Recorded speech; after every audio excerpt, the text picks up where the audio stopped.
ಕೇಂದ್ರದ ಗುರುಗಳು ಮತ್ತು ಮಕ್ಕಳು, ಜೊತೆಗೆ ಈ ದಿನ ವಿಶೇಷವಾಗಿ ಭಾಗವತರಾಗಿ ಆಗಮಿಸಿದಂಥ ವೈದ್ಯಕೀಯ ವಿದ್ಯಾರ್ಥಿ ಕುಮಾರಿ ಶ್ರೀಹಿತಾ ಆರ್ ಶೆಟ್ಟಿ ಇವರು ಸಹ ಜೊತೆಗೂಡಿಸಿ ಕಾರ್ಯಕ್ರಮವನ್ನು ದೀಪ ಬೆಳಗಿಸುವುದರೊಂದಿಗೆ ಕಾರ್ಯಕ್ರಮಕ್ಕೆ ಚಾಲನೆ ನೀಡಬೇಕಾಗಿ ವಿನಂತಿಸಿಕೊಳ್ತಾ ಇದ್ದೇವೆ.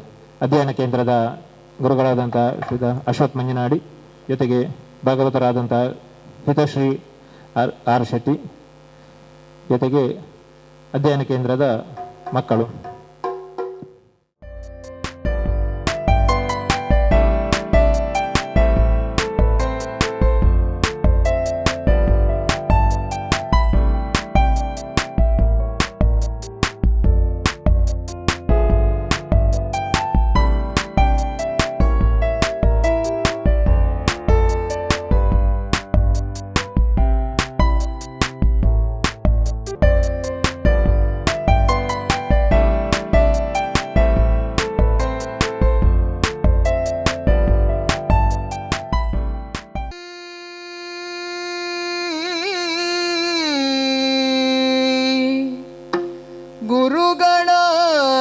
गुरुगणाधिपतिभ्यां नमः।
ಅನವರತ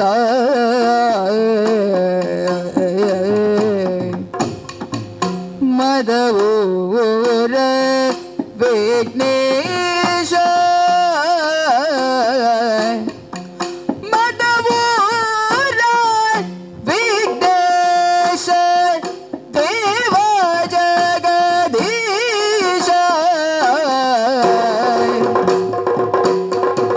ಮೋದದಿ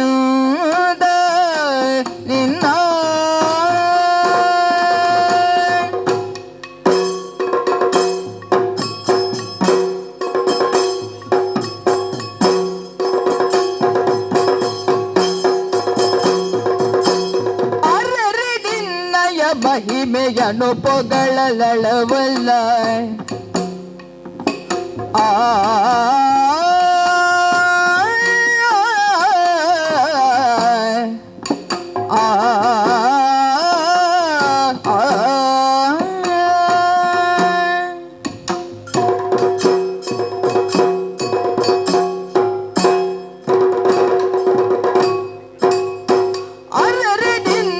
ಮಹಿಮೆಯನು ಪೊಗಳಲಳವಲ್ಲ ತರಣೆಯನು ಪೊದ್ದಿತ ಭಾಷೆಗರಿದೋ ಹರನ ಸುಕುಮಾರ ಸಕಲಾಗಮಕ್ಕೆ ಸಾಕಾರ ಹರನ ಸುಕುಮಾರ ಸಕಲಾಗಮಕ್ಕೆ ಸಾಕಾರ ಹರೆಯೊಳು ವಿಶೇಷ ಮದವೂರ ವಿಘ್ನೇಶ ದೇವ ಜಗದೀಶ ಮೋದದಿಂದರಿನ್ನ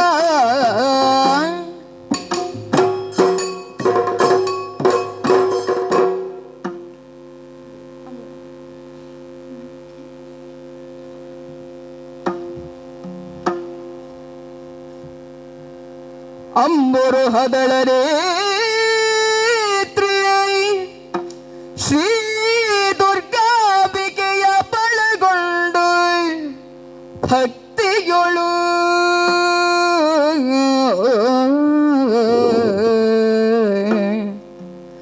ಅಂಬಿಕಾ ಸುತೆ ವಿಘ್ನರಾಜನ ಪಿರಿದು ಸಂಸ್ತುತಿಸಿ ಅಂಬರಿದಿಯ ಆತ್ಮಜಿಗೆ ಕೈ ಮುಗಿದು ಅಂಬುಜಾಸನ ಮಾಡಿಯರ ಪಾದಾಂಬುಜಕ್ಕೆ ಪೊಡ ಮಡುತ್ತವಡಿ ಪೆಡಿ ಕಥಾಮೃತವ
ರಾಮ ಪಾಯ ಸಮುದ್ರದ ತಡೆಯ ರಾಮ ಪಾಯ ಸಮುದ್ರದ ತಡೆಯ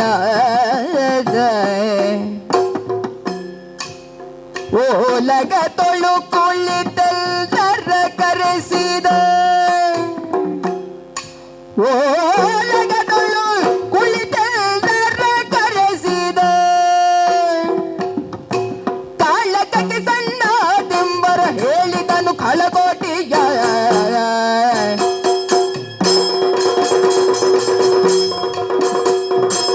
ಕೇಳಿದ ದಶಕಂಠ ನುಡಿಯ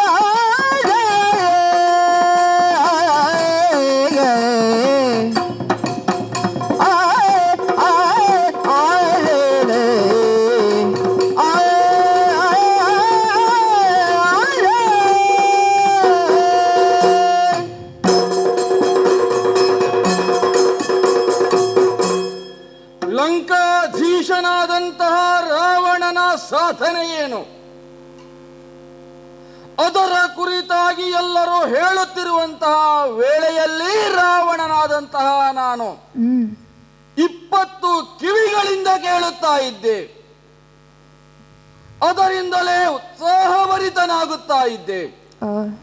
ಈ ಹೊತ್ತಿಗಾಗುವಾಗ ಕೇಳಬಾರದಂತಹ ವರ್ತಮಾನವನ್ನು ಕೇಳಿದೆನಲ್ಲ. ಗಂಧಮಾದನಗಿರಿಯಿಂದ ಓಡೋಡಿ ಬಂದಂತಹ ರಾಕ್ಷಸ ದೂತರು ಹೇಳಿದ್ದೇನು, ಸೀತಾನ್ವೇಷಣೆಗೆ ಬೇಕಾಗಿ ರಾಮ ಪಾಳಯ ಸಮುದ್ರದ ತಟಕ್ಕೆ ಬಂದಿದೆ ಎನ್ನುವುದಾಗಿ. ರಾಮ ಲಕ್ಷ್ಮಣರೀರ್ವರು ಕಪಿ ಸಮುದಾಯವನ್ನು ಸೇರಿಸಿಕೊಂಡು ಈ ಹೊತ್ತಿಗಾಗುವಾಗ ಬಂದಿದ್ದಾರೆ. ಹಾಗಾದರೆ ದೀರ್ಘವಾದಂತಹ ಇತಿಹಾಸವನ್ನು ಹೊಂದಿದಂತಹ ರಾವಣನನ್ನು ಪ್ರಶ್ನೆ ಮಾಡಲು ಬಂದವರು ಮರದಿಂದ ಮರಕ್ಕೆ ಲಂಘಿಸುವಂತಹ ಸಾಮಾನ್ಯವಾದಂತಹ ಕಪಿಗಳೇ.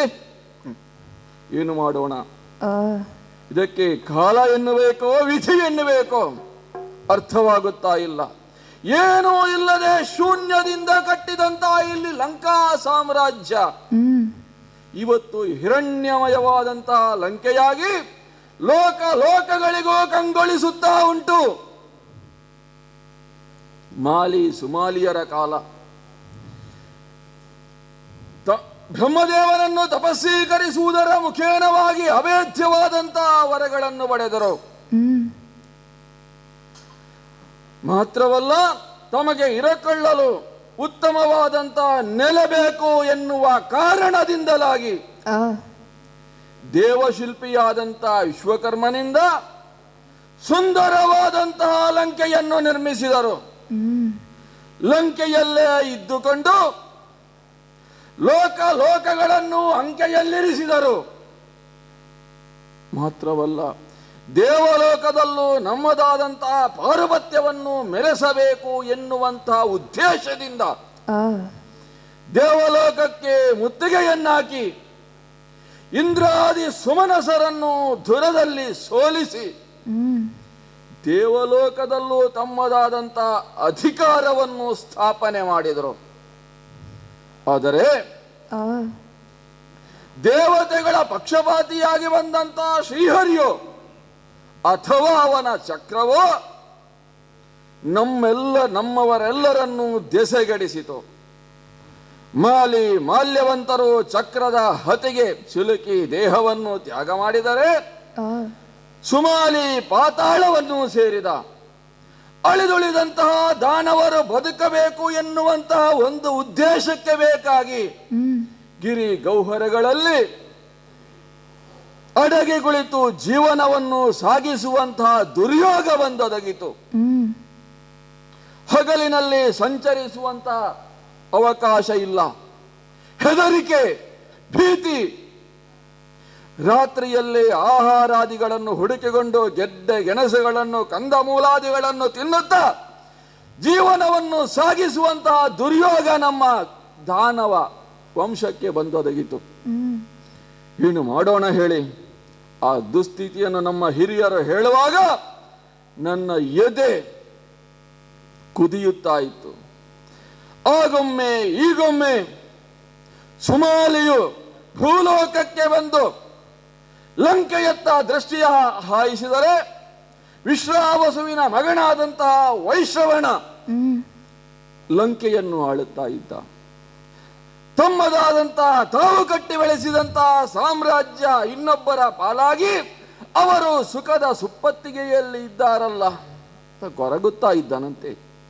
ಈ ವಿಚಾರವನ್ನು ನಮ್ಮ ತಾಯಿಯಲ್ಲಿ ಹೇಳಿದಾಗ ತಾಯಿಯು ಯಾವ ಕುಬೇರನಿಗೆ ತಂದೆಯಾದಂತಹ ವಿಶ್ರಾವಸು ಮಹಾಮುನಿ ಇದ್ದಾರೋ ಅವರ ಸೇವೆಯನ್ನು ಮಾಡುವುದರ ಮುಖೇನವಾಗಿ ಅವರನ್ನು ಸಂತುಷ್ಟಿಗೊಳಿಸಿ ಅವರಲ್ಲಿ ಸಂತಾನ ಪ್ರಾಪ್ತಿಯನ್ನು ಬಯಸಿದರಂತೆ.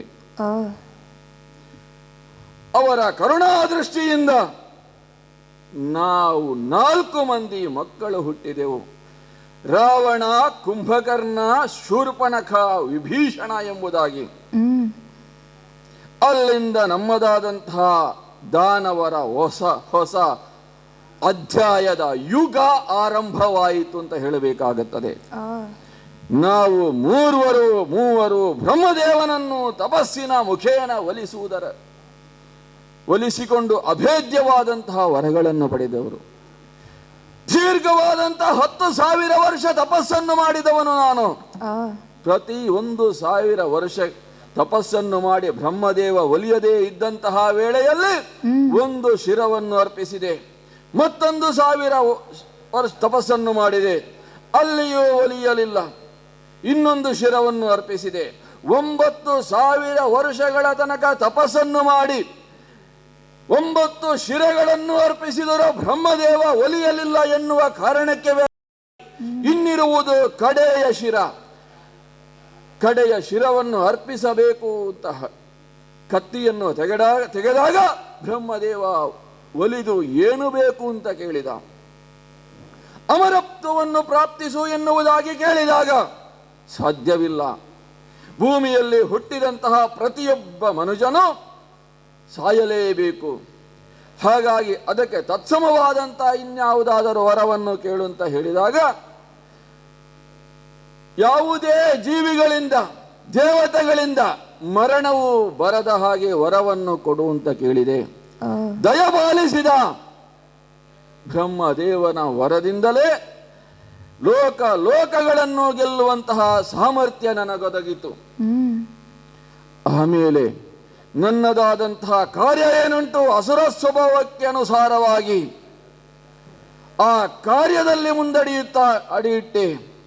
ಎಲ್ಲಿ ಯಾಗಾಜಿ ಯಜ್ಞಾದಿಗಳು ನಡೆಯುತ್ತದೋ, ಎಲ್ಲಿ ವೈಷ್ಣವ ಆರಾಧನೆಗಳು ನಡೆಯುತ್ತದೋ ಅದನ್ನು ಖಂಡಿಸಿದೆ, ಅದನ್ನು ವಿರೋಧಿಸಿದೆ, ಅದನ್ನು ಧ್ವಂಸಗೈದೆ. ಇದನ್ನು ತಿಳಿದಂತಹ ಅಣ್ಣನಾದಂತಹ ಕುಬೇರ ಬಂದ. ಮೊದಲೇ ಲಂಕೆಯನ್ನು ಬಿಟ್ಟುಕೊಟ್ಟಿದ್ದ ನಿನಗಾಗಿ ಎಂಬುದಾಗಿ ಬುದ್ಧಿವಾದದ ಮಾತನ್ನು ಹೇಳಿದ. ಕೋಪಗೊಂಡೆ. ಕುಬೇರನ ಲೋಕಕ್ಕೂ ದಾಳಿ ಇಟ್ಟು ಕುಬೇರನನ್ನು ಅಲ್ಲಿಂದ ಸೋಲಿಸಿದೆ. ಅಲಕಾವತಿಯಲ್ಲೂ ನನ್ನದಾದಂತಹ ಪಾರುಪತ್ಯವನ್ನು ಸ್ಥಾಪಿಸಿದೆ. ಈ ರೀತಿಯಾಗಿ ರಾವಣನ ಜೈತ್ಯ ಯಾತ್ರೆ ಮುಂದುವರಿಯಿತು. ಮರುತ ರಾಜನನ್ನು ಸೋಲಿಸಿದೆ. ಮಾತ್ರವಲ್ಲ, ಮಯಾಸುರನ ಮಗಳಾದಂತಹ ಯಾವ ಮಂಡೋದರಿ ಇದ್ದಾಳೋ ಅವಳನ್ನು ಬಹಳ ಸಂಗಾತಿಯಾಗಿ ಪಡೆದೆ. ಅದರಲ್ಲಿ ಉದ್ಭವಿಸಿದವನೇ ಮೇಘನಾದ. ಅವನು ಬ್ರಹ್ಮದೇವನನ್ನು ತಪಸ್ಸೀಕರಿಸುವುದರ ಮುಖೇನವಾಗಿ ವಿಶೇಷವಾದಂತಹ ತಾಮಸಿ ವಿದ್ಯೆ, ಅಕ್ಷಯವಾದಂತಹ ಬತ್ತಳಿಕೆ, ಉತ್ತಮವಾದಂತಹ ಧನುಸ್ಸು, ಆಕಾಶ ಸಂಚಾರಿ ಉಳ್ಳಂತಹ ರಥ ಇದೆಲ್ಲವನ್ನೂ ಪಡೆಕೊಂಡ. ಮಗನನ್ನು ಸೇರಿಸಿಕೊಂಡು ಸ್ವರ್ಗಲೋಕಕ್ಕೆ ದಾಳಿ ಇಟ್ಟು ಇಂದ್ರಾದಿ ದೇವತೆಗಳನ್ನು ಸೋಲಿಸಿ ಈರೇಳು ಲೋಕದಲ್ಲೂ ತನ್ನದಾದಂತಹ ಪಾರುಪತ್ಯವನ್ನು ನಾನು ಸ್ಥಾಪಿಸಿದವನಿದ್ದೇನೆ. ಆದರೆ ಮೊನ್ನೆ ನಡೆದಂತಹ ಶೂರ್ಪಣಖ ಪ್ರಸಂಗ, ತಂಗಿಯಾದಂತಹ ಶೂರ್ಪಣಖೆಗೆ ಜನಸ್ಥಾನದಲ್ಲಿ ಅವಮಾನವಾಯಿತು ಎನ್ನುವ ಕಾರಣದಿಂದಲಾಗಿ ರಾಮನ ಮಡದಿಯಾದಂತಹ ಸೀತೆಯನ್ನು ತಂದಿರಿಸಿದ್ದೇನೆ. ತಂದಿರಿಸಿದ್ದು ಮಾತ್ರವಲ್ಲ, ಅವಳನ್ನು ಸೇರಬೇಕು ಎನ್ನುವಂತಹ ಬಯಕೆಯಿಂದ ಹಲವು ಸಲ ಹೋದರೂ ಕಾಲವು ಕೂಡಿ ಬರಲಿಲ್ಲ. ಸೀತಾನ್ವೇಷಣೆಗೆ ಮೊನ್ನೆ ಬಂದಂತಹ ಕಪಿಯೊಂದು ಲಂಕೆಯಲ್ಲಿ ರಾಧಾಂತವನ್ನು ಎಬ್ಬಿಸಿದ್ದು ಹೌದು. ಆದರೆ ಇವತ್ತು ಕೇಳಿದಂತಹ ವಾರ್ತೆ ಏನು? ಸೀತೆಯನ್ನು ತರುವರೇ ಮತ್ತೆ ರಾಮ ಸೇನೆಯನ್ನು ಕೂಡಿ ಸಮುದ್ರ ತೀರಕ್ಕೆ ಬಂದಿದ್ದಾನಂತೆ. ನೀಲವಾದಂತ ರಾವಣನ ನಾಯಕತ್ವವನ್ನು ಪ್ರಶ್ನೆ ಮಾಡುವರೆ, ನೀಲವೂ ಆಳವೂ ಆದಂತ ಸಮುದ್ರವನ್ನು ಉತ್ತರಿಸಿ ಬಂದವನಾರಂತೆ. ನೀಲ ನಾಯಕನಂತ ವಾಕ್ಯ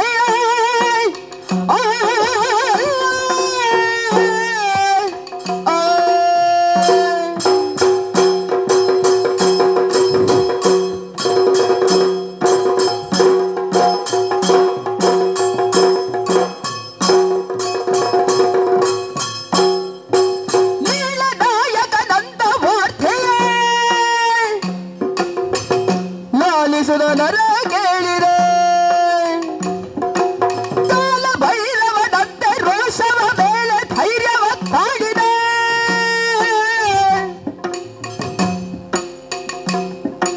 ತಾಳ ರಕ್ತಸ ದಿಗುತ ತಟಬೆ ತಾಳರನು ಬರ ಹೇಳಿದೆ. ಸಾಲು ಸಾಲಿ ರೇಳು ಲೋಕಕ್ಕೆ ವಾಲೆ ತಾಳೆಯ ಬರೆಸಿದಾಗಲೇ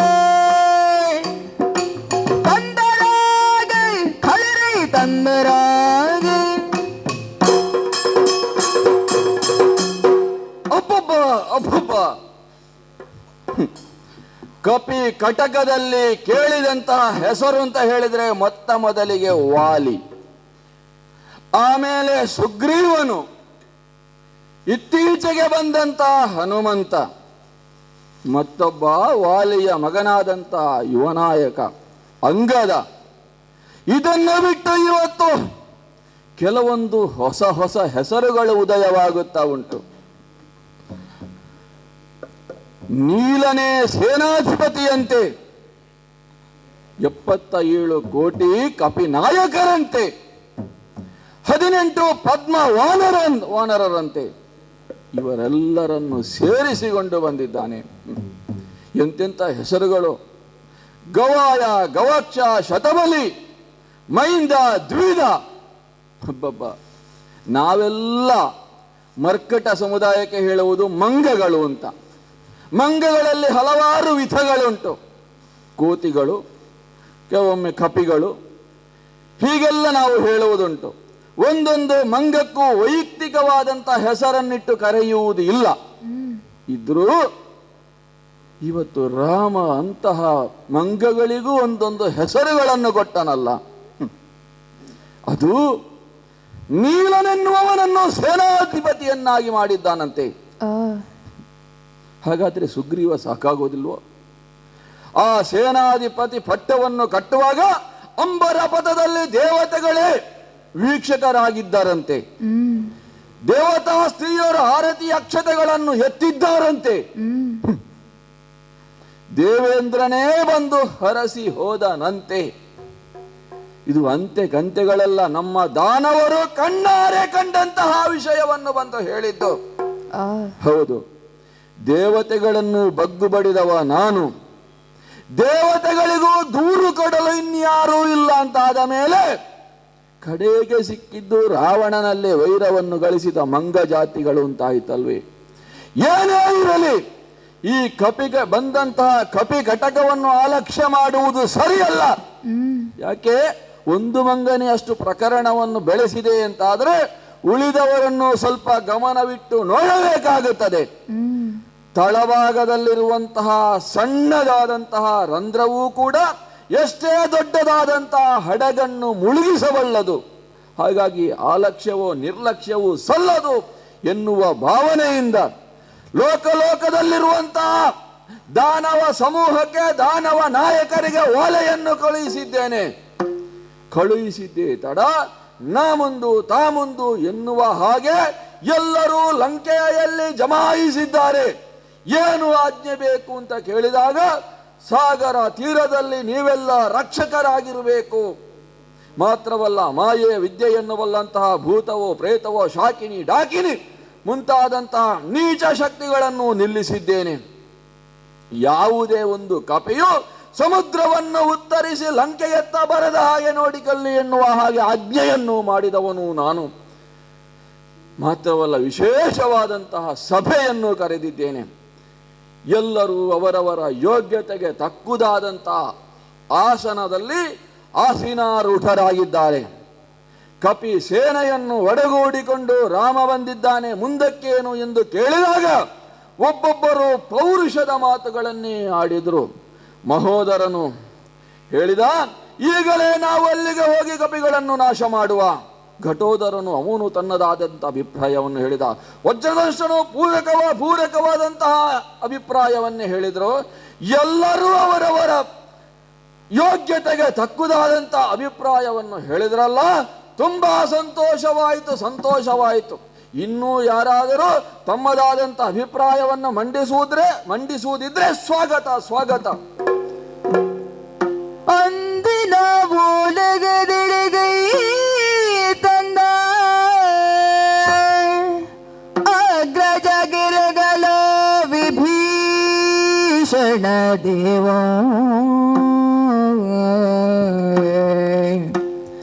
ಬಂದರಾಮನ ವಾರ್ತೆಯ ನಂದರುಹನು ಬಂದರಾಮನ ವಾರ್ತೆಯ ನಂದರುಹನು ಕೇಳು ರಾಜನೀತಿಯ ಪೇಡೋ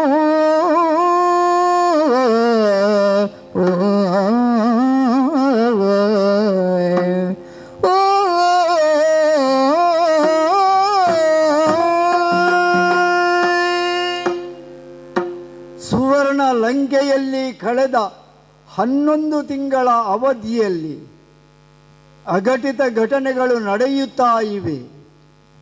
ಹಾಗಿದ್ದರೆ ಸುವರ್ಣ ಲಂಕೆ ಮುಂಚಿನ ಹಾಗೆ ಇಲ್ಲವೇ?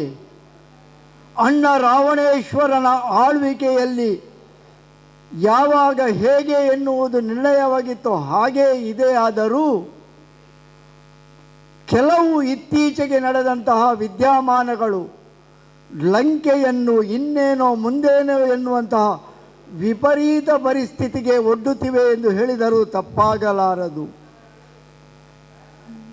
ಹೇಳಿ ಕೇಳಿ ಸುವರ್ಣಲಂಕೆಯ ಯುವರಾಜನಾಗಿ ಈ ವಿಭೀಷಣ ಇಲ್ಲೆಲ್ಲ ವರ್ತಮಾನವನ್ನು ಗಮನಿಸುತ್ತಾ ಇದ್ದಾನೆ, ಎಲ್ಲವನ್ನು ಗ್ರಾಹ್ಯ ಮಾಡುತ್ತಾ ಇದ್ದಾನೆ. ಹಾಗಿದ್ದರೆ ಯುವರಾಜನಾಗಿ ವಿಭೀಷಣ ಮಾಡಬೇಕಾದ ಕರ್ತವ್ಯ ಏನು ಎನ್ನುವುದನ್ನು ಈ ಹೊತ್ತಿನಲ್ಲಿ ನಾನು ಆಲೋಚನೆ ಮಾಡಬೇಕಾಗಿದೆ. ನಮ್ಮ ಅಣ್ಣ ಲಂಕೇಶ್ವರ ಸಭೆಯ ಮೇಲೆ ಸಭೆಯನ್ನು ಕರೆಯುತ್ತಾ ಇದ್ದಾನೆ. ಮೊನ್ನೆ ತಾನೇ ಒಂದು ಸಭೆ ನಡೆಯಿತು, ಆಪ್ತ ಸಮಾಲೋಚನೆ. ಇಂದಿನ ದಿನ ಮತ್ತೊಂದು ಸಭೆಯನ್ನು ಕರೆದಿದ್ದಾನಂತೆ. ಎಲ್ಲ ಆಪ್ತೇಷ್ಟರನ್ನು ಕರೆಸಿಕೊಂಡಿದ್ದಾನೆ, ಕೂಡಿಸಿಕೊಂಡಿದ್ದಾನೆ. ನನಗೂ ಕರೆ ಬಂದಿದೆ, ತಪ್ಪೇನೂ ಇಲ್ಲ. ಯಾವತ್ತೂ ಇರುವಂತಹದ್ದೇ ಎನ್ನುವ ರೀತಿಯಲ್ಲಿ ಇದನ್ನು ತೆಗೆದುಕೊಳ್ಳುವ ಹಾಗೂ ಇಲ್ಲ. ಹಾಗಿದ್ದರೆ ಅಣ್ಣ ಯಾಕೆ ಸಭೆಯ ಮೇಲೆ ಸಭೆಯನ್ನು ನಡೆಸ್ತಾ ಇದ್ದಾನೆ? ಇದನ್ನು ತರ್ಕಿಸಬೇಕಾಗಿದೆ. ಸ್ವರ್ಣಲಂಕೆಯಲ್ಲಿ ಏನೋ ಘಟನೆಗಳು ಘಟಿಸ್ತಾ ಇವೆ, ಹಾಗಾಗಿಯೇ ಅಣ್ಣ ಸಭೆಯ ಮೇಲೆ ಸಭೆಯನ್ನು ನಡೆಸ್ತಾ ಇದ್ದಾನೆ. ಇಲ್ಲದೆ ಹೋದರೆ ಅಣ್ಣ ಈ ರೀತಿಯಾಗಿ ದಿನದಿಂದ ದಿನಕ್ಕೆ ಕೆಲವು ಸಮಯಗಳಲ್ಲಿ ಈ ರೀತಿಯಾಗಿ ಸಭೆಯನ್ನು ನಡೆಸುವುದು ಈ ಹಿಂದೆ ನಡೆದಿತ್ತೆ, ಯಾವತ್ತೂ ಇಲ್ಲದ್ದು ಇದು. ಹಾಗಿದ್ದರೆ ವರ್ತಮಾನವನ್ನು ನಾನೂ ತಿಳಿದೆ. ಸೀತೆಯನ್ನು ಅಣ್ಣ ತಂದಿತ್ತ ನಂತರ ಇಲ್ಲಿ ನಡೆಯಬೇಕಾದುದು ಬೇರೆಯೇ ನಡೆಯುತ್ತಾ ಇದೆ. ಸೀತಾನ್ವೇಷಣೆಗಾಗಿ ಹೊರಟಂತಹ ರಾಮ ಲಕ್ಷ್ಮಣರು ಸುಗ್ರೀವ ಸಖ್ಯವನ್ನು ಮಾಡಿ, ಸುಗ್ರೀವನ ಸಖ್ಯದ ಮೂಲಕವಾಗಿ ವಾಲಿವಧೆಯನ್ನು ಮಾಡಿ, ಅಲ್ಲಿಂದ ಸೀತೆಯನ್ನು ಅನ್ವೇಷಿಸುತ್ತಾ ವರ್ಷ ಋತು ಕಳೆದ ನಂತರ ತಮ್ಮದಾದಂತಹ ಕಾರ್ಯದಲ್ಲಿ ಮುಂದುವರೆದರಂತೆ. ಸುಗ್ರೀವ ಕಪಿವೀರರಿಗೆಲ್ಲ 1 ತಿಂಗಳ ಅವಧಿಯನ್ನಿತ್ತ. ಇನ್ನು 30 ದಿನದೊಳಗೆ ನೀವು ಸೀತಾನ್ವೇಷಣೆಯನ್ನು ಮಾಡದೆ ಹೋದರೆ, ಸೀತೆಯ ಜಾಡನ್ನು ಕಂಡುಹಿಡಿಯದೆ ಹೋದರೆ ನಿಮ್ಮ ತಲೆದಂಡವಾದೀತು ಎನ್ನುವ ಸುಗ್ರೀವಾಜ್ಞೆ ಅದು. ಆ ಆಜ್ಞೆಯ ಪ್ರಕಾರವಾಗಿ ಇಲ್ಲಿಗೆ ಹನುಮಂತನ ಆಗಮನವೂ ಆಯಿತು. ಆ ನಂತರದ ವರ್ತಮಾನಗಳು ಅಲ್ಲೇನು ಬೆಳೆಯುತ್ತಾ ಇದೆ ಎನ್ನುವುದನ್ನು ನಮ್ಮಣ್ಣ ಎಷ್ಟು ಗಮನಿಸ್ತಾ ಇದ್ದಾನೋ ನಾನೂ ಅಷ್ಟೇ ಗಮನಿಸುತ್ತಾ ಇದ್ದೆ. ಶ್ರವಣಾಚಲದಲ್ಲಿ ಒಟ್ಟುಗೂಡಿದಂತಹ ರಾಮ ಲಕ್ಷ್ಮಣರು, ಕಪಿಸೇನೆ ಎಲ್ಲರೂ ಮುಂದುವರಿಯುತ್ತಾ ಅದು ಯಾವ ರೀತಿಯಲ್ಲಿ ರಾಮನ ಆಜ್ಞೆ ಇತ್ತಂತೆ ಅವರಿಗೆ ಫಲವಸ್ತುಗಳುಳ್ಳಂತಹ ಮಾರ್ಗದಲ್ಲಿಯೇ ನಾವು ಸಂಚರಿಸಬೇಕು. ಇದರ ಅರ್ಥ ಏನು? ಸೇರಿದಂತಹ ಕಪಿಗಳಿಗೆ ಯಾರಿಗೂ ಆಹಾರದ ತೊಂದರೆಯಾಗಬಾರದು. ಹಾಗೆಯೇ ಮಾರ್ಗವನ್ನು ಅನ್ವೇಷಿಸುತ್ತಾ ಹೋಗಲಿಕ್ಕೆ ಒಂದು ತಂಡ, ಅದನ್ನು ಅನುಸರಿಸಲಿಕ್ಕೆ ಇನ್ನೊಂದು ತಂಡ ರೀತಿಯಾಗಿ ಒಂದೊಂದು ತಂಡದ ಮುಖಾಂತರವಾಗಿ ಆ ಮಾರ್ಗವನ್ನು ಅನ್ವೇಷಿಸುತ್ತಾ ಶ್ರವಣಾಚಲದಿಂದ ಹೊರಟು ಹರಗಿರಿಗೆ ಬಂದು, ಹರಗಿರಿಯಿಂದ ಮೇಚಕವನ್ನು 3 ದಿನದೊಳಗೆ ತಲುಪಿ ಅಲ್ಲಿಂದ ಮಲಯಾಚಲಕ್ಕೆ ಸಮುದ್ರದ ತೀರಕ್ಕೆ ಬಂದು ಬೀಡುಬಿಟ್ಟಿದ್ದಾರಂತೆ. ಸುಗ್ರೀವ ಕಪಿವೀರರಿಗೆಲ್ಲ ನಾಯಕನಾದರೆ ನಳನೆಂಬವ ಆ ಕಪಿವೀರರಿಗೆ ಸೇನಾಧಿಪತಿ, ಅಂಗದ ಅವರೆಲ್ಲರ ಮೇಲ್ವಿಚಾರಕ. ರಾಮ ಲಕ್ಷ್ಮಣರನ್ನು ಸ್ವತಃ ಅವರು ನಡೆದು ದಣಿಯಬಾರದು ಎನ್ನುವ ಕಾರಣಕ್ಕಾಗಿ ಹನುಮಂತ ರಾಮನನ್ನು ಹೊತ್ತುಕೊಂಡರೆ ಅಂಗದ ಲಕ್ಷ್ಮಣನನ್ನು ಹೊತ್ತುಕೊಂಡು ಬಂದ.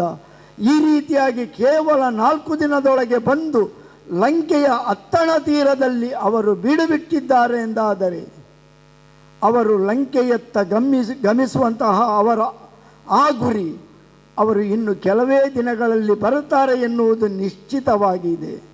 ಹಾಗೆಂದರೆ ಸೀತೆಯನ್ನು ತಂದ ನಂತರ ಈ ರೀತಿಯ ಘಟನೆಗಳು ನಡೆಯುತ್ತಾ ಇದೆ ಎನ್ನುವುದು ಅಣ್ಣನಿಗೆ ಖಂಡಿತವಾಗಿಯೂ ವೇದ್ಯವಾಗಿದೆ. ಬರುವ ಆಪತ್ತನ್ನು ತಪ್ಪಿಸುವುದು ಹೇಗೆ ಎನ್ನುವುದಕ್ಕಾಗಿ ಸಭೆಯ ಮೇಲೆ ಸಭೆ ಆಗಲಿಯಂತೆ ಸಭೆಯನ್ನು ಕರೆದು ಆಪ್ತೇಷ್ಟರೊಡನೆ ಸಮಾಲೋಚನೆ ನಡೆಸುವುದು ಅದು ರಾಜನೀತಿಗೆ ಅನುಗುಣವಾದಂತಹ ವಿಷಯ. ಹಾಗಿದ್ದರೆ ರಾಜನೀತಿಯ ಪ್ರಕಾರವಾಗಿ ಅಣ್ಣ ನಡೆಯುತ್ತಾ ಇದ್ದಾನಂತಾದರೆ ಆ ರಾಜನೀತಿಯಲ್ಲಿ ಅಣ್ಣ ತಪ್ಪಿದ್ದಲ್ಲಿ ಎನ್ನುವುದನ್ನು ನಾವು ಗಮನಿಸಬೇಕಲ್ಲವೇ? ಹಾಗಿದ್ದಾರೆ ಅಣ್ಣ ತಪ್ಪಿದ್ದಾನೆ ಎನ್ನುವುದನ್ನು ನಾನು ಗಮನಿಸಿದೆ ಎಂದಾದರೆ, ಈವರೆಗೆ ನಾನು ಇಲ್ಲಿ ರಾಜ್ಯವಾಳ್ತಾ ಇದ್ದೆ ಯುವರಾಜನಾದರೂ ಸಹ ಅಣ್ಣನ ಸಮ್ಮತಿಯ ಮೇರೆಗೆ, ಅಮ್ಮನ ಒಪ್ಪಿಗೆಯ ಮೇರೆಗೆ, ಹಾಗಿದ್ದರೆ ಅವರೆಲ್ಲರ ಸರ್ವಸಮ್ಮತಿಯಿಂದ ಯುವರಾಜನಾದಂತಹ ನನಗೆ ಇದುವರೆಗೆ ನಾನು ಅಣ್ಣನನ್ನು ವಿರೋಧಿಸಿದವನಲ್ಲ, ಅಣ್ಣನ ಮಾತಿಗೆ ಎದುರಾಡಿದವನೂ ಅಲ್ಲ. ಆದರೆ ಹಾಗೆಯೇ ಕುಳಿತರೆ ಏನಾದೀತು ಎನ್ನುವುದನ್ನು ನನ್ನಷ್ಟಕ್ಕೆ ನಾನು ತರ್ಕಿಸಿಕೊಂಡರೆ ಇದರಿಂದ ಸುವರ್ಣಲಂಕೆಯ ಪತನ ಖಂಡಿತ ಎನ್ನುವುದು ನನ್ನ ಮನಸ್ಸಿಗೆ ವೇದ್ಯವಾದ ನಂತರ ಈ ವಿಷಯವನ್ನು ಹೇಗೂ ರಾಜನೀತಿಗೆ ಅನುಗುಣವಾಗಿ ಅಣ್ಣ ಸಭೆಯನ್ನು ನಡೆಸ್ತಾ ಇದ್ದಾನಂತಾದರೆ ಅಲ್ಲಿಗೆ ಹೋಗಿ ಅಣ್ಣನಿಗೆ ಒಂದಷ್ಟು ರಾಜನೀತಿಯ ಮಾತುಗಳ ಮೂಲಕವಾಗಿಯೇ ಸಮಾಧಾನವಾಗಿ ಅವನಿಗೆ ತಿಳ್ಕೊಳ್ಳುವಷ್ಟು ಕೇಳುವಷ್ಟು ತಾಳ್ಮೆ ಇದೆಯೋ ಇಲ್ವೋ ಗೊತ್ತಿಲ್ಲ. ಆದರೆ ತಮ್ಮನಾಗಿ ನನ್ನ ಕರ್ತವ್ಯವನ್ನು ನಾನು ಮಾಡಲೇಬೇಕಲ್ಲವೇ? ಹಾಗಾಗಿ ನೇರವಾಗಿ ಸಭೆಯಡೆ ನಡೆಯುತ್ತೇನೆ. ಅಣ್ಣ, ವಂದಿಸಿಕೊಂಡಿದ್ದೇನೆ. ಎದ್ದೇಳು.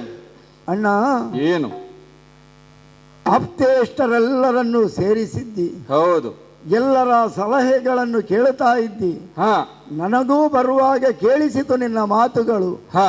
ಏನಾದರೂ ಹೇಳುವುದಿದ್ದರೆ ಯಾರಾದರೂ ಹೇಳಬಹುದು. ಪೂರ್ಣವಾದಂತಹ ಸ್ವಾಗತ. ಸಭೆಯಲ್ಲಿ ಎಲ್ಲರಿಗೂ ಮುಕ್ತ ಅವಕಾಶವನ್ನು ಕೊಟ್ಟಿದ್ದೀಯೇ ನೀನು. ಹೌದು. ಹಾಗಿದ್ದರೆ ಈ ಸಭೆ ಸುವರ್ಣಲಂಕೆಯಲ್ಲಿ ಏನೋ ಘಟಿಸುತ್ತಾ ಇದೆ, ಆ ಘಟನೆಯ ಕುರಿತಾಗಿ ನೀನು ಸಮಾಲೋಚನೆ ಮಾಡುತ್ತಾ ಇದ್ದಿ ಎನ್ನುವ ವಿಷಯದಲ್ಲಿ ಆಪ್ತರೊಡನೆ ನೀನು ಸಲಹೆ ಕೇಳುವಂತಹ ಸಭೆ. ಹೌದು. ಹಾಗಿದ್ದರೆ ಅಣ್ಣ, ಏನು ಕೇಳಿದೆ ಅಣ್ಣ, ನನ್ನ ಮಾತುಗಳನ್ನು ಕೇಳಬೇಕು. ಕೇಳಿದೆಯ ಅಣ್ಣ, ಕೇಳಿದೆಯ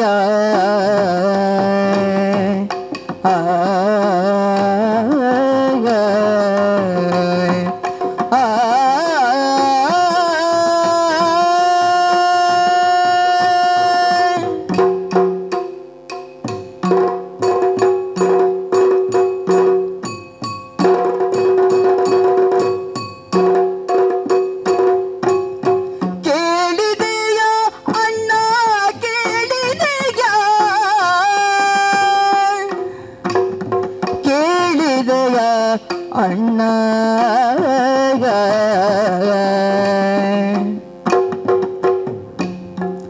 ರಾಮ ಪಾಳ್ಯಗೂಡಿ ನಮ್ಮೊಡನೆ ಕಾಳಗಕ್ಕೆ ಬಂದ ಪರಿಯ ಕೇಳಿದೆಯ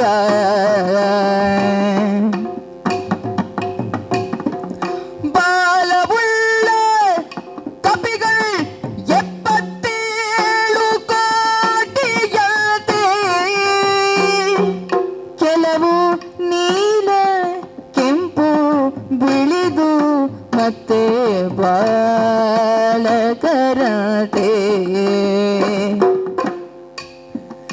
ಕೆಲವು ನೀಲ ಕೆಂಪು ಬಿಳಿದು ಮತ್ತೆ ಬಾಲಕರಟೆ ಮೇಲೆ ಸುಗ್ರೀವನೆಂಬಾತ ಪಾಲಿಸುವ ನರಸನತೆ ನೀಲನೆಂಬ ನಿವರಿಗೆಲ್ಲ ಪಾಯದ ನಾಯಕನತೆ ಕೇಳಿದೆಯ ಅಣ್ಣ ಕೇಳಿದೆಯ ಅಣ್ಣ ಅಣ್ಣ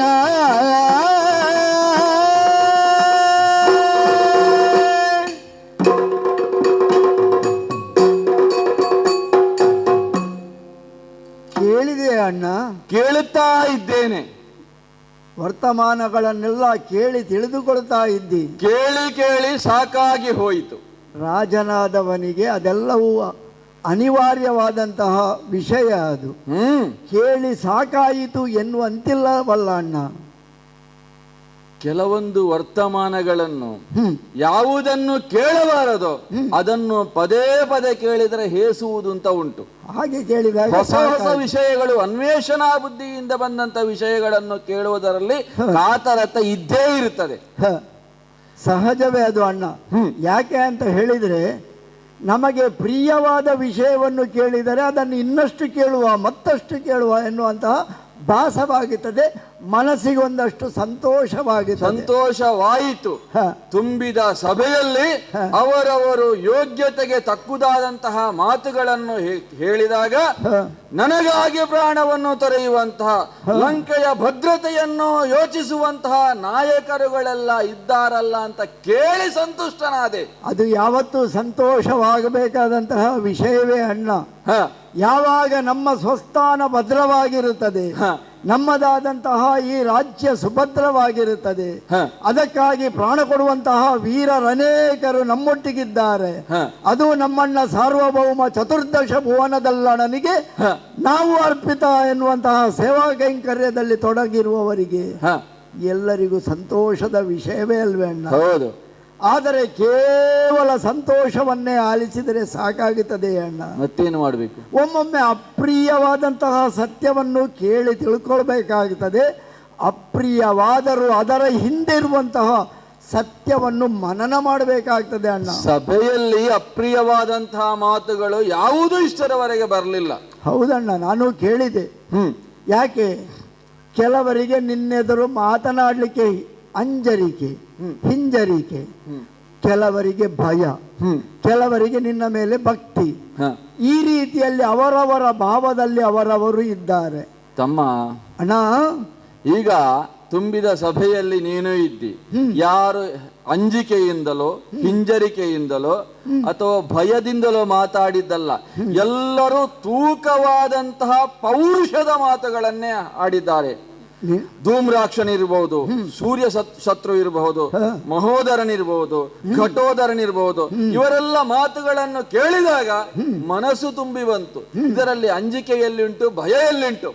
ಅಣ್ಣ, ಏನು? ಕೆಲವು ಸಲ ಮುಖದಲ್ಲಿ ತೋರಿದ ಭಾವನೆಗಳೇ ಎಲ್ಲವೂ ಸ್ಪಷ್ಟವಾಗುವುದಿಲ್ಲ ಅಣ್ಣ. ನಿನ್ನ ಓಲೈಕೆಗಾಗಿಯೋ ನಿನಗೆ ತೋರಿಕೆಗಾಗಿಯೋ ಅಥವಾ ನಿನ್ನನ್ನು ಸಂಪ್ರೀತಗೊಳಿಸುವ ದೃಷ್ಟಿಯಿಂದಲೋ ಕೆಲವು ಸಲ ಪೌರುಷದ ಮಾತುಗಳನ್ನು ಆಡಬಹುದು. ನಿನ್ನ ಭಾವನೆಗೆ ತಕ್ಕ ಹಾಗೆ ನಾವು ಹೀಗೆ ಮಾತನಾಡಿದರೆ ನಮ್ಮಣ್ಣ ಪ್ರಸನ್ನನಾಗುತ್ತಾನೆ, ಅವರಿಗೆ ಗೊತ್ತಿದೆ. ಆದರೆ ಅಣ್ಣ, ನಿನ್ನ ತಮ್ಮನಾಗಿ ನಾನು ಹಾಗಲ್ಲವಲ್ಲ. ಏನು? ನಾನು ನಿನ್ನ ಹಿತದ ದೃಷ್ಟಿಯ ಜೊತೆಗೆ ನಮ್ಮ ಲಂಕಾ ರಾಜ್ಯದ ಹಿತವನ್ನು ಆಲೋಚನೆ ಮಾಡಬೇಕಲ್ಲವೇ? ಆ ಒಂದು ಜವಾಬ್ದಾರಿಯನ್ನು ನೀನು ನನಗೆ ಹೊರಿಸಿದ್ದೀಯ. ಹೊಣೆಗಾರಿಕೆಯನ್ನು ನೀನೇ ವಹಿಸಿಕೊಟ್ಟವ. ನಮ್ಮ ಅಮ್ಮ ಅದಕ್ಕೆ ಒಪ್ಪಿಗೆಯನ್ನು ಕೊಟ್ಟವಳು. ನಾನು ದಿಗ್ವಿಜಯಕ್ಕೆ ಹೊರಟಂತಹ ಸಂದರ್ಭದಲ್ಲಿ ನೀನೇ ಇಲ್ಲಿ ಅಪಾರುಪತ್ಯವನ್ನು ನಡೆಸಿಕೊಂಡವನು. ಹಾಗಾಗಿ ನನಗಿಂತ ಹೆಚ್ಚು ಕಾಲ ಅಧಿಕಾರದಲ್ಲಿ ಇದ್ದವನು ನೀನೆ. ಅದು ಸತ್ಯವಲ್ಲವೇ? ಸತ್ಯವಾದಂತಹ ನೀನು ಲಂಕಾಧೀಶ ಹೆಸರಿಗೆ ಮಾತ್ರ. ನೀನು ಯಾವತ್ತೂ ಊರು ಸುತ್ತುತ್ತಿದ್ದವ. ಈ ಲಂಕೆಯನ್ನು ಆಳ್ವಿಕೆ ಮಾಡಿಕೊಂಡಿದ್ದವ ವಿಭೀಷಣ ಎನ್ನುವಾಗ ಲಂಕಾಪಟ್ಟಣದ ಜನರೆಲ್ಲರ ಭಾವನೆಗಳನ್ನು ಅರಿತುಕೊಂಡವ ನಾನು ಎಂದರೂ ತಪ್ಪಾಗಲಾರದಲ್ಲವೇ? ಹಾಗಾಗಿ ಎಲ್ಲರ ಭಾವನೆಗಳು ನನ್ನ ಭಾವನೆಗಳು ಅಂತೂ ಹೇಳಬೇಕು ಎನ್ನುವುದು ನನಗೆ ಮನಸ್ಸಿಗೆ ಬಂದ ವಿಷಯ ಅಣ್ಣ. ಅದಕ್ಕೆ ಆರಂಭದಲ್ಲೇ ಕೇಳಿದೆ ಅಣ್ಣ ಅಂತ ಹೇಳಿಕೊಂಡು. ನಿನಗೆ ಹೇಳಿದ್ದಾರೋ, ನಿನಗೆ ತಿಳಿದಿದೆಯೋ ಇಲ್ವೋ ಗೊತ್ತಿಲ್ಲ. ಆದರೆ ಯುವರಾಜನಾಗಿ ಈ ಲಂಕೆಯ ಸುತ್ತಮುತ್ತ ಏನು ನಡೆಯುತ್ತಾ ಇದೆ, ಯಾಕೆ ನಡೆಯುತ್ತಾ ಇದೆ, ಮುಂದೇನು ಎನ್ನುವಂತಹ ಎಲ್ಲವನ್ನು ಗ್ರಾಹ್ಯ ಮಾಡಬೇಕಾದಂತಹ ಬಹಳ ದೊಡ್ಡ ಹೊಣೆಗಾರಿಕೆಯನ್ನು ನನಗೆ ವಹಿಸಿಕೊಟ್ಟ ನೀನು ನೆಮ್ಮದಿಯಿಂದ ಇದ್ರೂ ಸಹ ನಾನು ಆ ನೆಮ್ಮದಿಯನ್ನು ಕಂಡುಕೊಳ್ಬೇಕಿದ್ದರೆ ಲಂಕೆಗೆ ಬಂದ ಆಪತ್ತುಗಳನ್ನೆಲ್ಲವನ್ನು ನಿವಾರಿಸುವುದು ಹೇಗೆ ಎನ್ನುವುದನ್ನು ತಿಳ್ಕೊಳ್ಬೇಕಲ್ವೇ? ಅದಕ್ಕಾಗಿ ನಿನ್ನೊಡನೆ ಒಂದಷ್ಟು ಮಾತುಗಳು. ಏನು ಅಣ್ಣ? ಯಾವ ಸೀತೆಯನ್ನು ನೀನು ತಂದಿರಿಸಿದ್ದೀಯೋ ಆ ನಂತರದ ಘಟನೆಗಳೆಲ್ಲವೂ ನಡೆಯುತ್ತಾ ಇವೆ ಇಲ್ಲಿ ಲಂಕೆಯಲ್ಲಿ. ಹಾಗಿದ್ದರೆ ಸೀತೆಯನ್ನು ಕಳಕೊಂಡಂತಹ ರಾಮ ಅಥವಾ ಅವನ ತಮ್ಮ ಲಕ್ಷ್ಮಣ ಅವರು ಸುಮ್ಮನೆ ಅಲ್ಲಿ ಕುಳಿತಿಲ್ಲ ಎನ್ನುವುದು ಸ್ಪಷ್ಟವಷ್ಟೇ. ಹಾಗಾಗಿ ಸೀತೆಯನ್ನು ಕಳಕೊಂಡ ನಂತರ ಒಂದಷ್ಟು ಕಾಲ ರಾಮ ವಿರಹದಿಂದ ಕಲ್ಲು ಮರ ಗಿಡಗಳೆಲ್ಲವಲ್ಲದರಲ್ಲೂ ಸೀತೆಯನ್ನು ಅರಸಿದನಂತೆ. ಆ ನಂತರ ಅವನಿಗೆ ಸುಗ್ರೀವನ ಆಯಿತು. ಅಲ್ಲಿಂದ ಬೆಳೆದು ಬಂದ ವಿದ್ಯಮಾನಗಳು ಅವನನ್ನು ಲಂಕೆಯ ಆಚೆಯ ತಡಿಯವರೆಗೆ ಬಂದು ನಿಲ್ಲಿಸಿದೆ ಎನ್ನುವ ವರ್ತಮಾನ ನಿನ್ನ ಕಿವಿಗೂ ಬಿದ್ದಿರಬಹುದು ಅಣ್ಣ. ಆದರೂ ಇಲ್ಲಿ ನಾವು ಗಮನಿಸಬೇಕಾದುದು ಏನು? ಏನು? ರಾಮ ಲಕ್ಷ್ಮಣರಿಬ್ಬರಷ್ಟೇ ಮನುಷ್ಯರು ಅಲ್ಲಿರುವಂತಹವರಲ್ಲಿ. ಹಾ, ಹಾಗಿದ್ದರೆ ಇತರರು ಯಾರು? ಯಾವ ಸುಗ್ರೀವನ ಸಖ್ಯವನ್ನು ರಾಮ ಬೆಳೆಸಿದನೋ ಹಾ, ಅಲ್ಲಿಗೆ ಸುಗ್ರೀವನ ಸಖ್ಯದ ನಂತರ ಬೆಳೆದು ಬಂದಂತಹ ಪರಿಣಾಮದಲ್ಲಿ ಅವರು ಸೀತಾನ್ವೇಷಣೆಯನ್ನು ಮಾಡಿದರು. ಆ ಕಾರ್ಯದಲ್ಲಿ ಅವರು ಯಶಸ್ಸನ್ನು ಕಂಡರು ಎನ್ನುವುದನ್ನು ನಿನಗೂ ಅರಿವಾಗಿದೆ, ನನಗೂ ತಿಳಿದಿದೆ. ಹನುಮಂತನ ಮೂಲಕವಾಗಿ ಸೀತೆಯನ ಜಾಡನ್ನು ಅವರು ಅರಿಸರು.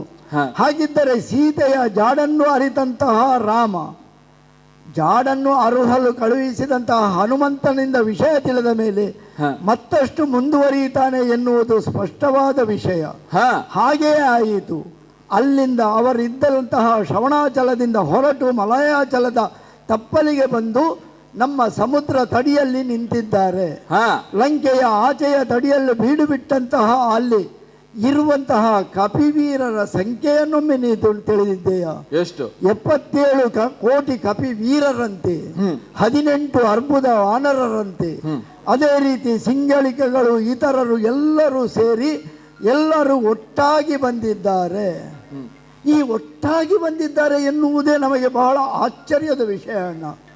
ಎಲ್ಲರೂ ಹರಿದು ಹೊಂಚಾಗಿದ್ದಂತಹ ಕಪಿಗಳು ಕಿಷ್ಕಿಂದೆ ಅವರಿಗೆ ಕೇಂದ್ರ ಸ್ಥಾನವಾಗಿ ಇತ್ತಾದರೂ ಸಹ ಅವರಲ್ಲಿ ಒಗ್ಗಟ್ಟಾಗಿ ಇರಲಿಲ್ಲ. ಬೇರೆ ಬೇರೆ ದಿಕ್ಕಿನಲ್ಲಿ ಹರಿದು ಹಂಚಿ ಹೋಗಿದ್ರು.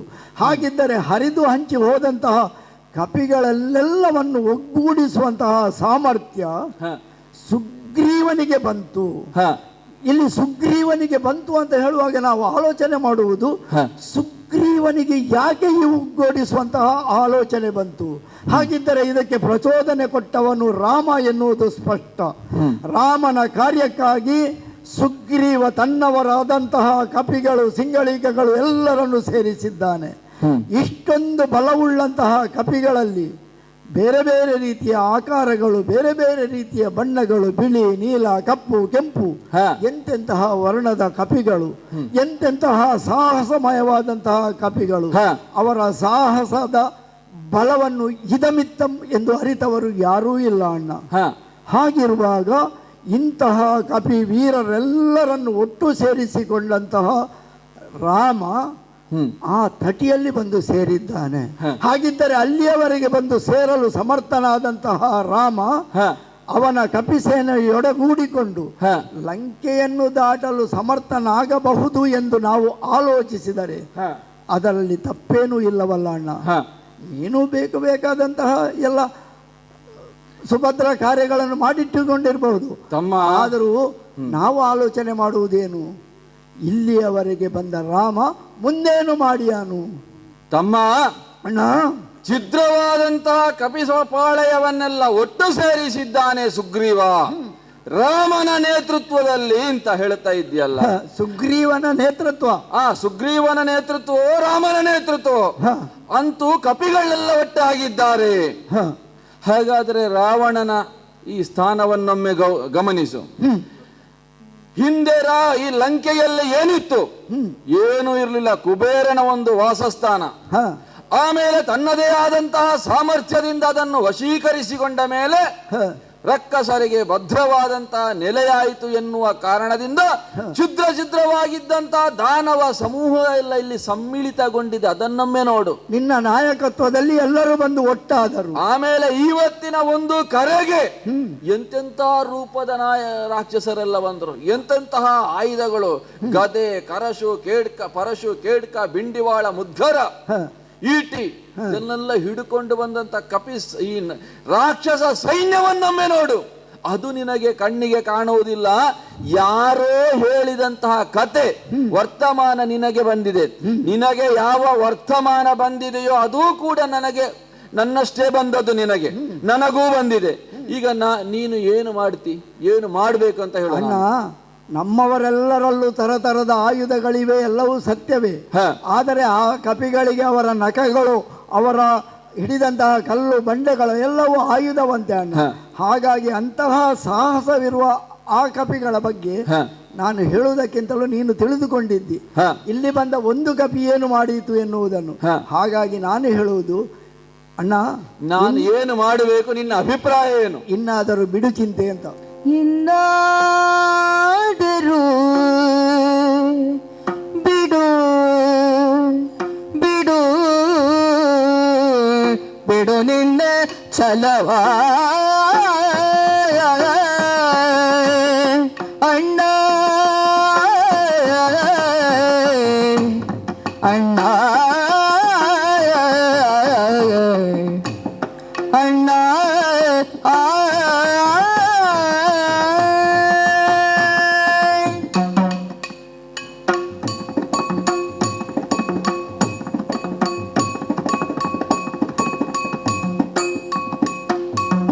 ಇನ್ನಾದರೂ ಬಿಡು ಬಿಡು ನಿನ್ನ ಛಲವ ಅಣ್ಣ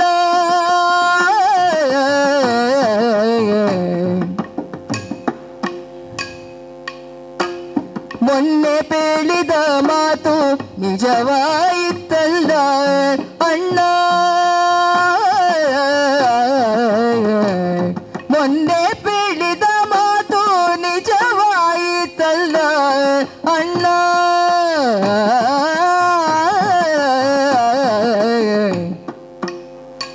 ಮೊದಲು ಪಟ್ಟಣವನಗ್ನಿಗೆ ಕೊಟ್ಟ ಕಪಿಯಂತ ಮೊದಲು ಪಟ್ಟಣವನಗ್ನಿಗೆ ಕೊಟ್ಟ ಕಪಿಯಂತ ಅದ್ಭುತ ವೀರ ವಾನರ ಸೈನ್ಯವೈ ತಂದು ಕೆದರಿತು ಪಾಯವಂತೆ ಈಚೆಗೆ ದಾಟುವುದ ಕಲ್ಪವಿಲ್ಲವಂತೆ ಎಚ್ಚರಿತು ಕೋ ಬದುಕೀಗ ಸಮಯ ಬಂದಿದೆ ಮುನ್ನಿನಂತೆ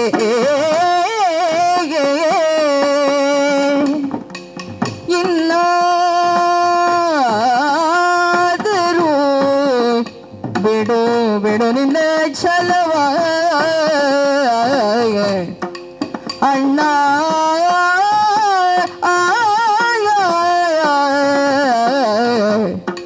ಅಣ್ಣ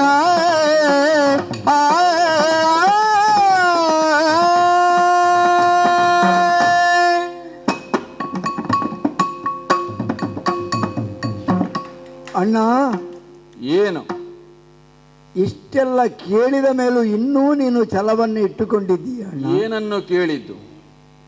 ಈಗ ನಾನು ಹೇಳಿದ ವರ್ತಮಾನದ ವಿಷಯಗಳು ನಿನ್ನ ಅರಿವಿಗೂ ಬಂದಿರಬಹುದು. ನನಗೆ ಬಂದಿದೆ. ನೀನು ಎಷ್ಟು ತಿಳ್ಕೊಂಡಿಯೋ ಅಷ್ಟು ನಾನೂ ತಿಳ್ಕೊಂಡಿದ್ದೇನೆ. ಈ ಮಾತಿಗಾಗಿ ನಿನ್ನನ್ನು ಮೆಚ್ಚಬೇಕಣ್ಣ. ಯಾಕೆ? ರಾಜನೀತಿಗಳಲ್ಲಿ ಇದೂ ಒಂದು. ಯಾವುದು ಗೊತ್ತೇ? ಎಲ್ಲವನ್ನೂ ತಿಳಿದರೂ ಸಹ ಏನು ಅಲ್ಲ ರೀತಿಯಲ್ಲಿ ಉತ್ಪ್ರೇಕ್ಷೆ ಮಾಡಿ ಮಾತನಾಡುವುದಿದೆ ಅಲ್ವೇ, ಅದು ರಾಜನಿಗೆ ಬೇಕಾದಂತಹ ನಿಜವಾದ ರಾಜನೀತಿಯ ಲಕ್ಷಣ ಅಣ್ಣ. ಅದು ಎದುರಾಗಿ ಎಷ್ಟೇ ಆಪತ್ತು ಬಂದರೂ ಸಹ ಅದು ನಮಗೆ ನಗಣ್ಯ ಎನ್ನುವ ರೀತಿಯಲ್ಲಿ ನೀನು ಮಾತನಾಡ್ತೀಯಲ್ವೇ, ಅದುವೇ ತಮ್ಮನಾಗಿ ನನಗೆ ಮೆಚ್ಚುಗೆಯ ವಿಷಯ ಅಣ್ಣ. ಏನು ಬಂದರೂ ಕಲ್ಲು ಬಂಡೆಯಂತೆ ರಾವಣೇಶ್ವರ ಇದ್ದಾನೆ ಅಣ್ಣ. ಆದರೆ ಯಾವಾಗಲೂ ಹಾಗೆ ಆಗುವುದಿಲ್ಲ ಅಲ್ಲ ಅಣ್ಣ. ಯಾಕೆ? ಯಾಕೆ ಅಂದ್ರೆ ನಮ್ಮಲ್ಲಿ ಅದೆಂತಹ ಬಲಶಾಲಿಗಳಿದ್ದಾರೆ ಹೇಳಿದಿ ನೀನು. ಹಾಗಿದ್ದರೆ ಕಪಿಗಳಲ್ಲಿ ಬಲಶಾಲಿಗಳು ಇಲ್ಲವೇ?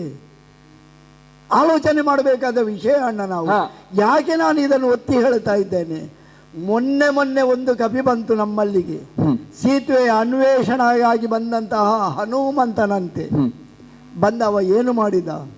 ಕೇವಲ ಸೀತೆಯನ್ನು ಅನ್ವೇಷಿಸಿ ಹೋಗಲಿಲ್ಲ, ನಮ್ಮದಂತಹ ವನವನ್ನೇ ಚಾನಹಾನಿ ಮಾಡಿಬಿಟ್ಟ. ಅಂತಹ ವನವೇ ಹಾಳಾಗಿ ಹೋಯಿತು.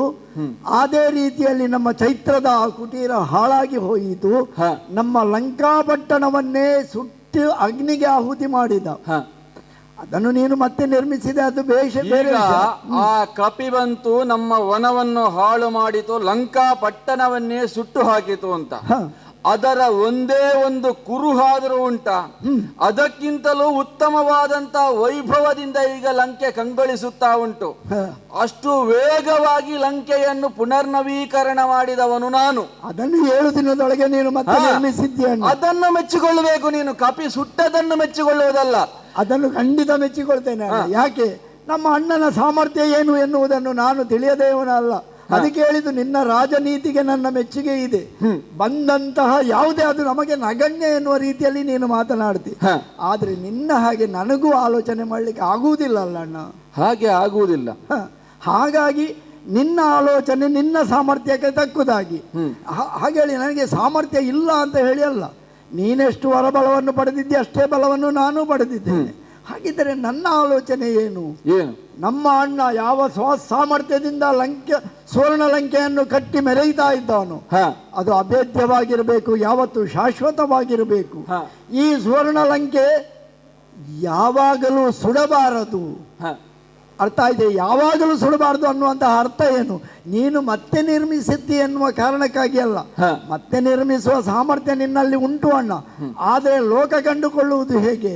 ಯಾವುದೋ ಒಂದು ಕಪಿ ಬಂತಂತೆ, ಲಂಕೆಯನ್ನು ಸುಟ್ಟಿತಂತೆ. ರಾವಣ ಮತ್ತೆ ನಿರ್ಮಿಸಿದ ಅದು ಗಮನಕ್ಕೆ ಬರುವುದಿಲ್ಲ ಯಾರಿಗೂ. ಆದರೆ ಲಂಕೆಯನ್ನು ಸುಟ್ಟ ವಿಷಯ ಉಂಟಲ್ಲ, ಅದು ಬಹಳ ದೊಡ್ಡದಾಗಿ ಹೊರಗೆ ಹರಡಿಕೊಳ್ಳುತ್ತದೆ. ಯಾವಾಗಲೂ ಅಷ್ಟೇ. ಹಾಗೆ ಒಳ್ಳೆಯ ವಿಷಯ, ಹಾಗೆ ಕೆಟ್ಟ ವಿಷಯ, ಒಳ್ಳೆಯ ವಿಷಯ ಯಾರು ತಗೊಳ್ಳುವುದಿಲ್ಲ. ಕೆಟ್ಟದ್ದು ಏನುಂಟು ಅದು ಪಕ್ಕನೆ ಹರಡಿಕೊಳ್ಳುತ್ತದೆ. ಜನಕ್ಕೆ ಬೇಕಾದುದು ಏನು? ಕೆಟ್ಟ ವಿಷಯಗಳನ್ನು ಬೇಗ ತೆಗೆದುಕೊಳ್ತಾರೆ, ಬೇಗ ಅದನ್ನು ಕಿವಿಯಿಂದ ಕಿವಿಗೆ, ಬಾಯಿಯಿಂದ ಬಾಯಿಗೆ ಹಂಚುತ್ತಾರೆ. ಇದು ನಮ್ಮ ಅನುಭವಕ್ಕೆ ಬಂದದ್ದು ಅಣ್ಣ. ನಾವು ಯಾವಾಗಲೂ ಇದನ್ನೇ ಕಾಣುವುದು. ಹಾಗಾಗಿ ಹೇಳುವುದು ಏನು, ಇಂತಹ ಕೆಟ್ಟ ವಿಷಯ ಇಲ್ಲಿ ಸುವರ್ಣ ಲಂಕೆ ಸುಟ್ಟಿತು, ಅದನ್ನು ನೀನು ನಿರ್ಮಿಸಲು ಶಕ್ತ ಅಣ್ಣ. ಅದರ ಬಗ್ಗೆ ನನಗೇನು ಇದಿಲ್ಲ, ಭಾವನೆಗಳೇ ಇಲ್ಲ, ಯಾವುದೇ ಅಂಜಿಕೆ ಇಲ್ಲ. ಅಷ್ಟು ಶಕ್ತಿ ನಿನ್ನಲ್ಲಿದೆ, ಅಷ್ಟು ಭಂಡಾರ ನಮ್ಮಲ್ಲಿದೆ. ಸುವರ್ಣ ಲಂಕೆಗಿದು ನಿರ್ಮಿಸುವುದು ದೊಡ್ಡ ವಿಷಯ ಅಲ್ಲ. ನೀನು ನಿರ್ಮಿಸಿದಂತಹ ಈ ಲಂಕೆಯನ್ನು ಒಮ್ಮೆಗಾದ್ರೂ ಆ ಕಪಿ ಸುಟ್ಟಿತಲ್ಲ, ಅದನ್ನು ಏನು ಮಾಡ್ಲಿಕ್ಕಾಯ್ತು ನಮ್ಮಿಂದ? ಒಮ್ಮೆಗೆ ನೀನು ಹೇಳಬಹುದು ಅದನ್ನು ನಮ್ಮ ಇಂದ್ರಜಿತು ಮಗ ಮೇಘನಾದ ಕಟ್ಟಿ ತಂದ ಅಂತ ಹೇಳಿಕೊಂಡು. ಅವ ಕಟ್ಟಲಿಕ್ಕೆ ಏನೋ ಕಟ್ಟಿದ ಫಲ ಏನಾಯಿತು? ಅಕ್ಷಯ ಕುಮಾರಾದಿಯಾಗಿ ನಮ್ಮ 60,000 ಕಪಿ ವೀರರು ಅವನು ಕಟ್ಟಿದಂತಹ, ಅವನನ್ನು ಎಳೆತರುವಂತಹ ಆ ಬಂಡಿ ಅಡಿಯಲ್ಲಿ ಬಿದ್ದು ಸತ್ರು, ಅವನ ಕೈಕಾಲಿನ ಅಡಿಯಲ್ಲಿ ಬಿಟ್ಟು ಸತ್ರು. ಹಾಗಾಗಿ ಅಂತಹ ಕಪಿವೀರರೆಲ್ಲರೂ ಸತ್ತಾಗ ಆ ಸಾಯಲಿಕ್ಕೆ ಕಾರಣ ನಮ್ಮ ಇಂದ್ರಜಿತು ಅವನನ್ನು ಕಟ್ಟಿ ಎಳೆದು ತಂದದ್ದರಿಂದ ಅಲ್ವೇ? ಇಲ್ಲಿ ಬಂದ ಎಷ್ಟು ನಿರ್ಭಯವಾಗಿ ನಿನ್ನೆದುರು ನಿಂತು ಮಾತನಾಡಿದ. ನಿನ್ನೆದುರು ಅಷ್ಟು ಶಕ್ತಿಯಿಂದ ಅಷ್ಟು ನಿರ್ಭಯವಾಗಿ ಮಾತನಾಡಲಿಕ್ಕೆ ಯಾರಿಗೆ ಅಷ್ಟು ಶಕ್ತಿ ಇದೆ? ಹಾಗಾದರೆ ಅವ ಬಂದು ಹೇಳಿದ ಮಾತೇನು? ನಾನು ರಾಮನ ದೂತ ಅಂತ ಹೇಳಲೇ ಇಲ್ಲ, ರಾಮನ ದೂತ ಅಂತ ತನ್ನನ್ನು ತಾನು ಅವ ವರ್ಣಿಸಿಕೊಂಡು ಇಲ್ಲಿ ನಿನ್ನೆದುರು ನಿರ್ಭಯವಾಗಿ ನಿಂತು ಮಾತನಾಡಿ, ನೀನು ಏನು ಹೇಳಿದ್ರು ಅದನ್ನು ನೀನು ಹೇಗೆ ಎಲ್ಲವನ್ನು ನಗಣ್ಯವಾಗಿ ತೆಗೆದುಕೊಳ್ತೀಯೋ ಹಾಗೆ ಅದೆಲ್ಲವನ್ನು ನಗಣ್ಯವಾಗಿ ತೆಗೆದುಕೊಂಡು ಯಾವುದು ಏನೂ ಆಗದಾಗೆ ಸುಟ್ಟ. ಆ ಸುಡುವುದರಲ್ಲಿ ಅವನೊಂದು ವಿಶೇಷತೆಯನ್ನು ಮಾಡಿದೆ ಅಣ್ಣ, ಗಮನಿಸಿದ್ಯಲ್ವೇ ನೀನು? ಸೀತೆ ಇದ್ದ ಅಶೋಕವನ ಸುಡ್ಲಿಲ್ಲ, ಸೂತೆಯ ಕೂದಲು ಕೊಂಗ್ಲಿಲ್ಲ, ನನ್ನ ಅರಮನೆಗೆ ಬೆಂಕಿ ತಾಗ್ಲಿಲ್ಲ, ಉಳಿದೆಲ್ಲ ಕಡೆಗೆ ಬೆಂಕಿ ಹೋಯಿತು. ಯಾಕೆ ಹಾಗಾಯಿತು ಅಂತ ನನಗೆ ಅರ್ಥ ಆಗ್ಲಿಲ್ಲ. ಆದ್ರೆ ಒಂದು ವಿಷಯ ಅರ್ಥ ಆಯಿತು. ಏನು?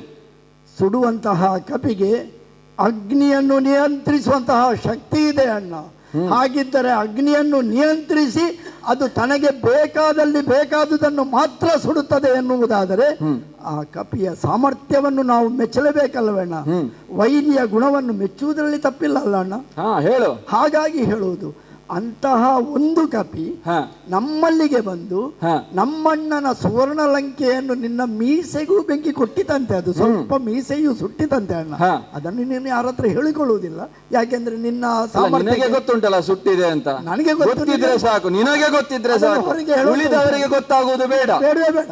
ಹಾಗಾಗಿ ಹೇಳುವುದಣ್ಣ, ಅಂತಹ ಕಪಿ, ಅಷ್ಟೆಲ್ಲ ಮಾಡಿದ ಕಪಿ, ಒಂದು ಕಪಿ ಅಲ್ಲಿ ಇರುವುದೆಷ್ಟು 77 ಕೋಟಿ ಕಪಿ ವೀರರು, ಅರ್ಬುದರು, ಸಿಂಹಳಿ, ಅವರ ಸಾಮರ್ಥ್ಯ ಎಷ್ಟಿರ್ಬಹುದಣ್ಣ?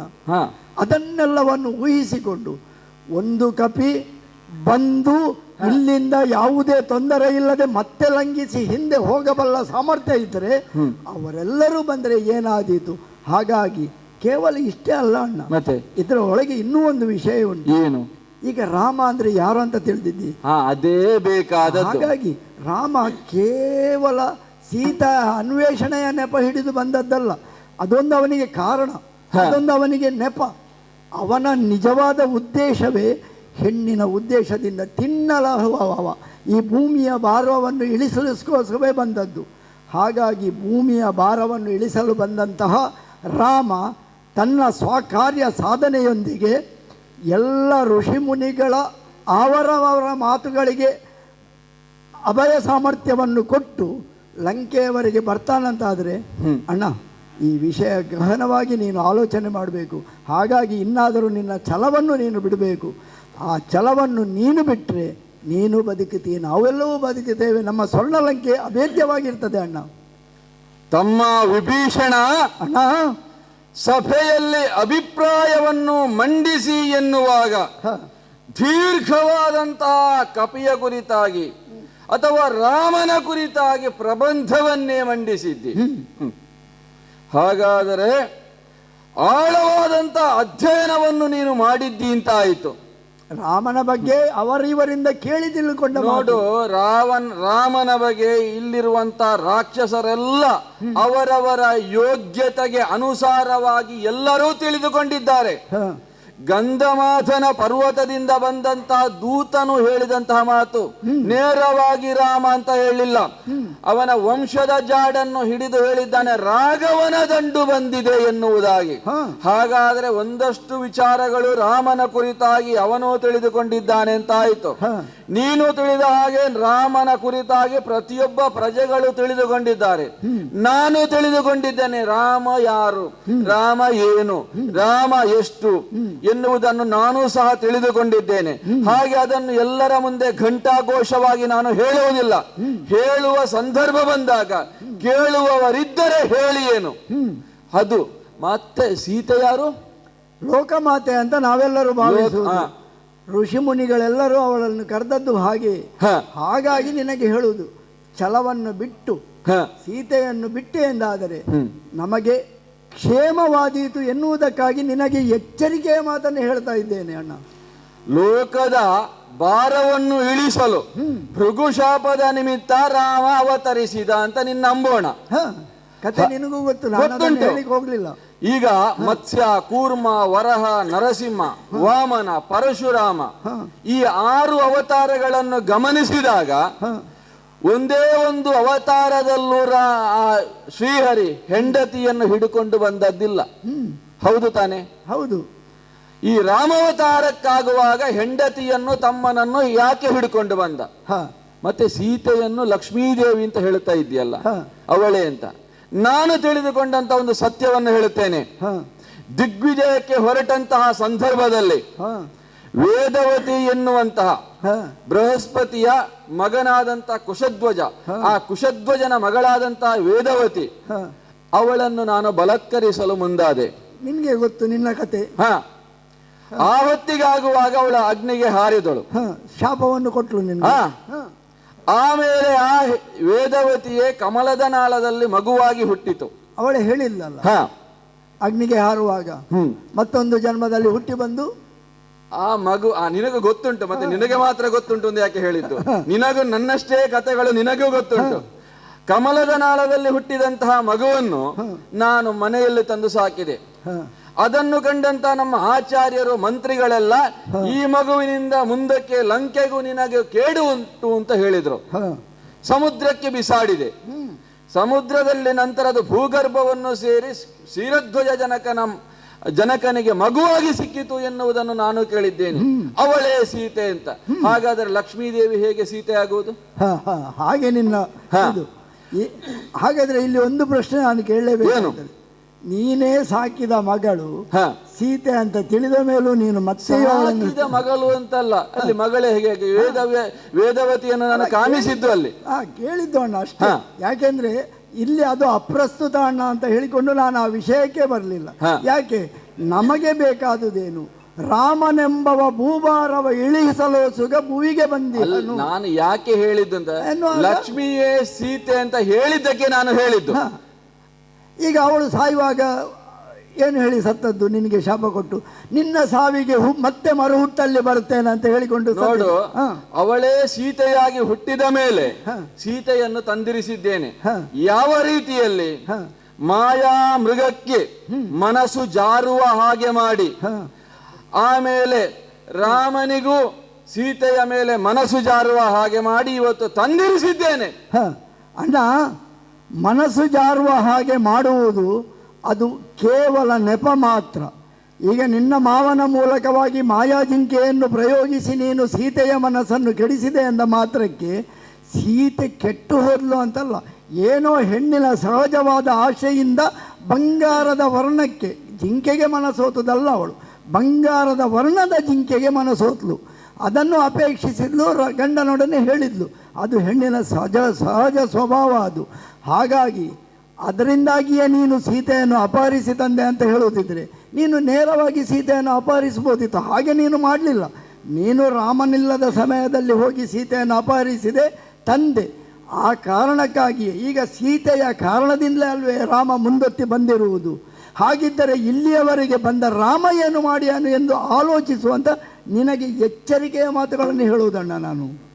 ಈಗ ಆ ಮಾಯಾಜಿಂಕೆಗೆ ಮಾರು ಹೋಗಿ ಜಾರಿದಂತಹ ಸೀತೆ ಇಂದಲ್ಲ ನಾಳೆ ನನಗೆ ಜಾರುತ್ತಾಳೆ ಎನ್ನುವಂತ ನಂಬಿಕೆ ನನಗುಂಟು. ಹಾಗಾಗಿ ಬರುವಂತ ರಾಮನೋ ಗೀಮನೋ ನನಗೆ ಲೆಕ್ಕವೇ ಅಲ್ಲ. ನೀನು ಸೀತೆಯನ್ನು ಜಾರೆ ಎಂದು ತಿಳಿದೆ ಅಣ್ಣ. ಜಾರೆಯ ಸೀತೆ ಸಾಕ್ಷಾತ್ ಲಕ್ಷ್ಮೀ ದೇವಿ, ನಾರಾಯಣ ರಾಮಚಂದ್ರ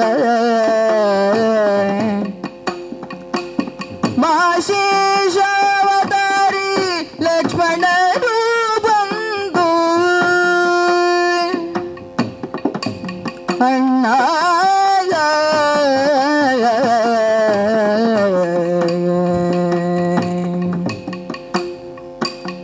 ದೇವತೆಗಳ ದೋರಿಗೋಸ್ಕರ ದೋಳಿಂದು, ದೇವತೆಗಳ ದೋರಿಗೋಸ್ಕರ ದೋಳಿಂದು ನಮ್ಮಂತಕ ನೂರಿಗಟ್ಟದೆ ಬಿಡರಂತು ಕೋ ಮುಂದು.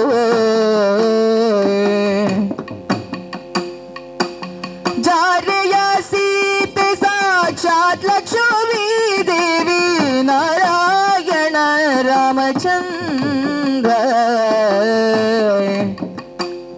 ಅಣ್ಣ.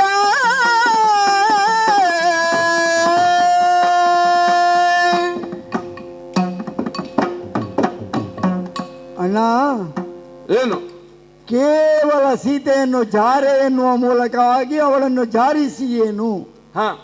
ಅಣ್ಣ, ಜಾರೆ ಅಂತ ಯಾರನ್ನು ಕರೆಯುವುದು? ವಿಷಯ ಆಸಕ್ತರಾಗಿ, ಸಂಪತ್ತಿಗೂ ಆಸಕ್ತರಾಗಿ, ಅಥವಾ ಮೋಹದ ಬಲೆಗೂ ಆಸಕ್ತರಾಗಿ ವಿಷಯದಿಂದ ವಿಷಯಕ್ಕೆ ಹಾರುವವರನ್ನು ಜಾರೆಯರು ಅಂತ ಹೇಳಿದರೆ ತಪ್ಪಾಗಲಾರದು. ಆದರೆ ಸೀತೆ ಅಂಥವಳಲ್ಲ ಎನ್ನುವುದನ್ನು ನೀನು ಸ್ಪಷ್ಟವಾಗಿಯೇ ತಿಳಿದುಕೊಂಡಿದ್ದೀಯ. ಇದನ್ನು ಯಾಕೆ ನಾನು ಹೇಳ್ತೇನೆ ಅಂತ ಹೇಳಿದರೆ, ಸೀತೆಯ ಮುಂದೆ ನೀನು ನಿನ್ನ 10 ಮುಖಗಳನ್ನು ಅಡಗಿಸಿಟ್ಟು ಏಕಮುಖದಿಂದ ಹೋಗಿ ಅವಳನ್ನು ಮನಸ್ಸನ್ನು ಒಲಿಸುವಂತಹ ಪ್ರಯತ್ನವನ್ನು ಎಷ್ಟು ಬಾರಿ ಮಾಡಿದ್ದಿ. ನಿನ್ನನ್ನು ನೀನು ಸುಂದರನಂತ ತೋರಿಸಿಕೊಳ್ಳುತ್ತಾ ಸುಂದರಾಂಗನಾಗಿ ಕಾಣಿಸಿಕೊಂಡು ಅವಳೆದುರಿನಲ್ಲಿ ಹೋಗಿ ನಿನ್ನ ಸಾರ್ವಭೌಮತ್ವವನ್ನು, ನಿನ್ನ ಪೌರುಷವನ್ನು, ನಿನ್ನ ಲೋಕವೀರತ್ವವನ್ನು, ಚತುರ್ದಶ ಭುವನದಲ್ವತ್ವವನ್ನು ಎಲ್ಲವನ್ನು ವಿವರಿಸಿದ್ದೀಯ. ಲಂಕೆಯ ಸ್ವರ್ಣಯುಗವನ್ನು ವಿವರಿಸಿದ್ದೀಯ. ಎಲ್ಲವನ್ನು ವಿವರಿಸಿದ ಮೇಲೂ ಸೀತೆ ನಿನ್ನ ಮಾತನ್ನು ಕೇಳುವುದು ಬಿಡು, ನಿನ್ನ ಮಾತಿಗೆ ಪ್ರತಿ ಉತ್ತರವನ್ನೇ ಕೊಳ್ಳಿಲ್ಲ. ಒಂದು ತೃಣಕಲ್ಲನ ಹುಳುಕಡ್ಡಿಯನ್ನು ಹಿಡಿದು ಅದರ ಮೂಲಕವಾಗಿ ನಿನಗೆ ಉತ್ತರವನ್ನು ಕೊಟ್ಟಿದ್ದಾಳೆ ಎನ್ನುವಾಗ ಸೀತೆ ಎಷ್ಟು ವಿಷಯದಲ್ಲಿ ಆಸಕ್ತಳು.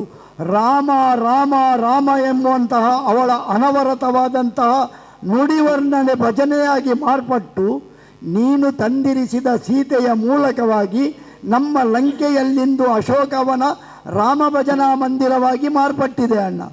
ಅಲ್ಲಿ ರಾಮಮಯವೇ ಕೇಳುವುದು. ಅದನ್ನು ಕೇಳಿದಂತಹ ರಾಕ್ಷಸಿಯರು ಸಹ ಕೆಲವು ಸಲ ತಪ್ಪಿ ತಮ್ಮ ಬಾಯಿಯಿಂದ ರಾಮ ರಾಮ ಅಂತ ಹೇಳ್ತಾರಂತೆ. ಹಾಗೆ ಕೇಳಿದ್ದೇನೆ ನಾನು.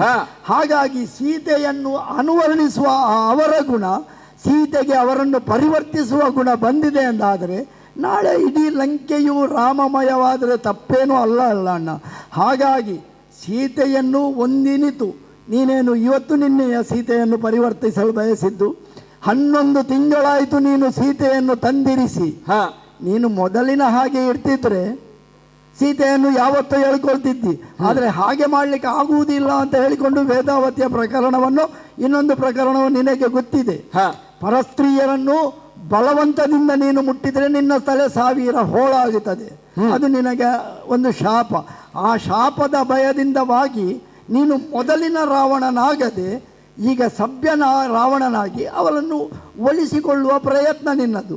11 ತಿಂಗಳಲ್ಲಿ ಆಗಲಿಲ್ಲ ಅಣ್ಣ. ಮತ್ತೊಂದು ಉಂಟು, ಹೆಣ್ಣಾದವಳು ಒಲಿದು ಬಂದರೆ ಮಾತ್ರ ಶುಭವೂ ಹೌದು ಶೋಭೆಯೂ ಹೌದು. ಅದು ಸತ್ಯ ವಿಷಯ, ಸತ್ಯ ಅಲ್ಲ. ಅದು ನಿನಗೂ ನನಗೂ ಅಂತ ಅಲ್ಲ, ಎಲ್ಲ ಲೋಕಕ್ಕೆ ಅನ್ವಯವಾಗುವ ವಿಷಯ ಅದು. ಯಾವಾಗಲೂ ನಾರಿ ಒಲಿದು ಬರಬೇಕು, ನಾರಿ ಮುನಿದು ಬಂದರೆ ಮಾರಿಯಾಗುತ್ತದೆ ಎನ್ನುವುದನ್ನು ನಾವು ಅಲ್ಲಿ ತಿಳ್ಕೊಳ್ಬೇಕು. ಈಗ ನಾರಿ ಅಲ್ಲಿ ಮುನಿದಿದ್ದಾಳೆ, ರಾಮಮಯವಾಗಿದೆ. ಆ ರಾಮಮಯವಾದಂತಹ ಅಶೋಕವನ ಇಡೀ ಲಂಕೆಗೆ ವ್ಯಾಪಿಸಬಾರದು. ಹಾಗಾಗಿ ರಾಮನೆಂಬವ ದೇವತೆಗಳ ದೂರಿನಿಂದ, ಋಷಿಮುನಿಗಳ ತಪಸ್ಸಿನಿಂದ, ಅವರೆಲ್ಲರ ಆಶಯ ಮೂರ್ತಿವೆತ್ತಂತೆ ಲೋಕಕ್ಕೆ ಧರೆಗವತರಿಸಿದ ಎನ್ನುವುದನ್ನು ನಾವೆಲ್ಲರೂ ಕೇಳಿ ತಿಳಿದದ್ದು. ನಾನು ಸ್ವಲ್ಪ ರಾಮ ರಾಮ ಅಂತ ಭಜನೆ ಮಾಡುವುದುಂಟು. ಹಾಗಾಗಿ ರಾಮನ ಕುರಿತಾಗಿ ಆಸಕ್ತಿಯುಳ್ಳ ನಾನು ರಾಮನ ಎಲ್ಲ ವಿಷಯಗಳನ್ನು ಕೇಳಿ ತಿಳಿದುಕೊಂಡಿದ್ದೇನೆ. ರಾಮನಂತವನೊಬ್ಬ ಭೂಮಿಗೆ ಬರಬೇಕು. ಯಾಕೆ? ಭೂಮಿ ಅಧರ್ಮದಿಂದ ಭಾರವಾಗಿದೆ. ಕಾಲ ಕಾಲಕ್ಕೆ ಭೂಮಿ ಅಧರ್ಮದಿಂದ ಭಾರವಾದಾಗ ಸಾಕ್ಷಾತ್ ಭೂದೇವಿಯೇ ಭಗವಂತನಲ್ಲಿ ಮಹಾವಿಷ್ಣುವಿನಲ್ಲಿ ಪ್ರಾರ್ಥಿಸ್ತಾಳಂತೆ, ಸ್ವಾಮಿ ಭಾರವಾಗಿದೆ, ಬಂದು ಈ ಭಾರವನ್ನು ಇಳಿಸು ಅಂತ ಹೇಳಿಕೊಂಡು. ಹಾಗೆಯೇ ಈಗಲೂ ಆದದ್ದು ಅಂತ ನಾವು ಕೇಳಿ ತಿಳ್ಕೊಂಡ ವಿಷಯ. ನೀದನ್ನದನ್ನು ಎಷ್ಟು ನಂಬುತ್ತೀಯ ಬಿಡ್ತೀಯ ಬೇರೆ ವಿಷಯ. ಆದರೆ ರಾಮನಂದ ಆಸಕ್ತಿ ಕೇಂದ್ರಿತವಾದಂತಹ ಸೀತೆಯ ಮನಸ್ಸನ್ನು 11 ತಿಂಗಳಲ್ಲಿ ನಿನಗೆ ಪರಿವರ್ತನೆ ಮಾಡಲಿಕ್ಕಾಗಲಿಲ್ಲ, ಜಾರಿಸ್ಲಿಕ್ಕೆ ಆಗಲಿಲ್ಲ. ಹಾಗಾಗಿ ಇನ್ನೊಂದು ತಿಂಗಳ ಅವಧಿ ಕೊಟ್ಟಿದ್ದೀಯಂತೆ ನೀನು.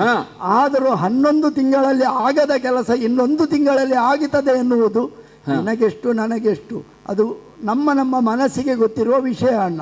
ಹಾಗಾಗಿ ಸೀತೆಯನ್ನು ಜಾರಿನಿ ಎಂದು ತಿಳಿಯದೆ ಸಾಕ್ಷಾತ್ ಶ್ರೀಮನ್ನಾರಾಯಣನ ಮಹಾಲಕ್ಷ್ಮಿಯೇ ಅವಳು. ಶ್ರೀಮನ್ನಾರಾಯಣನ ಹೃದಯ ಕಮಲದಲ್ಲಿ ವಾಸಿಸುವ ಮಹಾಲಕ್ಷ್ಮಿ ಸಂಪತ್ತಿಗೆ ಅಧಿದೇವತೆ. ನಿನ್ನ ಈ ಎಂತಹ ಸಂಪತ್ತಿದ್ರು ಅವಳ ಕಾಲ ಕಸಕ್ಕೆ ಸಮಾನ. ಇದು ಸುವರ್ಣ ಲಂಕೆ ಆಗಲಿ, ನಿನ್ನ ಸಾರ್ವಭೌಮತ್ವವಾಗಲಿ, ಯಾವುದೇ ಆಗಲಿ, ಸಂಪತ್ತಿಗೆ ಅಧಿದೇವತೆಯಾದಂತಹ ಮಹಾಲಕ್ಷ್ಮಿಗೆ ಯಾಕೆ ಇದೆಲ್ಲ?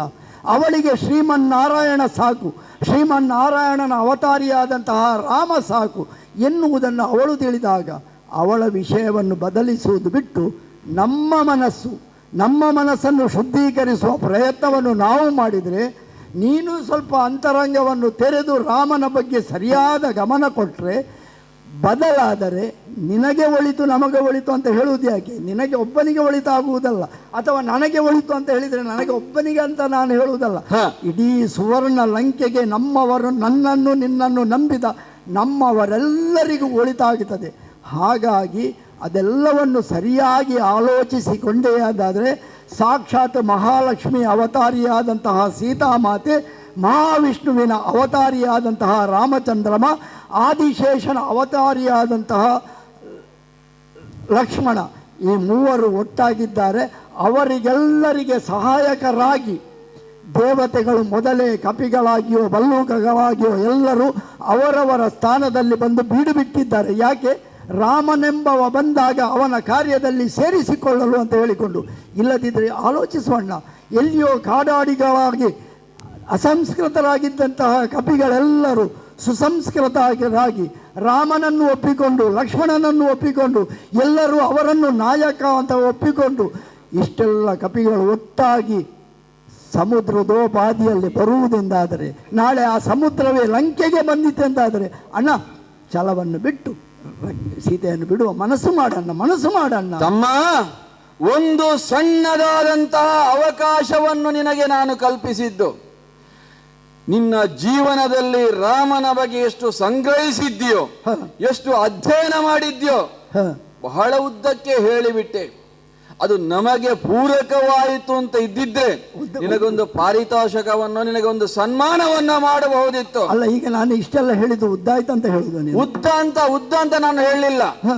ರಾಮನ ಬಗ್ಗೆ ಅಷ್ಟೆಲ್ಲ ಹೇಳಿಬಿಟ್ಟೆ ಅಲ್ಲ. ನೀನು ತಿಳ್ಕೊಳ್ಳಿ ಅಂತ ಹೇಳುದಣ್ಣ.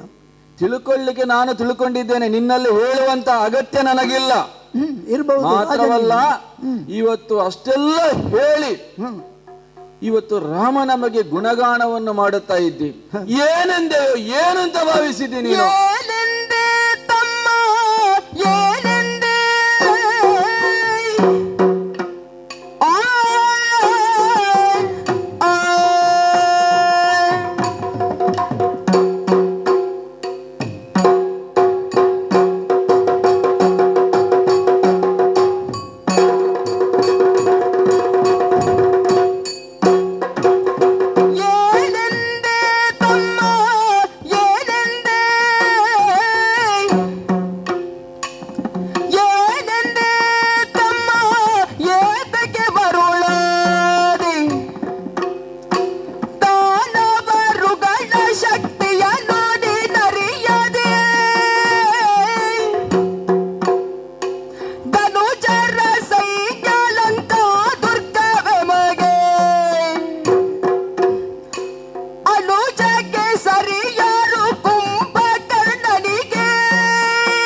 ತಮ್ಮ, ಅಣ್ಣ ನೀನಿವತ್ತು ರಾಮನ ಕುರಿತಾಗಿಯೋ ಬಂದಂತಹ ಕಪಿಕಟಕದ ಕುರಿತಾಗಿಯೋ ಅಧ್ಯಯನವನ್ನು ಮಾಡಿ ಹ ಅಥವಾ ಅದರ ಕುರಿತಾದಂತಹ ಮಾಹಿತಿಯನ್ನು ಸಂಗ್ರಹ ಮಾಡಿ ಹೇಳುವುದರ ಬದಲು ಹ ನಮ್ಮದಾದಂತಹ ದಾನವರ ಹ ಹಿನ್ನೆಲೆಯನ್ನು ಸರಿಯಾಗಿ ಅಧ್ಯಯನ ಮಾಡಿ ಅಭಿಪ್ರಾಯವನ್ನು ಮಂಡಿಸುತ್ತಾ ಇದ್ರೆ ಎಲ್ಲರೂ ಇವತ್ತು ಚಪ್ಪಾಳೆಯನ್ನು ತಟ್ಟುತ್ತಾ ಇದ್ರು.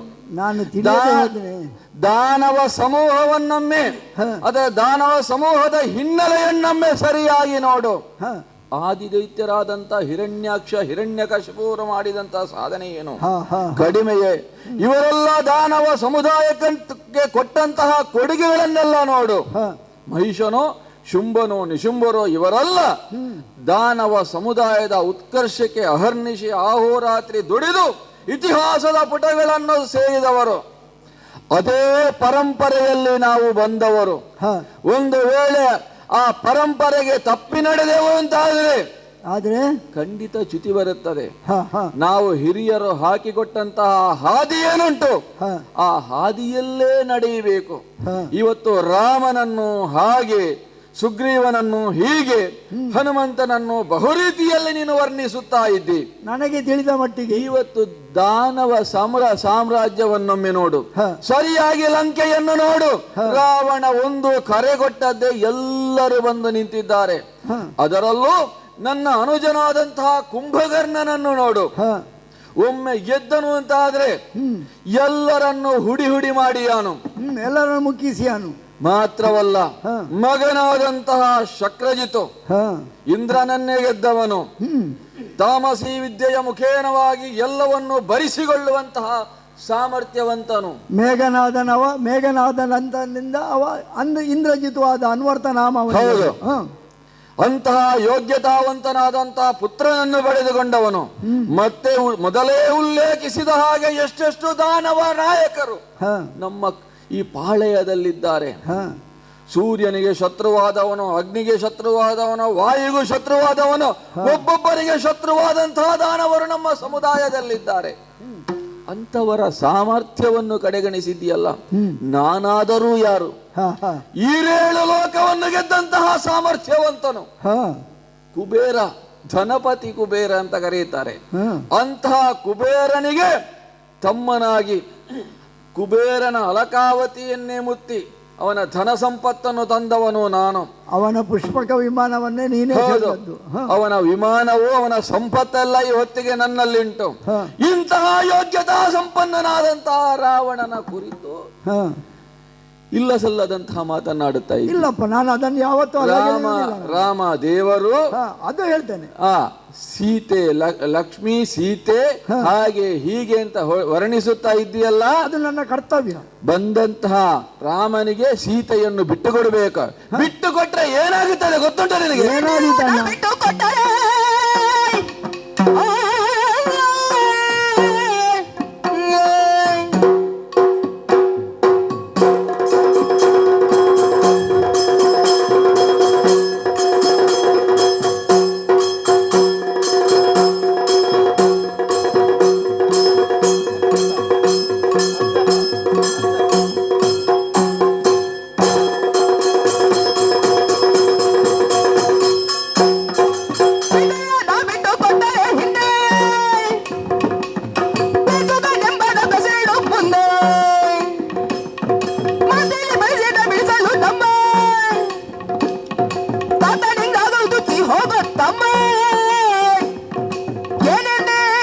ತಮ್ಮ ಏನೆಂದೆ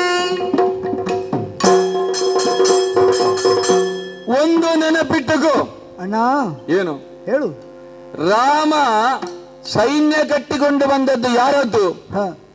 ಯಾವರೋ ಈ ಭರತಖಂಡದಲ್ಲಿರುವಂತ ಅರಸು ಮಕ್ಕಳನ್ನು ಸೇರಿಸಿ ಸೈನ್ಯ ಕಟ್ಟಿಕೊಂಡು ಬಂದದ್ದಲ್ಲ. ಅದು ಅವನ ವಿಶೇಷತೆ ಅಣ್ಣ. ಕಾಡಿನಲ್ಲಿ ಕಪಿ ಮರದಿಂದ ಮರಕ್ಕೆ ಲಂಘಿಸುವಂತಹ ತಿರುಗುಟ್ಟುವಂತಹ ಕಪಿಗಳನ್ನು ಹಿಡಿದುಕೊಂಡು ಬಂದದ್ದು. ಈ ಕಪಿಗಳಿಗೆ ಹೆದರಿ ಸೀತೆಯನ್ನು ಬಿಟ್ಟುಕೊಡುವಂತಹ ಮಾತುಂಟು. ಒಂದು ಕತೆ ನನಗೆ ನೆನಪಿಗೆ ಬರುತ್ತದೆ. ಏನಣ್ಣ ಅದು? ಒಂದು ಊರಿನಲ್ಲಿ ಒಬ್ಬ ಅರಸ ಹಾಗೂ ಮಂತ್ರಿ ಇದ್ರು. ಆ ಮಂತ್ರಿ ಅರಸನಿಗೆ ಪೂರಕವಾದಂತಹ ಸಲಹೆಗಳನ್ನು ಕೊಡ್ತಾ ಇದ್ದ. ಒಂದು ಅರ್ಥದಲ್ಲಿ ಹೇಳುವುದಾದ್ರೆ ಕೆಪ್ಪ ದೇವರಿಗೆ ಮರದ ಜಾಗಟೆ ಇದ್ದ ಹಾಗೆ ಅಂತ ಅನ್ವರ್ಥ ಅದು. ಮಂತ್ರಿ ಹೇಳಿದ, ಅರಸರೇ, ಇಷ್ಟು ದೊಡ್ಡ ವಿಶಾಲವಾದಂತಹ ಸೈನ್ಯವನ್ನು ಸಾಕುವುದು ಬೇಡ. ಅದರಿಂದ ಸೈನ್ಯಕ್ಕೆ ಒಂದಷ್ಟು ತೆರಿಗೆಗಳು, ಪ್ರಜೆಗಳು ಕೊಟ್ಟಂತಹ ತೆರಿಗೆಗಳು, ಸುಂಕಗಳೆಲ್ಲ ವ್ಯಯಿಸಲ್ಪಡುತ್ತದೆ, ನಷ್ಟ ಆಗುತ್ತದೆ. ಅದಕ್ಕಾಗಿ ಒಂದಷ್ಟು ನಾಯಿಗಳನ್ನು ನಾವು ಸಾಕುವ ಅಂತ. ಹಲವಾರು ರೀತಿಯ ನಾಯಿಗಳೆಲ್ಲ ಇರುತ್ತದೆ, ಅದು ವಿಜೃಂಭಿಸ್ತವೆ ಅಂತ ಹೇಳಿದ. ಆ ನಾಯಿಗಳನ್ನೆಲ್ಲ ಸಾಕುವ ಅಂತ ಹೇಳಿದ. ಈ ಮಂತ್ರಿ ಹೇಳಿದಂತಹ ಮಾತು ಅರಸನಿಗೆ ಸರಿ ಅಂತ ಕಂಡಿತು. ಇವ ಏನು ಮಾಡಿದ, ಸೈನಿಕರಿಗೆಲ್ಲ ನಿವೃತ್ತಿಯನ್ನು ಘೋಷಣೆ ಮಾಡಿದ. ನಾನಾ ರೀತಿಯ ನಾಯಿಗಳನ್ನು ರಾಜ್ಯದ ಗಡಿಯಲ್ಲಿ ಸ್ಥಾಪಿಸಿದ. ಅವೆಲ್ಲ ಕಾವಲು ಕಾಯಲಿಕ್ಕೆ ಆರಂಭ ಮಾಡಿತು. ವಿದೇಶಿ ರಾಜನಿಗೆ ಈ ಮಾಹಿತಿ ಗೊತ್ತಾಯಿತು. ಸೈನ್ಯದ ಗಡಿಯಲ್ಲಿ ಸೈನಿಕರಿಲ್ಲ, ಕೇವಲ ನಾಯಿಗಳಿರುವುದು ಎನ್ನುವುದಾಗಿ. ಇವ ನಾಯಿಗಳ ಬಗ್ಗೆ ಒಂದಷ್ಟು ಸಂಗ್ರಹ ಮಾಡಿದ. ಅದಕ್ಕೆ ಬೇಕಾದಂತಹ ಎಲುಬು, ಮಾಂಸವೋ, ರೊಟ್ಟಿಯೋ ಇದೆಲ್ಲವನ್ನು ಸಂಗ್ರಹಿಸಿಕೊಂಡು ಗಡಿಗೆ ಬಂದ. ಎಲ್ಲವನ್ನು ನಾಯಿಗಳಿಗೆ ಎಸೆದ. ಹಸುವಿನಿಂದ ಕಂಗಾಲಾದಂತಹ ನಾಯಿಗಳು ಮಾಂಸದ ತುಂಡನ್ನು, ಎಲುಬಿನ ತುಂಡನ್ನು ಅಥವಾ ಈ ರೊಟ್ಟಿಯನ್ನು ಹಿಡ್ಕೊಂಡು ಎತ್ತ ಹೋದವು ಅಂತ ಗೊತ್ತಿಲ್ಲ, ದಿಕ್ಕಾಪಾಲಾಗಿ ಓಡಿದವು. ಈ ರಾಜನಿಗೆ ಸುಲಭ ಆಯಿತು ವಿರೋಧಿ ಈ ಅರಸನನ್ನು ಸೋಲಿಸಲಿಕ್ಕೆ. ಈ ನಿನ್ನ ರಾಮನ ಕಥೆಯು ಹಾಗೆ, ಈ ಮರದಿಂದ ಮರಕ್ಕೆ ಹಾರುವಂತಹ ಕಪಿಗಳು, ಬಾಳೆ ತೋಟ ಸಿಕ್ಕಿದ್ರೆ ಮತ್ತೆ ರಾಮನ ಹಿಂದೆ ಕಪಿಗಳು ಬರ್ಲಿಕ್ಕುಂಟ. ರಾಮನಿಗೆ ಹೆದರಿ ನಾನು ಸೀತೆಯನ್ನು ಮರಳಿ ಕೊಟ್ಟೆನು ಅಂತ ಆದ್ರೆ ಹೇಡಿ ಎಂಬರು ನನ್ನನ್ನು. ಅಣ್ಣ, ನೀನು ಮರಳಾಗ್ತೀಯಾಕೆ ಅಣ್ಣ? ನೀನೇಕೆ ಮರುಳಪ್ಪುದಣ್ಣ?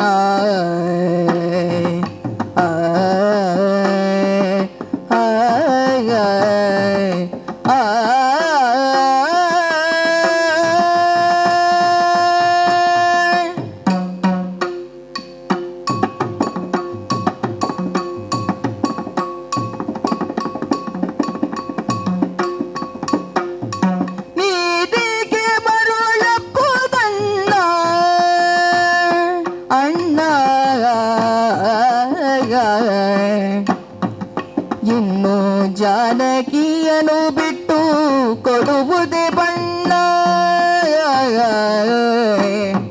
ಅಣ್ಣ. ಕೊಬ್ಬಿದೊನ್ಮದವೆಲ್ಲ ಬಿಡುಗು, ಕಪಿ ಮಾರ್ಬಲಗಳು ಬಂದು ಮಂಡೆಯ ಬಡಿಗೋ.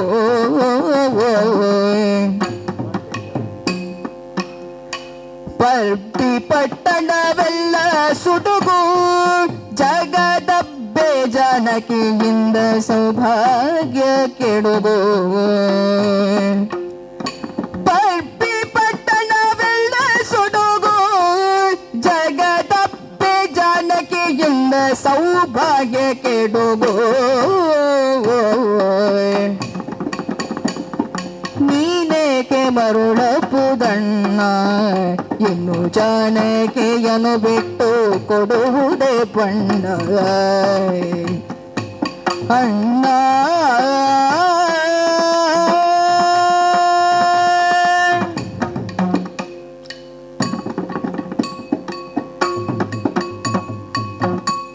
ಅಣ್ಣ ತಮ್ಮ, ಬಹಳ ಸೊಗಸಾದ ಉದಾಹರಣೆ ಹೇಳಿದೆ ನೀನು.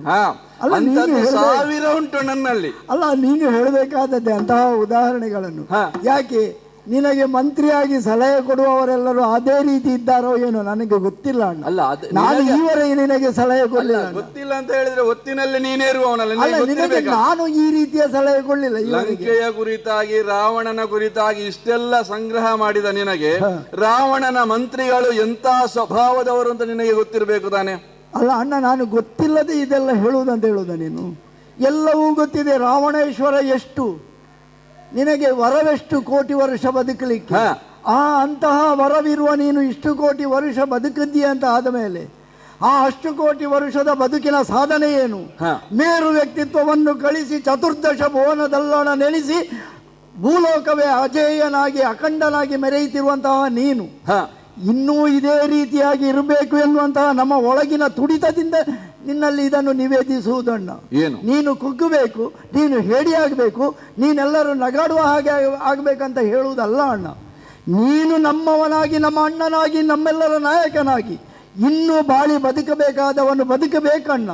ಆ ಕಾರಣಕ್ಕಾಗಿಯೇ ನಿನ್ನ ತಮ್ಮನಾಗಿ ಇದುವರೆಗೆ ನಿನ್ನ ಎದುರು ಇಷ್ಟು ಮಾತಾಡಿದ್ದೇನೆ ನಾನು. ಅಲ್ಲ, ಈಗ ನಾನು ಇಲ್ಲ, ನೀನು ಹೇಳುವುದು ನಾನು ಸಾಯ್ಲಿಕ್ಕೆ ಹೊರಟದ್ದು ಅಂತ ಅಲ್ಲ, ಇನ್ನೂ ಬದುಕಬೇಕು ಅಂತ ಹೇಳಿದ್ರೆ ನಾನು ಸಾಯ್ಲಿಕ್ಕೆ ಹೊರಟದ್ದು ಅಂತ ಹೇಳೋದು ಅದೇ ರೀತಿ ಆಗುತ್ತದೆ. ಏನಾಯ್ತು ಈಗ? ಈಗ ನಾನೇ ಹೇಳುವುದು ನಿನಗೆ, ಈಗ ನೀನು ಇನ್ನೂ ಮರಳನ್ನು ಬಿಡದಿದ್ರೆ ಅಣ್ಣ ಏನಾಗುತ್ತದೆ? ನೀನು ಒಂದು ಕಪಿಯನ್ನು ಬರೆಸಿಕೊಂಡೆ, ಒಂದು ನಿನ್ನ ಲಂಕೆ ಸುಟ್ಟು ಹೋಯಿತು, ಸಾವಿರ ಕಪಿಗಳು ಬಂದ್ರೆ ನೀನೇನು ಹೇಳಿದೆ? ಎಲ್ಲವೂ ಬಾಳೆಯ ತೋಟವನ್ನು ಕಂಡ್ರೆ ಜಿಗಿದು ಓಡುತ್ತೇವೆ ಅಂತ ಹೇಳಿ. ಎಲ್ಲ ಸ್ವಭಾವಗಳು, ಎಲ್ಲಾ ಕಪಿಗಳ ಸ್ವಭಾವವು ಹನುಮಂತನ ಹಾಗೆ ಇರ್ಲಿಕ್ಕಿಲ್ಲ. ಯಾಕೆ? ಈಗ ನನ್ನ ಸ್ವಭಾವವೇ ನಿನಗಿಲ್ಲ, ಹಾಗೆ ಎಲ್ಲಾ ಕಪಿಗಳ ಸ್ವಭಾವ ಒಂದೇ ರೀತಿ ಇರ್ಲಿಕ್ಕಿಲ್ಲ. ಅಲ್ಲ, ನನ್ನ ಸ್ವಭಾವ ನಿನ್ನ ಹಾಗಿಲ್ಲ. ಯಾಕೆ ಹೇಳೋಣ? ನಮ್ಮ ಅವ್ವೆ ಬಯಸಿದ್ದು ಹೇಗೆ? ನಿನ್ನನ್ನು ಅಕಾಲದಲ್ಲಿ ಪುತ್ರನನ್ನಾಗಿ ಪಡೆದದ್ದು. ನನ್ನ ಇನ್ನೊಬ್ಬ ಅಣ್ಣ, ನಿನ್ನ ತಮ್ಮ ಕುಂಭಕರ್ಣನನ್ನು ಅಕಾಲದಲ್ಲಿ ಪುತ್ರನನ್ನಾಗಿ ಪಡೆದದ್ದು. ಆಗಲೇ ತಂದೆಯವರು ಸೂಚಿಸಿದ್ದರಂತೆ, ಇದು ಬೇಡ ಅಕಾಲ ಅಂತ ಹೇಳಿಕೊಂಡು, ತೊಂದರೆ ಇಲ್ಲ, ನಮಗೆ ಅಂತಹ ಮಗನೇ ಬೇಕು ಅಂತೇಳಿ ಅವೇ ಬಯಸಿದ್ಲು. ನಿಮ್ಮ ಜನನ ಆಯಿತು. ನನ್ನ ಜನನದ ಕಾಲಕ್ಕೆ ಅವೇ ಬಯಸಿದ್ಲಂತೆ, ನಮ್ಮ ವಂಶಕ್ಕೆ ಇನ್ನಾದರೂ ಒಬ್ಬ ಒಳ್ಳೆಯ ಮಗ ಹುಟ್ಟಲಿ, ಸುಸಂಸ್ಕೃತನಾದಂತಹ ದೇವಭಕ್ತನಾದಂತಹ ಜ್ಞಾನಿಯಾದಂತಹ ಮಗನನ್ನು ಕೊಡು ಎಂದು ಅಪೇಕ್ಷಿಸಿ ಸಂತಾನ ಫಲವನ್ನು ಪಡೆದ ಮೂಲಕವಾಗಿ ನಿನ್ನ ಹಾಗಲ್ಲ ಅಣ್ಣ, ನನ್ನ ಜನನ ಬೇರೆ ಆಗಿರಬಹುದು. ಹಾಗಾಗಿ ಅದೇ ಬೀಜವೂ ಅದೇ ಅಲ್ವೇ? ಎಲ್ಲವೂ ಅದೇ, ಆದರೂ ಸ್ವಭಾವ ವ್ಯತ್ಯಾಸ ನೋಡು. ಅದಕ್ಕೆ ನಾನು ಹೇಳಿದ್ದು, ನೀನು ಊರಲ್ಲಿ ನಿಲ್ಲದೆ ಊರೂರು ತಿರುಗಿ ಜಯಿಸಿ ನಿನ್ನದಾದಂತಹ ಅಖಂಡತ್ವವನ್ನು ಸ್ಥಾಪಿಸಿದೆ. ನಿನ್ನ ತಮ್ಮನಾಗಿ ಊರಲ್ಲಿ ನಿಂತು ನಾನು ಲಂಕೆಯ ಸುಕ್ಷೇಮವನ್ನು ಬಯಸಿ ಲಂಕೆಯನ್ನು ಸುಭದ್ರವಾಗಿ ನೀನು ಒಪ್ಪಿಸಿದ ಹೊಣೆಗಾರಿಕೆಯ ಮೂಲಕವಾಗಿ ಒಳ್ಳೆಯ ರೀತಿಯಲ್ಲಿ ಆಳಿದೆ. ನನ್ನ ಕರ್ತವ್ಯ ಅಷ್ಟೇ ಇತ್ತು. ನಿನಗೆ ಇದನ್ನು ಬಲಪಡಿಸುವುದು, ನನಗೆ ಇದನ್ನು ಆಳುವುದು. ನಮ್ಮಿಬ್ಬರ ವ್ಯತ್ಯಾಸ ಅಷ್ಟೇ ಅಣ್ಣ. ಈಗ ನೋಡು, ನಾವು 4 ಮಂದಿ ಮಕ್ಕಳು, 4 ಮಂದಿಯ ಸ್ವಭಾವವು ಭಿನ್ನವಾಗಿ ಇದೆಯೇ ಹೊರತು ಅದು ಕ್ಷೇತ್ರ ಏಕ ಸ್ವರೂಪದಿಂದ ಇಲ್ಲ. ಯಾಕೆ? ಕ್ಷೇತ್ರವು ಒಂದೇ, ಬೀಜವು ಒಂದೇ, ಅಲ್ಲಿ ಬಂದಂತ ಬೆಳೆ ಮಾತ್ರ ಬೇರೆ ಬೇರೆಯಾಗಿದೆ. ಹಾಗೆಯೇ ಬೆಳೆ ಬರುವಾಗಲೇ ಬಯಸ್ತಾರೆ, ಇಂತಹ ಬೆಳೆ ಬರಬೇಕು ಅಂತ ಹೇಳಿ ಭಗವಂತನಲ್ಲಿ ಪ್ರಾರ್ಥಿಸಿದ್ರೆ ಆ ಪ್ರಾರ್ಥನೆಗೆ ಅನುಗುಣವಾಗಿ ಭಗವಂತ ಕೊಡ್ತಾನೆ ಅಣ್ಣ. ಹಾಗೆಯೇ ಒಬ್ಬ ಹನುಮಂತನ ಹಾಗೆಯೇ ಉಳಿದಂತ ಎಷ್ಟು 77 ಕೋಟಿ ಕಪಿಗಳು ಇರಬೇಕೆಂದೇನು ಇಲ್ಲ. ಅದನ್ನೇ ಹೇಳಲಿಕ್ಕೆ ನಾನು ಬಂದೆ. ನೀನು ಹೇಳಿದೆ ಅಂತ ಅಲ್ಲ, ಎಲ್ಲವೂ ಬಾಳೆಯ ವನವನ್ನು ಕಂಡರೆ ಚಿಗಿರಿ ಕಪಿಗಳು ದಿಕ್ಕಾಪಾಲಾಗಿ ಓಡ್ತವೆ ಅಂತ ಹೇಳಿದೆ ಅಲ್ಲ ಅಣ್ಣ. ಹಾಗೆ ಆಗುವುದಿಲ್ಲ. ಯಾಕೆ ಗೊತ್ತೇ? ನಾನು ಆಗಲೇ ಹೇಳಿದೆ, ಎಲ್ಲೋ ಚದುರಿ ಹೋಗಿದ್ದ ಕಪಿಗಳು ರಾಮನೆಂಬವನ ಮೂಲಕವಾಗಿ ಸುಗ್ರೀವನ ನಾಯಕತ್ವವನ್ನು ಒಪ್ಪಿಕೊಂಡು ಎಲ್ಲರೂ ಏಕತ್ರರಾಗಿ ಸಂಘಟಿತರಾಗಿ ಒಂದೇ ಬಲದ ಮೂಲಕವಾಗಿ ಸಾಗರೋಪಾದಿಯಲ್ಲಿ ಬರ್ತಾರಂತ ಆದರೆ ಅವರು ಬರುವಾಗಲೇ ಅಲ್ಲಿ ಫಲಪುಷ್ಪಗಳು ಬೇಕಿದ್ದಷ್ಟಿತ್ತು, ಬೇಕಿದ್ದಷ್ಟು ಬಾಳೆವನಗಳು ಇದ್ದವು, ಬೇಕಿದ್ದಷ್ಟು ಅವರಿಗೆ ಬೇಕಿದ್ದಂತಹ ಫಲವಸ್ತುಗಳು ಬರುವ ದಾರಿಯಲ್ಲಿ ಇತ್ತಣ್ಣ. ರಾಮನ ಆಜ್ಞೆ ಹಾಗಿತ್ತು, ಫಲತಲುಗಳು ಇರುವಂತಹ ದಾರಿಯಲ್ಲೇ ನಮ್ಮ ತಂಡ ಸಾಗಬೇಕು. ಅವ ಕಪಿಗಳಿಗಾಗಿ ಆ ಮಾರ್ಗವನ್ನು ಆಯ್ದದ್ದು. ಅಂತಹ ಮಾರ್ಗದಲ್ಲಿ ಬಂದ ಕಪಿಗಳು ತಮ್ಮ ಮಾರ್ಗದ ಇಕ್ಕೆಲಗಳಲ್ಲಿ ಇದ್ದಂತಹ ಯಾವುದನ್ನೂ ಗಮನಿಸದೆ, ಯಾವುದನ್ನು ನೋಡದೆ ರಾಮನ ಹತ್ರ ಏಕಮುಖವಾಗಿ ಬರ್ತವೆ ಅಂತ ಆದ್ರೆ ಅವುಗಳೆಲ್ಲವೂ ಏಕಚಿತ್ತವಾಗಿದೆ ಅಣ್ಣ. ನೋಡು, ರಾಮನಿಗೆ ಕಪಿಗಳನ್ನು ಸಂಗ್ರಹಿಸಲು ಮಾತ್ರ ಸಾಧ್ಯವಾಗಿದೆ ಹೊರತು ಅಯೋಧ್ಯೆಯಲ್ಲಿದ್ದುಕೊಂಡು ಪಟ್ಟವೇರಬೇಕಾದಂತಹ ಸಂದರ್ಭದಲ್ಲಿ ಎಲ್ಲವನ್ನೂ ಕಳಕೊಂಡು ಬರಿಮೈಯಲ್ಲಿ ಬಂದವನು. ನಾನು ಹಾಗಲ್ಲ, ಏನೂ ಇಲ್ಲದವ, ಶೂನ್ಯದಿಂದ ಎಲ್ಲವನ್ನೂ ಸಂಪಾದಿಸಿದವ. ಅದಕ್ಕೆಲ್ಲೂ ನಿನ್ನ ನಾಯಕತ್ವವನ್ನು ಎಲ್ಲರೂ ಇವತ್ತು ಕಳೆಕೊಂಡಂತಹ ರಾಮನನ್ನು ಹೆಚ್ಚು ಅಂತ ಹೇಳುತ್ತಾ ಇದ್ದಿ, ಎಲ್ಲವನ್ನೂ ಸಾಧಿಸಿದಂತ ರಾವಣನನ್ನು ಸುಮ್ಮನೆ ಏನೂ ಅಲ್ಲ ಅಂತ ಚಿತ್ರೀಕರಿಸುತ್ತಾ ಇದ್ದಿ. ನಿನಗೆ ಒಂದು ಮಾತು ಗೊತ್ತೇ? ಏನು? ಕೆಲವೊಮ್ಮೆ ಗೆದ್ದವರನ್ನು ಕೆಲವರು ಸೋತರು ಅಂತ ಹೇಳ್ತಾರೆ, ಕೆಲವೊಮ್ಮೆ ಸೋತವರನ್ನು ಅವ ಸೋತು ಗೆದ್ದ ಅಂತ ಹೇಳ್ತಾರೆ. ಈ ಮಾತಿನ ತಾತ್ಪರ್ಯ ನಾವು ಅರ್ಥ ಮಾಡಿಕೊಳ್ಬೇಕಣ್ಣ. ನಾವು ಸೋತು ಕಲಿಬೇಕು, ಗೆದ್ದು ಸೋಲ್ಬಾರ್ದಣ್ಣ. ಅದು ನಿನಗೆ ಆಗುತ್ತದೆ, ನನಗಾಗುವುದಿಲ್ಲ. ರಾವಣನ ಜೀವನದಲ್ಲಿ ಸೋಲು ಇದೆ, ಇಲ್ಲ ಅಂತ ಹೇಳುವುದಿಲ್ಲ. ಕೆಲವು ಕಡೆ ಸೋಲುವಲ್ಲಿ ಸೋತಿದ್ದೇನೆ, ಆಮೇಲೆ ಅಲ್ಲಿ ಅದಕ್ಕೆ ಬೇಕಾದಂತ ಶಾಸ್ತಿಯನ್ನು ನಾನು ಮಾಡಿದ್ದೇನೆ. ಅದು ಬಿಡು, ಇವತ್ತು ರಾಮ ಯಾರು ಯಾನು ಅಂತ ಹೇಳುತ್ತಾ ವರ್ಣನೆಯನ್ನು ಮಾಡುತ್ತಾ ಇದ್ದೀಯಲ್ಲ, ತಮ್ಮನಿಗೆ ತಕ್ಕುದಾಗಿಯೇ ಮಾತನಾಡಿದ್ದಿ ಅಣ್ಣ. ಸ್ವರೂಪಕ್ಕೆ ತಕ್ಕ ಮಾತಾಡಿ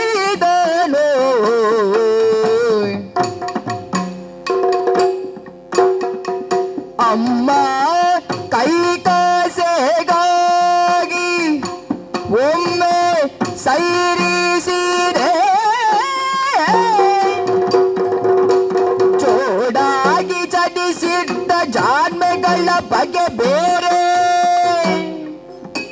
ಜೋಡಾಗಿ ಚಡಿಸಿದ್ದ ಜಾನ್ಮೆಗಳ ಬಗೆ ಬೇರೆ, ಹೇಳಿದ ದುದಯ ಕೈಗೂಡುತ್ತನು ಜನಿಗೆ, ತಮ್ಮದ ಸ್ವರೂಪಕ್ಕೆ ತಕ್ಕ ಮಾತಾಡಿದನು.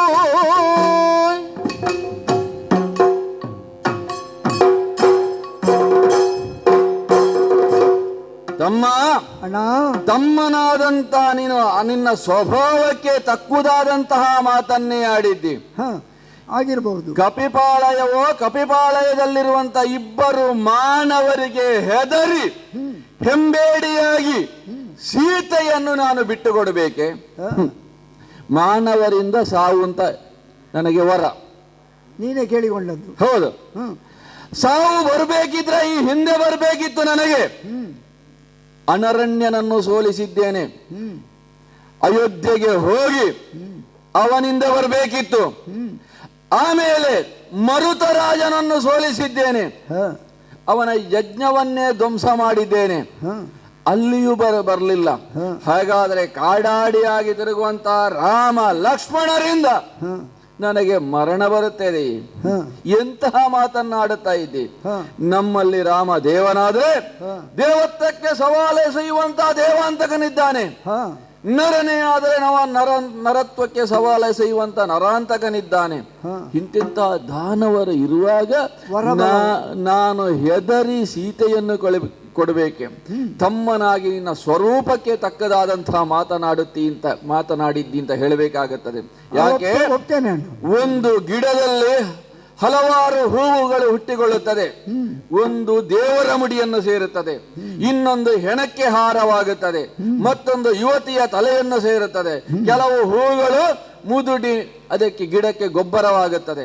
ಹಾಗೆಯೇ ನಾಲ್ಕು ಜನರ ಸ್ವಭಾವವು ಭಿನ್ನವಾಗಿ ಹೋಯಿತು.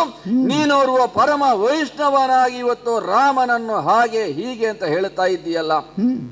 ತಾಯಿಗೆ ಬೇಕಾಗಿ ನಾನು ಸೈರಿಸಿಕೊಂಡಿದ್ದೆ, ಇಲ್ಲಂತಾದ ನಿನಗೆ ತಕ್ಕುದಾದಂತ ಶಾಸ್ತಿಯನ್ನು ನಾನು ಮಾಡುತ್ತಾ ಇದ್ದೆ. ಅಣ್ಣ, ಹೇಳು. ಶಾಸ್ತಿಯನ್ನು ಮಾಡಲಿಕ್ಕೆ ನೀನೋ ನಾನೋ ಕಾರಣಕರ್ತರ ಅಲ್ಲ ಅಣ್ಣ. ನೀನೀಗ ವರಬಲವನ್ನು ಪಡೆದದ್ದು ಯಾಕೆ? ಸಾವು ಬರಬಾರದು ಎನ್ನುವ ಕಾರಣಕ್ಕಾಗಿ, ಅಜೇಯನಾಗಿ ನೀನು ಇರಬೇಕು ಎನ್ನುವ ಕಾರಣಕ್ಕಾಗಿ ವರಬಲವನ್ನು ಪಡೆದೆ. ನಾನು ವರಬಲವನ್ನು ಪಡೆದಿದ್ದೇನೆ ನಿನ್ನ ಹಾಗೆಯೇ ತಪಸ್ಸು ಮಾಡಿ. ನನಗೆ ಜ್ಞಾನ ಕೊಡು, ಭಯ ಕೊಡು, ಭಕ್ತಿ ಕೊಡು, ದೇವರಲ್ಲಿ ಇಷ್ಟವನ್ನು ಕೊಡು ಅಂತ ಕೇಳಿಕೊಂಡವ ನಾನು. ನನಗೆ ಅಜೇಯತ್ವವನ್ನು ಇನ್ನೊಂದನ್ನು ನಾನು ಕೇಳಿಕೊಳ್ಳಿಲ್ಲ. ನನ್ನ ಸ್ವಭಾವಕ್ಕೆ ಅನುಗುಣವಾಗಿ ನಾನು ನಿನಗೆ ವಿವೇಕ ಹೇಳಿದೆ. ಯಾಕೆ? ನೀನು ಹೇಳಿದೆ ಅನರಣ್ಯನ ಪ್ರಕರಣನೋ ಮರುತನ ಪ್ರಕರಣ ಹೇಳಿದೆ, ಅವರಿಂದ ಯಾರಿಂದಲೂ ನನಗೆ ಸಾವು ಬರಲಿಲ್ಲ, ಈಗ ಯಾಕೆ ಬರಬಹುದು? ರಾಮನೆಂಬ ಹುಟ್ಟಿದ್ದೇ ಭೂಭಾರವದ ಈ ಕಳೀಲಿಕ್ಕೆ ಅಂತ ಹೇಳುವಾಗ, ಅದನ್ನು ಋಷಿಮುನಿಗಳೆಲ್ಲರೂ ಒಪ್ಪಿಕೊಂಡಾಗ, ನಮ್ಮವರಾದಂತಹ ಆ ಮಾರೀಚ, ಸುಬಾಹು, ತಾಟಕಿ, 1000 ಆನೆಗಳ ಬಲವುಳ್ಳಂತಹ ತಾಟಕಿಯನ್ನು ಒಂದು ಬಾಣದಿಂದ ವಧಿಸಿದ, ಸುಬಾಹುವನ್ನು ನಗಣ್ಯವಾಗಿಸಿದ, ಮಾರುಚನನ್ನು ಒಮ್ಮೆಗೆ ಬದುಕಿಬಿಟ್ಟರು, ಮತ್ತೊಮ್ಮೆ ಕೊಂದು ಕಳೆದ, ಕರದೂಷಣ ತ್ರಿಶಿರಾದಿಗಳನ್ನು ಎತ್ತಿದ ಧನಸ್ಸನ್ನು ಇಳಿಸುವುದರೊಳಗೆ ಅವರನ್ನು ವಧಿಸಿ ಅವನ ಬೆವರನ್ನು ಒರೆಸಿದನಂತೆ. ಇಂತಹದ್ದೆಲ್ಲ ಪ್ರಕರಣ ನಮ್ಮಲ್ಲಿರುತ್ತಾ, ಅದಕ್ಕೆ ಅನುಗುಣವಾಗಿ ನಮ್ಮ ವರದೊಟ್ಟಿಗೆ ನಮ್ಮ ಶಾಪವನ್ನು ನೆನಪಿಸಿಕೊಂಡ್ರೆ ತಪ್ಪಾಗಲಿಕ್ಕಿಲ್ಲ ಅಣ್ಣ. ನಿನಗೆ ವರದ ಜೊತೆಗೆ ಶಾಪವೂ ಇದೆ.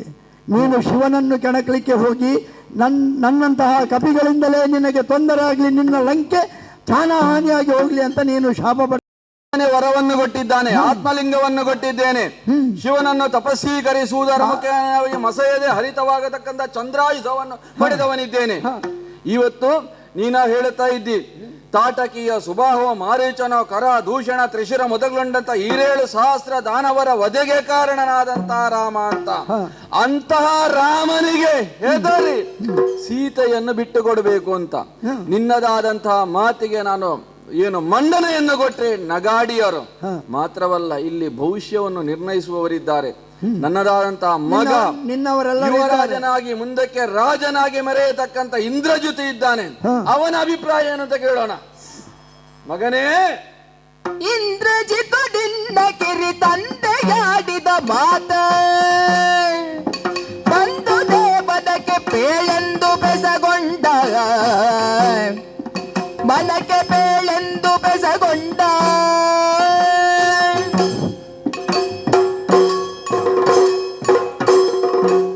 ಮಗನೇ, ತಾತ, ತುಂಬಿದ ಸಭೆಯಲ್ಲಿ ಇದ್ದವನು ನೀನು. ಎಲ್ಲರಿಗೂ ಅಭಿಪ್ರಾಯವನ್ನು ಮಂಡಿಸಲು ಅವಕಾಶ ಕೊಟ್ಟ ಸಂದರ್ಭದಲ್ಲಿ ದಾನವ ಸಮೂಹಕ್ಕೆ ಪೂರಕವಾದಂತ ಅಭಿಪ್ರಾಯಗಳನ್ನು ಕೆಲವರು ಹೇಳಿದ್ರು. ಚಿಕ್ಕಪ್ಪನ ಅಭಿಪ್ರಾಯವನ್ನು ಕಿವಿಯಾರೆ ಆಲಿಸಿದವನು ನೀನು. ಸತ್ಯ. ಏನು ಇದಕ್ಕೆ ಹೇಳ್ತೀನಿ ನೀನು? ಜನಕ, ಏನು ಚಿಕ್ಕಪ್ಪ ಆಡಿದಂತಹ ಮಾತು ಸೀತೆಯನ್ನು ಬಿಟ್ಟುಕೊಡಬೇಕು ಎನ್ನುವ ಹಾಗೆ. ಹೌದು. ತುಂಬಿದಂತಹ ಸಭೆಯಲ್ಲಿ ಅವರ ಸಮಾನ ವಯಸ್ಕನಾದಂತಹ ನನ್ನಲ್ಲಿ ನೀವು ಕೇಳ್ತಾ ಇದ್ದೀರಿ ಅಂತ ಆದ್ರೆ ನಾನು ಆಡುತ್ತಿರುವಂತಹ ಮಾತನ್ನು ಕೇಳಬೇಕು. ತಂದೆ ಕೇಳಿ ಪರಸತಿಯರ ವಂಚಿಸಿ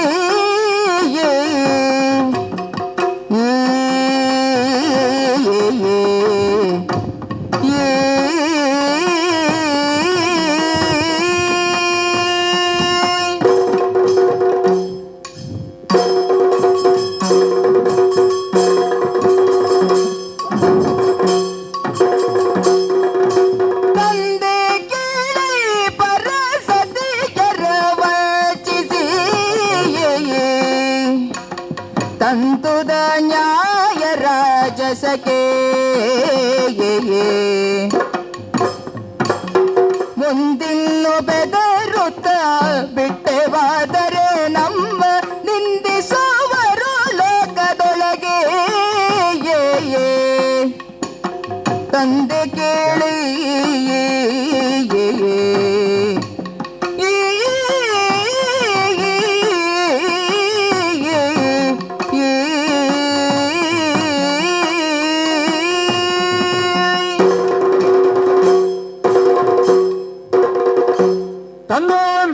ಮಗನೇ, ಪರಸತಿಯರನ್ನು ವಂಚಿಸಿ ತಂದುದು ಅನ್ಯಾಯ. ಯಾರಿಗೆ? ರಾಜಸಕ್ಕೆ ಅನ್ಯಾಯ ಅಂತ. ಅದು ಅನ್ಯಾಯವೇ. ಅದನ್ನು ನಾವು ಯಾವ ಕಾರಣಕ್ಕೂ ನ್ಯಾಯ ಅಂತ ನಾವು ಒಪ್ಪಿಕೊಳ್ಳುವುದಕ್ಕಿಲ್ಲ. ಪರಸತಿಯರನ್ನು ವಂಚಿಸಿ ತಂದುದು ಅನ್ಯಾಯ. ಆದ್ರೆ ನಾವು ತಾಮಸಿಗಳು, ನಮಗದು ನ್ಯಾಯ. ಅದೇ ಕೇಳಿದ್ದು ನಾನು. ನಮಗದು ನ್ಯಾಯ. ಈಗ ರಾಜಸಗುಣವನ್ನು ಹೊಂದಿದಂತಹ ರಾಜಗುಣವನ್ನು ಹೊಂದಿದಂತಹ ಯಾರಾದರೂ ಇದ್ರೆ ಅವರು ಒಂದು ಹೆಣ್ಣನ್ನು ತಂದದ್ದು ನ್ಯಾಯ ಅಂತ ನಾವು ಒಪ್ಪಿಕೊಳ್ಳುವುದಕ್ಕಿಲ್ಲ, ಅದು ಅನ್ಯಾಯವೇ. ಆದರೆ ತಾಮಸಿಗಳಾದಂತಹ ನಾವು, ಅನಿಮಾದಿ ಅಷ್ಟಸಿದ್ಧಿಗಳನ್ನು ಬಲ್ಲಂತಹ ನಾವು ಯಾವ ಸಂದರ್ಭದಲ್ಲಿ ಏನು ಬೇಕಾದರೂ ಮಾಡುವುದಕ್ಕೆ ಶಕ್ತರಿದ್ದೇವೆ. ನಾವು ಮಾಟವು ಮಾಡಿಯೆವು, ಮಾರಣವು ಮಾಡಿಯೆವು. ಆದುದರಿಂದ ಈ ಹೊತ್ತಿಗಾಗುವಾಗ ನಾವು ತಂದದ್ದು ಅದನ್ನು ನ್ಯಾಯ ಅಂತ ಒಪ್ಪಿಕೊಳ್ಳಲೇಬೇಕಾಗುತ್ತದೆ. ಒಂದು ವೇಳೆ ಈಗ ನಾವು ತಂದದ್ದನ್ನು ಪುನರಪಿ ಕೊಡುವುದೇ ಹೌದು ಅಂತ ಆದ್ರೆ ಮತ್ತೆ ತಂದದ್ದು ಯಾಕೆ ಅಂತ ಪ್ರಶ್ನೆ ಮಾಡುವುದಿಲ್ಲ. ಹೌದು, ತಂದದ್ದೇ ಹೌದು ಅಂತ ಆದ್ರೆ ಮತ್ತೆ ಬಿಟ್ಟು ಕೊಡುವುದು ಯಾಕೆ? ಈಗೂ ಪ್ರಶ್ನೆ ಬರುತ್ತದೆ. ಈಗ ನಾವು ಕಳ್ಳತನ ಮಾಡಿಯೋ, ಮೋಸ ಮಾಡಿಯೋ, ವಂಚನೆ ಮಾಡಿಯೋ, ಏನು ಮಾಡಿ ಆದ್ರೂ ನಾವು ತಂದದ್ದೇ ಹೌದು ಅಂತ ಆದ್ರು ಈಗ ತಂದದ್ದು ಪುನರಪಿ ಕೊಟ್ಟರೆ ಆ ತಂದದ್ದು ಹೌದು ಎನ್ನುವಂತ ಅಪವಾದ ಬಿಟ್ಟು ಹೋಗುತ್ತದ? ಮಾರೀಶನನ್ನು ಬಲಿ ಕೊಟ್ಟದ್ದು ಯಾಕೆ ಅಂತ ಪ್ರಶ್ನೆ ಬರ್ತದೆ.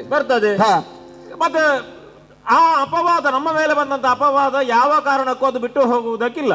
ಅದು ಹಾಗೆ ರಾವಣ ಸೀತೆಯನ್ನು ಅಪಹರಿಸಿ ತಂದ. ಈಗ ನಾವು ಬಿಟ್ಟು ಕೊಟ್ಟರು ಅಪಹರಿಸಿ ತಂದ, ಮತ್ತೆ ಬಿಟ್ಟು ಕೊಟ್ಟ ಎನ್ನುವಂಥದ್ದು, ಈ ಅಪಹರಣ ಎನ್ನುವಂತ ಒಂದು ಮಾತಿದೆಯಲ್ಲ, ಅದು ಶಾಶ್ವತವಾಗಿ ಹಾಗೇ ಉಳಿಯುತ್ತದೆ. ಅದನ್ನು ಯಾವ ಕಾರಣಕ್ಕೂ ಬಿಟ್ಟು ಹೋಗುವುದಕ್ಕಿಲ್ಲ. ಹಾಗಾಗಿ ಈಗ ನಾವು ಅದಕ್ಕೆ ಬೇಕಾಗಿ ಹೆದರಬೇಕಾದಂತ ಅಗತ್ಯವೂ ಇಲ್ಲ. ಈಗ ವರ್ತಮಾನದಲ್ಲಿ ಸೀತಾನ್ವೇಷಣೆಗೆ ಬೇಕಾಗಿ ಬಂದಂತಹ ರಾಮನ ದಂಡು ಈಗ ಇರುವುದೆಲ್ಲಿ? ಸಾಗರದ ತಟದಲ್ಲಿ. ಹೌದು ತಾನೆ? ಈಗ ಸಿಂಧುವಿನ ಆಚೆ ತಡಿಯಲ್ಲಿದೆಯಲ್ಲ. ಸಿಂಧುವನ್ನು ಉತ್ತರಿಸಿ ಬಂದರೆ ಏನು ಗತಿ? ಸಿಂಧುವಾನುತ್ತರಿಸುವರಿ ಕೂಡದು ಬಲ ಬಂದರು ಬರಲಿ ರಾಘವನ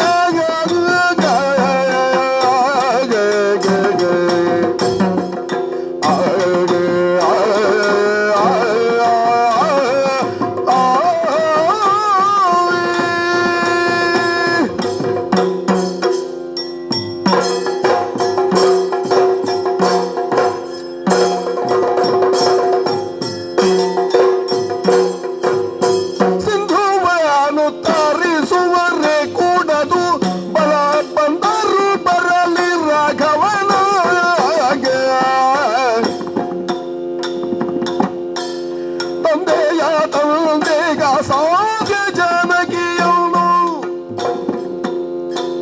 ಪಿಂದ ಕುಯ್ವ ಮಾತಂತಿರಲಿ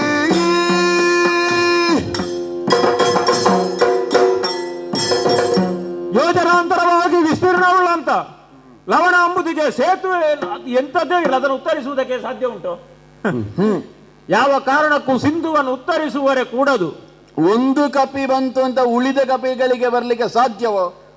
ಅವ ಎಂಥದ್ದು ಮಾಡಿ ಹೇಗೆ ಬೇಕಾದ್ರೂ ಬರಲಿ, ಅದು ದೊಡ್ಡ ವಿಷಯವೇ ಅಲ್ಲ. ಆದ್ರೆ ಇಷ್ಟೂ ಕಪಿಗಳು ಹೀಗೆ ಬರುವುದಕ್ಕೆ, ಸಿಂಧುವನ್ನು ಉತ್ತರಿಸುವುದಕ್ಕೆ ಸಾಧ್ಯವೇ ಇಲ್ಲ. ಖಂಡಿತ ಸಾಧ್ಯ ಇಲ್ಲ. ಒಂದು ವೇಳೆ ಸಿಂಧುವನ್ನು ಉತ್ತರಿಸುವಂತಹ ಪ್ರಯತ್ನವನ್ನು ಅದು ಮಾಡಿದರೂ ಕೂಡ ಆ ಸಾಗರ ಗರ್ಭದಲ್ಲಿ ಇರುವಂತಹ ಕ್ರೂರವಾದಂತಹ ಪ್ರಾಣಿಗಳು, ವಿಷಜಂತುಗಳು, ಅವುಗಳೆಲ್ಲ ಮಂಗಗಳನ್ನು ತಿಂದು ತೇಗಿಯವು. ಮಾತ್ರ ಅಲ್ಲ, ಒಂದು ವೇಳೆ ಈಚೆ ಕಡೆಗೆ ಬಂತು ಅಂತ ಆದ್ರೆ ನಮ್ಮದಾದಂತಹ ದುರ್ಗಗಳನ್ನು, ನಾವು ಕಟ್ಟಿಸಿದಂತಹ ಅಭೇದ್ಯವಾದಂತಹ ಕೋಟೆಗಳನ್ನು ಉತ್ತರಿಸುವುದಕ್ಕೆ ಸಾಧ್ಯ ಉಂಟು? ಆ ಮಂಗಗಳಿಂದ ಸಾಧ್ಯ ಉಂಟು? ಸಾಧ್ಯ ಉಂಟು. ಯಾವ ಕಾರಣಕ್ಕೂ ಸಾಧ್ಯವೇ ಇಲ್ಲ. ಜಲದುರ್ಗ ಇರಬಹುದು, ಗಿರಿದುರ್ಗ ಇರಬಹುದು, ಅಗ್ನಿದುರ್ಗ ಇರಬಹುದು, ಅಥವಾ ವಿಶೇಷವಾದಂತಹ ನಾವೇ ನಿರ್ಮಿಸಿದಂತಹ ಕಂದಕಗಳು ಇರಬಹುದು. ಈಗ ಮೊನ್ನೆ ನೀವು ಆಜ್ಞೆಯನ್ನು ಕೊಟ್ಟಿದ್ದೀರಲ್ಲ, ಭೂತ ಬೇತಾಳಾದಿಗಳನ್ನು ನಿರ್ಮಿಸುವುದಕ್ಕೆ ಕೋಟೆಯ ಸುತ್ತಳು. ಇವುಗಳ ಬಾಯಿಗೆ ಆ ವಾನರರು ಆಹಾರವಾಗಿ ಹೋದರೆ ಹೊರತು ಯಾವ ಕಾರಣಕ್ಕೂ ಸಿಂಧುವನ್ನು ಉತ್ತರಿಸಿ ನಮ್ಮದಾದಂತಹ ಲಂಕಾ ಸಾಮ್ರಾಜ್ಯವನ್ನು ಅವರು ಸೇರುವುದಕ್ಕೆ ಸಾಧ್ಯವೇ ಇಲ್ಲ, ಸಾಧ್ಯವೇ ಇಲ್ಲ. ಹಾಗಾಗಿ ಜನಕ, ಏನು ಚಿಕ್ಕಯ್ಯನವರ ಮಾತಿಗೆ ನೀವು ತಲೆಕೆಡಿಸಿಕೊಳ್ಳಬೇಕಾದಂತಹ ಅಗತ್ಯವೂ ಇಲ್ಲ. ಮಾತ್ರ ಅಲ್ಲ, ನೀವು ಆ ಕುರಿತಾಗಿ ಭೀತರಾಗಬೇಕಾದಂತಹ ಅಗತ್ಯವೂ ಇಲ್ಲ. ಇದಿಷ್ಟು ನಿಮ್ಮಲ್ಲಿ ಹೇಳಿದ್ದೇನೆ. ಇನ್ನು ಅವರಿಗೆ ಹೇಳುವಂತಹ ಮಾತೊಂದು ಬೇರೆ ಉಂಟು. ಏನು? ಅವರಲ್ಲೇ ಹೇಳುತ್ತೇನೆ. ಚಿಕ್ಕಪ್ಪ, ಸಂಚರಿಸುವ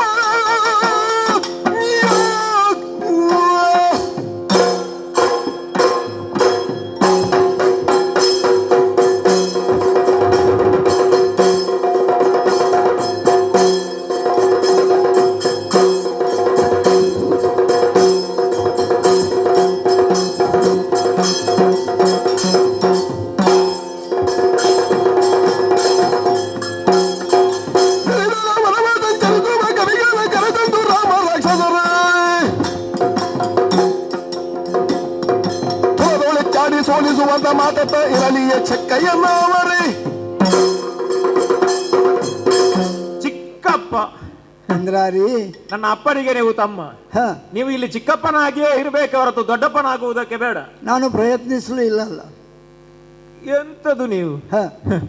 ದಾನವರದ್ದಾದಂತಹ ಸಾಮ್ರಾಜ್ಯ ಎಂತದ್ದು, ಅವರದ್ದಾದಂತಹ ಇಚ್ಛಾಶಕ್ತಿ ಏನು, ಕ್ರಿಯಾಶಕ್ತಿ ಏನು, ಇದು ಒಂದನ್ನು ಅರ್ಥ ಮಾಡಿಕೊಳ್ಳದೆ ಬರೇ ಮರದಿಂದ ಮರಕ್ಕೆ ಲಂಘಿಸುವಂತಹ ವಾನರರನ್ನು ಗುರುತಿಸಿಕೊಂಡು ಅವು ಹಿರಿದಾದಂತಹ ವನವನ್ನು ಸಂಚರಿಸುವಂತ, ಬರೇ ಕಾಡೇ ಅವಕ್ಕೆ ವಾಸಸ್ಥಾನ ಅಂತ ವಾನರರ ದಂಡು ಬಂದಿದೆ. ಅದಕ್ಕೆ ನೀಲನೇ ನಾಯಕ, ಸುಗ್ರೀವನದ್ದಾದಂತಹ ಅಧಿಪತ್ಯ ಎನ್ನುವ ಕಾರಣಕ್ಕೆ ಬೇಕಾಗಿ ತಾವು ಬೆದರಿದ್ದೀರಿ ಅಂತ ಆದ್ರೆ, ಚಿಕ್ಕಪ್ಪ ಇಂದ್ರಾರಿ, ಒಂದು ಮಂಗ ಬಂದುದರ ಪರಿಣಾಮವಾಗಿ ನೀವು ಸ್ವಲ್ಪ ಹೆದರಿ ಒಂದು ಮುಸುಕು ಹಾಕಿ ಮಲಗಿದ್ದೀರಿ ಅಂತ ನನಗೆ ಗೊತ್ತು. ಹಾಗೆ ಕಟ್ಟ ಕಡೆಗೆ ಬೆಂಕಿ ಕೊಟ್ಟಂತಹ ಹೊತ್ತಿಗೆ ಅದನ್ನು ಶಿಕ್ಷೆ ಕೊಡಬೇಕು ಎನ್ನುವಂತಹ ಹೊತ್ತಿಗೆ ದೂತನಾಗಿ ಬಂದಂತಹ ಮಂಗನಿಗೆ ಶಿಕ್ಷೆ ಕೊಡುವುದು ತರವಲ್ಲ ಅಂತ ನೀವೇ ಹೇಳಿದ್ದನ್ನು ನಾನು ಕೇಳಿದ್ದೇನೆ. ರಾಜನೀತಿಯನ್ನು ಹೇಳಿದ್ದೆ ಅಷ್ಟೇ.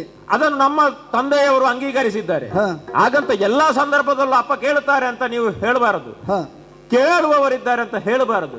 ಹೇಳುವಲ್ಲಿ ನಮ್ಮ ಮಾತು ಎಷ್ಟು, ಎಲ್ಲಿರಬೇಕು, ಹೇಗಿರಬೇಕು ಎನ್ನುವಂತ ಒಂದು ಸ್ವಸ್ವರೂಪ ಜ್ಞಾನ ಆದ್ರೂ ಬೇಕು. ಅವರು ಕೇಳುತ್ತಾರೆ ಅಂತ ನೀವು ಉದ್ದಕ್ಕೆ ಹೇಳುವುದಕ್ಕೆ ಹೊರಡುದ ಅಲ್ಲ. ಕೆಲವು ಸಲ ಹೀಗಾಗ್ತದೆ ಇಂದ್ರ, ಹೇಳಬೇಕಾದುದನ್ನು ಹೇಳಬೇಕಾದ ಸ್ಥಳದಲ್ಲಿ ನಾವು ಹೇಳದೆ ಹೋದರೆ ಮಾಡುವವರಿಗಿಂತ ನಾವು ಹೆಚ್ಚಿನ ತಪ್ಪಿತಸ್ಥರಾಗ್ತೇವೆ. ಹಾಗಂತ ನೀವು ತಪ್ಪುಗಾರ, ನೀವು ಹೊಣೆಗಾರರಾಗಬಾರದು ಎನ್ನುವಂತಹ ಕಾರಣಕ್ಕೆ ಬೇಕಾಗಿ, ನಿಮ್ಮ ಹೊಣೆಗಾರಿಕೆಯನ್ನು ನುಣುಚಿಕೊಳ್ಳುವುದಕ್ಕೆ ಬೇಕಾಗಿ ತುಂಬಿದಂತಹ ಸಭೆಯಲ್ಲಿ ನೀವು ಎದ್ದು ನಿಂತು ಮಾತಾಡ್ತೀರಿ ಅಂತ ಆದ್ರೆ ನೀವು ಹೆದರಬೇಕಾದಂತಹ ಅವಶ್ಯಕತೆ ಇಲ್ಲ. ನಾನು ಹೆದರಿದ ಹಾಗೆ ಕಾಣ್ತೇನೆ. ಹೌದೌದು, ನೀವು ಹೆದರಿಯೇ ಮಾತಾಡುವುದಕ್ಕೆ ಹೊರಟದ್ದು. ನೀವು ಹೆದರಬೇಡಿ.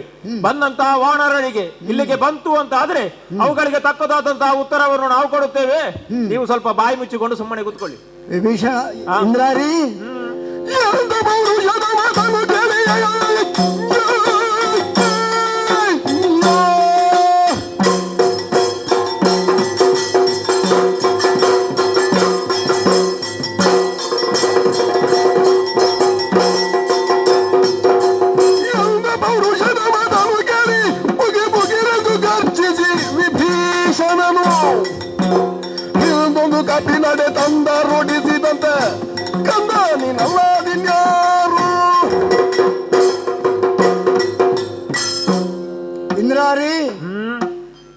ಕಪಿಗಳಿಗೋ ರಾಮನಿಗೆ ಹೆದರಿ ನಾನು ಹೀಗೆ ಮಾತನಾಡುತ್ತೆ ಅಂತ ನೀನು ತಿಳಿದೀಯಾ?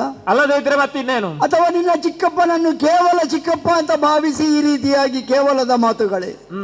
ಇದೆಲ್ಲವನ್ನು ಬಿಟ್ಟಿಡು ಇಂದ್ರಾರಿ. ನೀನು ಸಾಮರ್ಥ್ಯವಂತನಿರಬಹುದು, ಇಂದ್ರನನ್ನು ಜಯಿಸಿ ಅನ್ವರ್ಥವಾಗಿ ಇಂದ್ರಾರಿ ಎನ್ನುವ ಹೆಸರನ್ನು ಪಡೆದಿರಬಹುದು. ಹಾಗಂತ ಹೇಳಿ ನಿನ್ನ ಚಿಕ್ಕಪ್ಪ ವಿಭೀಷಣ ಹೇಳಿ ಏನು ಅಲ್ಲ, ತಿಳಿದುಕೋ. ನಾನು ಹೇಳಿದ್ದು ವಿವೇಚನೆಯ ಮಾತುಗಳನ್ನು, ವಿವೇಕದ ಮಾತುಗಳನ್ನು. ಯಾವ ಸಂದರ್ಭದಲ್ಲಿ ಯಾರಲ್ಲಿ ಹೇಳಬೇಕಿತ್ತೋ ಅದಷ್ಟನ್ನು ಹೇಳಿದ್ದೇನೆ. ಯಾಕೆ ಹೇಳಿದ್ದೇನೆ? ಒಂದು ಕಪಿ ಬಂದು ನಷ್ಟ ಮಾಡಿದ್ದನ್ನು ನಾವೆಲ್ಲರೂ ನೋಡಿದ್ದೇವೆ. ನೀನು ಅದನ್ನು ಕಟ್ಟುವ ಪ್ರಯತ್ನವನ್ನಷ್ಟೇ ಮಾಡಿದ್ದು. ನಿನ್ನ ಕಟ್ಟಿಗೆ ಒಳಪಟ್ಟಂತೆ ನಟಿಸಿದ ಆ ಕಪಿ ಮತ್ತೆ ಸ್ವತಂತ್ರವಾಯಿತು. ಸ್ವತಂತ್ರವಾದಂತಹ ಆ ಕಪಿ ಏನೆಲ್ಲ ಮಾಡಿತು ಎನ್ನುವುದನ್ನು ನಾವು ಆಲೋಚನೆ ಮಾಡುವುದಕ್ಕಿಂತಲೂ ಒಂದು ಕಪಿ ಮಾಡಿದ ಮಾತ್ರಕ್ಕೆ ಎಲ್ಲ ಕಪಿಗಳು ಹಾಗೆ ಮಾಡಲಿಕ್ಕಿಲ್ಲ ಅಂತ ತಿಳಿದುಕೊಳ್ಳುವುದು ನಮ್ಮಷ್ಟು ವಿವೇಕತನ. ನೋಡು, ನಾವು ಒಂದಷ್ಟು ವಿವೇಕತನದಿಂದ ಆಲೋಚನೆ ಮಾಡಬೇಕು. ರಾಮನೋ ಲಕ್ಷ್ಮಣನೋ ನಾಯಕತ್ವವನ್ನು ಕೊಟ್ಟು ಆ ಕಪಿಗಳಲ್ಲೆಲ್ಲ ಒಟ್ಟು ಸೇರಿಸಿ ಇಲ್ಲಿಯವರೆಗೆ ಬರಲು ಶಕ್ತರಾಗಿದ್ದಾರೆ. ಅವರ ನಿರ್ದೇಶನದಂತೆ ಹನುಮನೆಂಬವ ಇಲ್ಲಿ ಬಂದು ಏನೂ ಆಗದ ರೀತಿಯಲ್ಲಿ ಹೋಗಿ ಅಲ್ಲಿ ಇಷ್ಟೆಲ್ಲವೂ ನಡೆಯುತ್ತದೆ ಅಂತ ಆದರೆ ಎಲ್ಲರೂ ಬಂದು ಸೇರಿದ್ದಾರೆ, ಲಂಕೆಯ ಆತಟದಲ್ಲಿದ್ದಾರೆ. ಅವರು ಬಂದರೆ ಏನಾದೀತು ಎನ್ನುವ ಕಲ್ಪನೆಯನ್ನಷ್ಟೇ ನಾನು ಕೊಟ್ಟದ್ದು. ನಾನು ಕೊಟ್ಟ ಮಾತ್ರಕ್ಕೆ ನಾನು ಹೆದರಿದ್ದೇನೆ ಎಂದು ಅರ್ಥ ಅಲ್ಲ, ಅಥವಾ ಕಪಿಗಳಿಗೆ ಎಲ್ಲದಕ್ಕೂ ಸಾಮರ್ಥ್ಯ ಇಲ್ಲ ಅಂತ ಕೇವಲವಾದ ಮಾತುಗಳನ್ನೇನು ನೀನು ಆಡಬೇಕಾಗಿಲ್ಲ. ಕಪಿಗಳ ಸಾಮರ್ಥ್ಯ ಏನು ಎನ್ನುವುದನ್ನು ನಿನ್ನಪ್ಪ ಚೆನ್ನಾಗಿ ಬಲ್ಲ. ವಾಲಿಯ ಬಾಲದಲ್ಲಿ ಸುತ್ತಿ ಸಪ್ತ ಸಮುದ್ರದಲ್ಲಿ ಮುಳುಗಿಸಿದಂತಹ ಕೇವಲ ಆಟಿಕೆಯಂತಹ ನಿನ್ನ ಅಪ್ಪನನ್ನು ಸಪ್ತ ಸಮುದ್ರದಲ್ಲಿ ಮುಳುಗಿಸಿ ತನ್ನ ಮಗನಾದ ಅಂಗದನ ತೊಟ್ಟಿಲಿಗೆ ಕಟ್ಟಿದವ ಇದೇ ವಾಲಿ, ಅದೇ ಕಪಿವೀರ. ಹಾಗಿದ್ದರೆ ಕಪಿಗಳಲ್ಲಿ ಅಷ್ಟೊಂದು ವೀರತ್ವ ಇದೆ ಎನ್ನುವುದಾದರೆ ಆ ವೀರತ್ವಕ್ಕೆ ನಿನ್ನ ಅಪ್ಪನು ಮನ್ನಣೆ ಕೊಟ್ಟು ವಾಲಿಗೆ ಬಗ್ಗಿ ನಮಿಸಿ ಅವನಿಂದ ಉಪಾಯವಾಗಿ ತಪ್ಪಿಸಿಕೊಂಡು ಬಂದು ಅವನನ್ನೇ ಸಖ್ಯವನ್ನಾಗಿ ಬೆಳೆಸಿಕೊಂಡು ಹಾಗೆ ಅಲ್ಲ. ಈಗ ನೀವು ನಮ್ಮ ಅಪ್ಪನನ್ನು ಸಣ್ಣದು ಮಾಡುವುದು ದೊಡ್ಡದು ಅಲ್ಲ. ನಿನ್ನ ಮಾತುಗಳು ಹೇಳಿ ಅಂತ ಮುಸುಗು ಹಾಕಿ ನೀವು ಸಣ್ಣದು ಮಾಡಿ ದೊಡ್ಡದು ಮಾಡುವುದಲ್ಲ, ನಾನು ಸಣ್ಣದೇ ಮಾಡುವುದು. ಯಾಕೆಂದ್ರೆ ವಾಲಿಯಿಂದ ಬಂಧಿಸಲ್ಪಟ್ಟವ ನಿನ್ನ ಅಪ್ಪ. ಹಾಗಿದ್ರೆ ಅಪ್ಪನನ್ನು ಬಂಧಿಸಲ್ಪಂತಹ ಸಾಮರ್ಥ್ಯ ಅಲ್ಲಿ ಒಂದು ಕಪಿಗೆ ಉಂಟು. ಆ ಕಪಿ ಆಗ ಹಾಗೆ ಮಾಡಿತು, ಈ ಕಪಿ ಬಂದು ಈಗ ಹೀಗೆ ಮಾಡಿತು ಎನ್ನುವುದಾದರೆ ಮತ್ತೆ ಮತ್ತೆ ಇರುವಂತಹ ಕಪಿಗಳಲ್ಲಿರುವಂತಹ ಸಾಮರ್ಥ್ಯ ಏನು? ನೀನು ಲೆಕ್ಕ ಹಾಕಿದ್ದೀಯಾ, ನಾನು ಲೆಕ್ಕ ಹಾಕಿದ್ದೇನೋ? ಒಂದೂ ಇಲ್ಲ. ಯಾವುದೋ ಕಾಲಘಟ್ಟದಲ್ಲಿ ಬದುಕಿದ್ದಂತಹ ಜಾಮವ ಈಗಲೂ ಅಲ್ಲಿದ್ದಾನಂತೆ. ಹಾಗಿದ್ದರೆ ಜಾಂಬವಂತ ಹಿರಿಯ ಒಬ್ಬ ಬಲ್ಲೂಕ ಎಲ್ಲರೂ ಇರುವಂತಹ ಸೇನೆ ಏನು ಮಾಡಬಲ್ಲದು ಎನ್ನುವುದನ್ನು ವಿವೇಚನೆಯಿಂದ ಅದು ಏನೇ ಮಾಡಿದ್ರು ನೀವು ಅದಕ್ಕೆ ತಲೆ ಕೆಡಿಸಿಕೊಳ್ಳಬೇಡಿ. ಯಾಕೆ ಗೊತ್ತುಂಟು? ಯಾಕೆ? ನೀವು ರಾಮನ ಭಕ್ತರೇ ಹೌದು ಅಂತಾದ್ರೆ, ರಾಮನ ಕುರಿತಾಗಿ ನಿಮಗೆ ಶ್ರದ್ಧೆ ಉಂಟು ಅಂತಾದ್ರೆ, ನನಗೆ ಶ್ರದ್ಧೆ ಇದೆ. ಒಂದು ತಾಳ ಹಿಡ್ಕೊಳ್ಳಿ. ದೇವರ ಗುಡಿಯಲ್ಲಿ ಕುಳಿತು ನಿಮ್ಮ ಪೂಜೆಗೆ ನಮ್ಮ ಅಪ್ಪ ಏನು ಅಡ್ಡಿ ಮಾಡ್ಲಿಲ್ಲ. ಅಲ್ಲ, ಇದುವರೆಗೆ ಅಡ್ಡಿ ಮಾಡಲಿಲ್ಲ. ಒಂದು ತಾಳ ಹಿಡ್ಕೊಂಡು ನೀವು ಭಜನೆ ಮಾಡಿ, ರಾಮನ ಭಜನೆ ಮಾಡಿ. ಹೊರತು ಯುದ್ಧಾಂಗಣಕ್ಕೆ ಕೈಯಲ್ಲಿ ಕೈದುವನ್ನು ಇಡುವುದು ಸರ್ವತಾ ನೀವು ಬರುವುದು ಬೇಡ. ನಾವಿದ್ದೇವೆ, ಭಜನೆ ಮಾಡುವ ಕಾಲಕ್ಕೆ ನಾನು ಭಜನೆಯನ್ನು ಮಾಡೇನು, ಇನ್ನೇನೋ ಮಾಡಿಯೇನು. ಆದರೆ ಹೇಳಬೇಕಾದದಷ್ಟನ್ನು ಹೇಳಿದ್ದೇನೆ. ಇಷ್ಟು ಹೇಳಿದ್ದು ಯಾಕೆ? ಪಟ್ಟಣದ ಒಳಿತಿಗಾಗಿ ಹೇಳಿದೆ. ನಾನು ಬಂದರೆ ಏನಾದೀತು ಎನ್ನುವ ಕಲ್ಪನೆಯನ್ನು ಕೊಟ್ಟೆ. ಕಪಿಗಳ ವೀರತ್ವವನ್ನು ಸ್ವಲ್ಪ ಕಲ್ಪಿಸಿಕೊಳ್ಳಿ ಅಂತ ಹೇಳಿದೆ. ಇನ್ನು ನಾನು ಮಾತಾಡುವುದಿಲ್ಲ, ನಿಮಗೆ ಉತ್ತರ ಕೊಡಬೇಕು ಅಂತಂದ್ರೆ ಅಪ್ಪನೇ ಆಗಬೇಕು. ಈಗ ಅಪ್ಪನಲ್ಲಿಯೇ ನಾನು ಹೇಳುವುದು. ಇಷ್ಟೆಲ್ಲವನ್ನು ನೋಡಿಯೂ ನೀನು ಇನ್ನೂ ಹೀಗೆ ಇರ್ತಿ ಎಂದಾದ್ರೆ ಅವನಲ್ಲೇ ಒಂದಷ್ಟು ಮಾತುಗಳನ್ನು ಹೇಳಬೇಕು.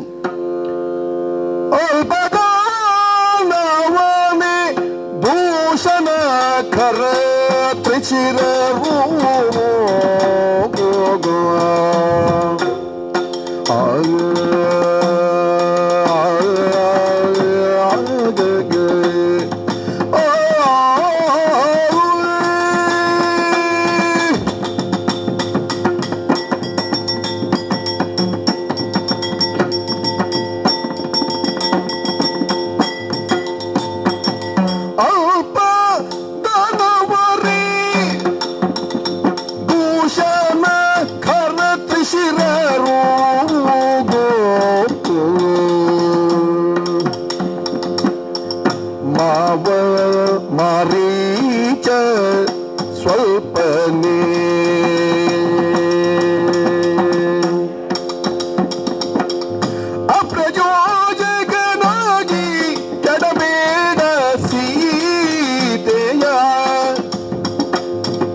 ನಾಯಕನಾಗಿ ಕೆಡಬೇಡ ಸೀತೆಯ ಒಪ್ಪಿಸಿ ಬರುವೆ ರಾಮನಿಗೆ.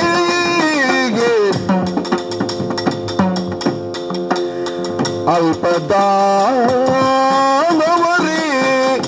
ಭೂಷಣ ಖರ ತ್ರಿಶಿರ ರೋಗೋ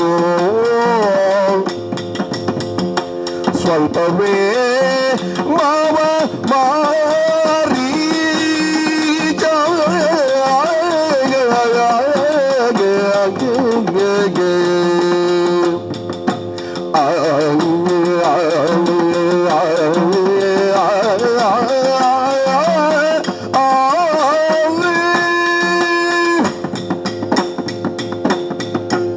ಅಣ್ಣ, ಏನು ಕೇಳಿದೆ ಅಲ್ಲವೇ ನಿನ್ನ ಮಗನ ಮಾತುಗಳನ್ನು? ಹೆದರಿ ವಿಭೀಷಣ ಮಾತನಾಡುತ್ತಿದ್ದಾನೆ ಎನ್ನುವ ರೀತಿಯಲ್ಲಿ ಮಾತನಾಡಿದ. ತಂದೆಗೆ ತಕ್ಕುದಾದಂತಹ ಮಾತುಗಳನ್ನೇ ಆಡಿದ್ದಾನೆ. ಇರಬಹುದು, ಅವನಲ್ಲಿ ಪೌರುಷತ್ವ ವೀರತ್ವ ಎಲ್ಲವೂ ಇರಬಹುದು. ಹಾಗೆಂದ ಮಾತ್ರಕ್ಕೆ ಇನ್ನೊಬ್ಬರನ್ನು ಹೇಡಿಗಳು ಎಂದು ಬಗೆಯಬಾರದು. ರಾಜನೀತಿಜ್ಞನಾಗಿ ನಾನು ನನ್ನ ಮಾತುಗಳನ್ನು ಹೇಳಿದೆ. ನೀನು ಮಾಡುವುದು ರಾಜನೀತಿಯ ಕಾರ್ಯ ಎಲ್ಲಿಯವರೆಗೆ? ಪರಸತಿಯನ್ನು ಕರೆತರುವವರೆಗೆ ಸರಿಯಾಗಿತ್ತು. ಪರಸತಿಯನ್ನು ಕರೆದ ತಂದರೆ ಏನಾಗುತ್ತದೆ ಎನ್ನುವುದನ್ನು ನೀನೇ ನೋಡ್ತಾ ಇದ್ದಿ. ಘಟನೆಗಳೆಲ್ಲ ಅಘಟಿತ ನಡೆದಿವೆ. ನೀನು ಸಮಾಲೋಚನೆಯ ಮೇಲೆ ಸಮಾಲೋಚನೆ ಮಾಡುವುದು ಯಾಕೆ? ಈಗ ನಾನು ಪರಸತಿಯನ್ನು ಸೀತೆಯನ್ನು ಮಾತ್ರ ತಂದದ್ದಲ್ಲ, ದಿಗ್ವಿಜಯಕ್ಕೆ ಹೊರಟಂತಹ ವೇಳೆಯಲ್ಲಿ ಎಲ್ಲೆಲ್ಲ ಸುಂದರ ಸ್ತ್ರೀಯರಿದ್ದಾರೋ ಸತಿಯರಿದ್ದಾರೋ ಅವರನ್ನೆಲ್ಲ ಕರೆಕೊಂಡು ಬಂದಿದ್ದೇನೆ. ಸೀತೆಯೋರ್ವಳನ್ನೇ ತಂದದ್ದಲ್ಲ. ನೀವು ಸೀತೆಯೋರ್ವಳನ್ನೇ ಹಿಡಿಕೊಂಡು ಪ್ರಕರಣವನ್ನು ಇಷ್ಟು ದೊಡ್ಡದು ಮಾಡ್ತೀರಲ್ಲ. ಅಲ್ಲ, ಪ್ರಕರಣ ದೊಡ್ಡದು ಮಾಡುವುದಲ್ಲ. ಹಿಂದೆ ನೀನು ಎಷ್ಟು ತಂದಿರಬಹುದು, ಆದರೆ ಎಷ್ಟು ತಂದ ಪ್ರಕರಣ ಇಲ್ಲಿಯವರೆಗೆ ಬೆಳೆಯಲಿಲ್ಲ. ಈಗ ಯಾರು ಲಂಕೆಯವರೆಗೆ ಬರಲಿಕ್ಕೆ ಪ್ರಯತ್ನವನ್ನು ಮಾಡಲಿಲ್ಲ. ಅತಿಕಾಯನ ತಾಯಿಯು ಗಂಧರ್ವ ಸ್ತ್ರೀ, ಅವಳು ಪರಸತಿಯೇ, ಅವಳನ್ನು ತಂದಿದ್ದೇನೆ. ಆ ಪ್ರಕರಣ ಬೆಳೆಯಲಿಲ್ಲ. ಕೇವಲ ಕಾಡಾಡಿಯಾಗಿ ತಿರುಗುವಂತ ರಾಮನ ಹೆಂಡತಿ ಇಷ್ಟೆಲ್ಲ ಮಾಡ್ತೀರಲ್ಲ. ಪ್ರಕರಣ ಬೆಳೆದಕ್ಕಾಗಿ ಇಷ್ಟೆಲ್ಲ ಹೇಳುವುದು ಯಾಕೆ? ಇಂತಹ ಪ್ರಕರಣಗಳು ಬೆಳೆದಾಗ ನಮ್ಮ ಬುಡಕ್ಕೆ ಬರ್ತದೆ ಎನ್ನುವಾಗ ನಾವು ಆಲೋಚನೆ ಮಾಡಬೇಕು. ನಾವು ಆಲೋಚನೆ ಮಾಡಿದರೆ ತಪ್ಪು ಏನು ಅಣ್ಣ? ನಮ್ಮದಾದಂತಹ ವಿವೇಚನಾ ಶಕ್ತಿಯನ್ನು ಸ್ವಲ್ಪ ಬೆಳೆಸಿಕೊಂಡ್ರೆ, ನೀನೇ ನೋಡಿದ್ದಿ ಕಾಡಿನಲ್ಲಿದ್ದಂತಹ ಕರದೂಷಣ ತ್ರಿಶಿಲಾದಿಗಳು ಎಂತೆಂತಹ ವೀರತ್ವವನ್ನು ಪಡೆದವರು. ಅವರೆಲ್ಲರನ್ನು ಎತ್ತಿದ ಶರದಿಂದ ಇಳಿಸುವುದರೊಳಗೆ ಅವರನ್ನು ಮರ್ದಿಸಿದ ರಾಮ. ಸುಬಾಹುವನ್ನು, ಮಾರೀಚನನ್ನು, ತಾಟಕಿಯನ್ನು, ಮಾರೀಚನೆಯನ್ನು ಸಣ್ಣ ಪೌರುಷ ಇಲ್ಲದವನೇ ನಿನಗೆ ಒಂದು ಕಾಲಕ್ಕೆ ಬುದ್ಧಿ ಹೇಳಿದ. ಜಿಂಕೆಯಾಗಿ ಹೋಗುವ ಸಮಯಕ್ಕೆ ನಿನಗೆ ಸಾಕಷ್ಟು ಬುದ್ಧಿಯನ್ನು ಹೇಳಿದ್ದಾನೆ. ಕೊನೆಗೆ ನಿನ್ನ ಕೈಯಲ್ಲಿ ಸಾಯುವುದಕ್ಕಿಂತ ರಾಮನ ಕೈಯಲ್ಲಿ ಸಾಯುವುದೇ ಲೇಸು ಅಂತ ಹೋದವ. ಹಾಗಿದ್ದರೆ ನೀನೇ ಆಲೋಚನೆ ಮಾಡಿಕೊ. ರಾಮನಲ್ಲಿಗೆ ಹೋದರೆ ಸಾಯ್ತೇನೆ ಎನ್ನುವುದು ಮಾರೀಚನಿಗೆ ವಿದಿತವಾಗಿದೆ. ಅವ ಸಾಯ್ಲಿಕ್ಕಾಗಿ ಹೋದದ್ದ, ನಿನಗಾಗಿ ಬಣ್ಣದ ಜಿಂಕೆಯಾಗಿ ಹೋದದ್ದು. ಆದರೆ ಸಾಯುವುದಿದ್ರೆ ಅಲ್ಲೇ ಸಾಯ್ತೇನೆ ಅಂತ ಹೋದ. ಅವನಿಗೆ ಗೊತ್ತಿತ್ತು ರಾಮನ ಕೈಯಲ್ಲಿ ನಾನು ಸತ್ತೇ ಸಾಯ್ತೇನೆ. ರಾಮ ಹಿಂದೊಮ್ಮೆ ಅವನನ್ನು ಬಿಟ್ಟಿದ್ದ ಯಾಕೆ? ಅವ ಭಕ್ತನ ವೇಷದಲ್ಲಿ, ಋಷಿಯ ವೇಷದಲ್ಲಿ ಬಂದ ಕಾರಣಕ್ಕಾಗಿ ಮಾರೀಚನನ್ನು ಯೋಜನ ಪರ್ವತ ಹಾರಿದ್ದ. ಅಂತಹ ಹಾರಿಸಿದ ಮಾರೀಚನಿಗೆ ರಾಮಬಾಣದ ಸ್ಪರ್ಶವಾಗಿ ವಿವೇಕವಾಗಿತ್ತು. ಹಾಗಾಗಿ ಅವ ಹೋಗಲಿಕ್ಕೆ ಹೆದರಿದ. ಅಂತಹ ಎಲ್ಲ ಪ್ರಕರಣಗಳು, ಅದು ಸೀತೆಯಿಂದಾಗಿ ಅಲ್ಲ, ಎಲ್ಲ ಪ್ರಕರಣಗಳು ಇಲ್ಲಿ ಬೆಳೆದ ಕಾರಣಕ್ಕಾಗಿ ನಾವೆಲ್ಲ ಆಲೋಚನೆ ಮಾಡಬೇಕು. ಈಗ ನಿನ್ನನ್ನು ಸೋಲಿಸಿದ ವಾಲಿಯೂ ಕಪಿಯೇ, ಇಲ್ಲಿಗೆ ಬಂದ ಹನುಮನೂ ಕಪಿಯೇ. ಕಪಿಗಳಲ್ಲಿ ಯಾವ ಯಾವ ಥರದ ವೀರತ್ವ ಇದೆ ಎನ್ನುವುದನ್ನು ನೀನು ನಾನು ತಿಳಿದುಕೊಳ್ಳುವ ಪ್ರಯತ್ನವನ್ನು ಮಾಡಿ ರಾಮನ ಹಿಂದಿರುವ ಶಕ್ತಿಗಳು ಕಪಿಗಳು, ಅಥವಾ ಕಪಿಗಳಿಗೆ ಶಕ್ತಿಯಾಗಿ ರಾಮ ಇದ್ದಾನೆ ಎನ್ನುವ ಕಾರಣಕ್ಕಾಗಿ ರಾಮನ ಶಕ್ತಿಯನ್ನೇನು ನೀನು ಕಡಿಮೆ ಎಂದು ಭಾವಿಸಿದೆಯಾ? ನಮ್ಮವರಾದಂತಹ ವೀರ ವಿರಾದ ಏನಾದ ಕಬಂಧ ಏನಾದ ಅವರೆಲ್ಲರೂ ಶಕ್ತಿವಂತರಿದ್ದರು. ಆದರೂ ಅವರೆಲ್ಲರನ್ನು ಮರ್ದಿಸಿ ಅವರಿಗೆ ಮೋಕ್ಷವನ್ನು ಕೊಟ್ಟನಂತೆ ರಾಮ. ಜಟಾಯುವಿಗೆ ಮೋಕ್ಷವನ್ನು ಕೊಟ್ಟನಂತೆ ರಾಮ. ಸಂಪಾತಿಗೆ ಮೋಕ್ಷವನ್ನು ಕೊಟ್ಟನಂತೆ ರಾಮ. ಹೀಗೆ ರಾಮನ ಬಗೆಯಲ್ಲಿ ಮರ್ದನವನ್ನು ಮಾಡಿದ, ಮೋಕ್ಷವನ್ನು ಕೊಟ್ಟ ಎನ್ನುವಂತಹ ಕಥೆಗಳನ್ನು ಪುಂಖಾನುಪುಂಖವಾಗಿ ನಾವು ಕೇಳುವಾಗ ರಾಮನ ಬಗ್ಗೆ ಜ್ಞಾನವೆನಿಸಿಕೊಂಡು ನಿನಗೆ ನಾಚಿಕೆ ಆಗ್ತದ್ರೆ ಹೇಳೋಣ, ನಾನು ಹೋಗಿ ಸೀತೆಯನ್ನು ಒಪ್ಪಿಸ್ತೇನೆ. ನೀನು ಹೇಳುವುದು ಉದ್ದಕ್ಕೆ ರಾಮನ ಕಥೆಯನ್ನೇ ಪ್ರವಚನ ಮಾಡುತ್ತಾ ಇದ್ದಿ. ರಾಮ ನಡ್ಕೊಂಡು ಬಂದಂತಹ ಹಾದಿಯಲ್ಲಿ ನಮ್ಮದಾದಂತಹ ದಾನವ ಕುಲಕ್ಕೆ ಅನ್ಯಾಯವನ್ನೇ ಮಾಡಿದ್ದು. ನೀನೇ ಹೇಳಿದ ಹಾಗೆ ಕರ ದೂಷಣ ತ್ರಿಶಿರ ಮೊದಲ್ಗೊಂಡಂತ ಹೀರೇಳು ಶಾಸ್ತ್ರ ದಾನವರಿಗೆ ಯಾವುದ ಗತಿಯನ್ನು ಒದಗಿಸಿದ್ದಾನೆ ರಾಮ. ಅದೆಲ್ಲವೂ ದಾನವ ಕುಲಕ್ಕೆ ಅನ್ಯಾಯ. ಇಂತಹ ಅನ್ಯಾಯಗಳನ್ನು ಕಂಡು ಸಹಿಸಿ ಮತ್ತೆ ರಾಮನಲ್ಲಿ ಶರಣಾಗಬೇಕು. ಅಲ್ಲ, ನಾನು ಹೇಳುದು ರಾಮ ಅನ್ಯಾಯ ಮಾಡಲಿಕ್ಕೆ ರಾಮನಾಗಿ ದೂಷಣ ತ್ರಿಶಿರಾದಿಗಳ ಮೇಲೆ ಯುದ್ಧ ಸಾರಲಿಲ್ಲ. ಅವರಾಗಿ ಯುದ್ಧ ಸಾರಿ ಶೂರ್ಪಣಕಿಯ ಪರವಾಗಿ ನಿಂತಾಗ ಅವ ಕೋದಂಡವನ್ನು ಎತ್ತಿದ. ಶೂರ್ಪಣಕಿಗೆ ಆದಂತ ಅನ್ಯಾಯಕ್ಕೆ ಬೇಕಾಗಿ ಅಲ್ವಾ ಯುದ್ಧವನ್ನು ಸಾರಿ. ಶೂರ್ಪಣಕಿಗೆ ಅನ್ಯಾಯ ಯಾಕೆ ಆಯಿತು ಅದನ್ನು ನಾವು ವಿವೇಚಿಸಬೇಕಲ್ಲವೇ? ಸ್ವೇಚ್ಛಾಚಾರಿಯಾಗಿ ಅವಳು ಒಬ್ಬರ ಮೇಲೆ ಪುರುಷಾತಿಕ್ರಮಣವನ್ನು ಮಾಡ್ತಾಳೆ ಎನ್ನುವಾಗ ಅವಳಿಗೆ ಮಾಡಬೇಕಾದಂತಹ ದಂಡವನ್ನೇ ರಾಮ ವಿಧಿಸಿದ ಹೊರತು ಅವಳ ಹತ್ಯೆ ಮಾಡಲಿಲ್ಲ ರಾಮ. ಸ್ವೇಚ್ಛಾಚಾರ ಅಂತ ಹೇಳಲಿಕ್ಕೆ ಆಗುವುದಿಲ್ಲ. ಯಾಕೆ? ಅಸುರರಿಗೆ ಕಾಮ ಎನ್ನುವುದು ಇದ್ದದ್ದೇ, ಕಾಮರೂಪಿಗಳು ಹೌದು, ಕಾಮ ಹೆಚ್ಚಿನವರು ಹೌದು. ಹಾಗಾಗಿ ರಾಮನನ್ನು ಕಂಡು ಮೋಹಿಸಿದ್ದರಲ್ಲಿ ತಪ್ಪಲ್ಲ. ಯಾಕೆ? ರಾಮನ ಸ್ವರೂಪವೇ ಅವಳಿಗೆ ಚಂದವಾಗಿ ಕಂಡಿರಬಹುದು. ಅದೆಷ್ಟೋ ಸಮಯದಿಂದ ಗಂಡನಿಲ್ಲದೆ ವಿರಹ ವೇದನೆಯಿಂದ ಬಳಲಿದವಳು ಅವಳು. ಹಾಗಾಗಿ ರಾಮನಲ್ಲಿ ಪ್ರೇಮ ಭಿಕ್ಷೆಯನ್ನು ಕಾಮ ಭಿಕ್ಷೆಯನ್ನು ಕೇಳಿದ್ದಾಳೆ. ಕೇಳಿದ ಮಾತ್ರಕ್ಕೆ ಅವಳಿಗೆ ಅಂತ ಶಿಕ್ಷೆಯನ್ನು ಕೊಡುವುದು ಸರಿಯೇ? ಏಕತ್ರವಾಗಿ ಅವ ಕೊಡ್ಲಿಲ್ಲ. ಒಮ್ಮೆ ಅವ ನಿರಾಕರಿಸಿದ. ನಾನು ಮದುವೆಯಾದವ ಏಕಪತ್ನಿ ವ್ರತಸ್ಥ, ನನಗಿದು ಕೂಡದು ಸಲ್ಲದು ಅಂತ ಹೇಳಿ ಅವಳನ್ನು ಒಳ್ಳೆಯ ಮಾತಿನಿಂದ ಕಳಿಸಿದಾಗ ಶೂರ್ಪಣಕಿ ಅತಿಕ್ರಮಣ ಮಾಡಿದಾಗ ಅವಳಿಗೆ ದಂಡವನ್ನು ವಿಧಿಸಿದ. ಹಾಗಾದ್ರೆ ಅವನಿಗೆ ಉಪಾಯ ಇರಲಿಲ್ಲ ಬೇರೆ. ಅಸುರರ ಹೆಣ್ಣನ್ನು ಯಾರು ಬೇಕಾದ್ರೂ ಶಿಕ್ಷಿಸಬಹುದು ಅಂತ ಆಯ್ತಲ್ವಾ? ಅಸುರರ ಹೆಣ್ಣು ಅಂತ ಅವನಿಗೆ ಗೊತ್ತಿರಲಿಲ್ಲ ಶಿಕ್ಷಿಸುವವರೆಗೆ. ಅಂತೂ ಶೂರ್ಪಣಕೆಯ ಮೇಲೆ ಕೈ ಮಾಡಿದ್ದಾನೆ. ಮಾಡಿದ್ದಕ್ಕೆ ಬೇಕಾಗಿ ಹೆಣ್ಣಿಗಾದಂತ ಅನ್ಯಾಯಕ್ಕೆ ಹೆಣ್ಣಿನಿಂದಲೇ ತೀರಿಸಬೇಕು ಅಂತ ನಾನು ಅಂದಾಜು ಮಾಡಿ ಸೀತೆಯನ್ನು ತಂದದ್ದು. ಇಂದು ಒಂದು ಘಟನೆ ಹೇಳುತ್ತೇನೆ. ಬ್ರಹ್ಮ ಒಂದು ಮಾನಸ ಪುತ್ರಿಯನ್ನು ಸೃಷ್ಟಿ ಮಾಡಿ ಭೂಮಿಯನ್ನು ಸುತ್ತು ಬಂದವರಿಗೆ ತನ್ನ ಮಗಳನ್ನು ಮದುವೆ ಮಾಡಿಕೊಡುವುದು ಅಂತ ನಿರ್ಧಾರ ಮಾಡಿದ. ಆಮೇಲೆ ಏನು ಗೌತಮನೇ ಅವಳನ್ನು ಪಡೆದ. ಇಂದ್ರನು ಆ ಪಣದಲ್ಲಿ ಹಿಂದುಳಿದ. ಆದ್ರೆ ಇಂದ್ರನಿಗೆ ಅವಳ ಮೇಲೆ ಮನಸ್ಸಿತ್ತು. ಕಡೆಗೆ ಅವಳನ್ನು ಪಡೆಯಬೇಕು ಎನ್ನುವ ಕಾರಣಕ್ಕೆ ಬೇಕಾಗಿ ಲೋಕಕ್ಕೆ ಕಲ್ಯಾಣಕಾರಕವ ಮಾಡುವಂತ ಅಷ್ಟದಿಕ್ಪಾಲಕರು ಯಾರಿದ್ದಾರೆ ಅವರೆಲ್ಲರನ್ನು ತನ್ನದಾದಂತಹ ಸ್ವಂತ ಸ್ವಾರ್ಥಕ್ಕೆ ಬಳಸಿಕೊಂಡು ಗೌತಮನ ವೇಷವನ್ನು ಧರಿಸಿಕೊಂಡು ಅಹಲ್ಯೆಯನ್ನು ಕೆಡಿಸಿದ್ದಾನೆ. ಅಂತಹ ಅಹಲ್ಯೆಯನ್ನು ಕೆಡಿಸಿದಂತಹ ಲೋಕಪಾಲಕನಾದಂತಹ ದೇವೇಂದ್ರನಿಗೆ ಯಾವ ಶಿಕ್ಷೆಯಾಗಿದೆ? ಮಾತ್ರವಲ್ಲ, ಅವ ಯಾವ ರೀತಿಯಲ್ಲಿ ಸ್ಥಾನಭ್ರಷ್ಟನಾಗಿದ್ದಾನೆ. ಇವತ್ತು ನಮ್ಮದಾದಂತಹ ಹೆಣ್ಣೋರ್ವಳು ರಾಮನನ್ನು ಕಾಮಿಸಿದ್ದಕ್ಕ ಬೇಕಾಗಿ ಇಂತಹ ಶಿಕ್ಷೆ. ಬಹಳ ಒಳ್ಳೆ ಪ್ರಶ್ನೆ ನಿನ್ನದು. ಅಹಲ್ಯೆಯನ್ನು ಹಾಳು ಮಾಡಿದಂತಹ ಇಂದ್ರನಿಗೆ ಏನಾಯಿತು? ಇಂದ್ರನಿಗೆ ಆಗಬೇಕಾದುದೆಲ್ಲವೂ ಆಗಿದೆ. ಗೌತಮ ಮಹರ್ಷಿಗಳ ಶಾಪವೂ ತಟ್ಟಿದೆ. ಆ ಮೂಲಕವಾಗಿ ಅವನಿಗೆ ಬೇಕಾದ ಕೆಡುಕೂ ಆಗಿದೆ. ಆ ಮುಖೇನವಾಗಿ ರಾಮನೆಂಬವ ಬರುತ್ತಾನೆ ಎನ್ನುವುದನ್ನು ಗೌತಮ ಮಹರ್ಷಿಗಳು ಮೊದಲೇ ಸಾರಿದ್ರು. ಹೇಗೆ? ಅಹಲ್ಯೆ ಕೂಗಿಕೊಂಡಾಗ ಕಲ್ಲಾಗುವ ಅಹಲ್ಯೆ ಅಂತ ಶಾಪ ಕೊಟ್ಟಾಗ ಅಲ್ಲಿ ಅಹಲ್ಯೆಗೆ ಅವರು ವಿಮೋಚನೆ ಕೊಟ್ಟದ್ದು ಹೇಗೆ? ಮುಂದೊಂದು ದಿನ ಸೂರ್ಯವಂಶೀಯನಾದ ರಾಮ ಬಂದು ಸ್ಪರ್ಶಿಸಿದಾಗ ಮತ್ತೆ ನೀನು ಮರಳಿ ಜೀವಂತಿಕೆಯನ್ನು ಪಡು. ಹಾಗಿದ್ದರೆ ರಾಮನೆಂಬವ ಹುಟ್ಟುತ್ತಾನೆ ಎನ್ನುವುದು ಯುಗಗಳ ಮುಂದೆ ಸಾರಲ್ಪಟ್ಟಿತ್ತು ಗೌತಮರ ಮೂಲಕವಾಗಿ. ಆ ಸತ್ಯವನ್ನು ನಾವು ಒಪ್ಪಿಕೊಳ್ಳುವ ಆಗಿರಬಹುದು. ನೀನು ಎಷ್ಟೇ ಹೇಳಿದರು ಯಾವ ಕಾಲಕ್ಕೂ ಸೀತೆಯನ್ನು ಮರಳಿ ಕೊಡುವುದಿಲ್ಲ. ಅಲ್ಲ, ನಿನ್ಗೆ ನಾಚಿಕೆ ಆಗದಿದ್ದರೆ ನಾನು ಹೋಗಿ ಕೊಡ್ತೇನೆ. ರಾಮನ ಪದತಲದಲ್ಲಿ ಮುತ್ತು ರತ್ನಾದಿಗಳನ್ನು ಇಟ್ಟು ನಮ್ಮದು ತಪ್ಪಾಯಿತು ಅಂತ ಅಣ್ಣನ ಪರವಾಗಿ ನಾನು ಕ್ಷಮೆ ಯಾಚಿಸ್ತೇನೆ. ಅಣ್ಣ, ನೀನು ಬೇಸರಿಸಬೇಡ. ನಿನ್ನ ಮರ್ಯಾದೆ ಹೋಗ್ಲಿಕ್ಕೆ ನಾನು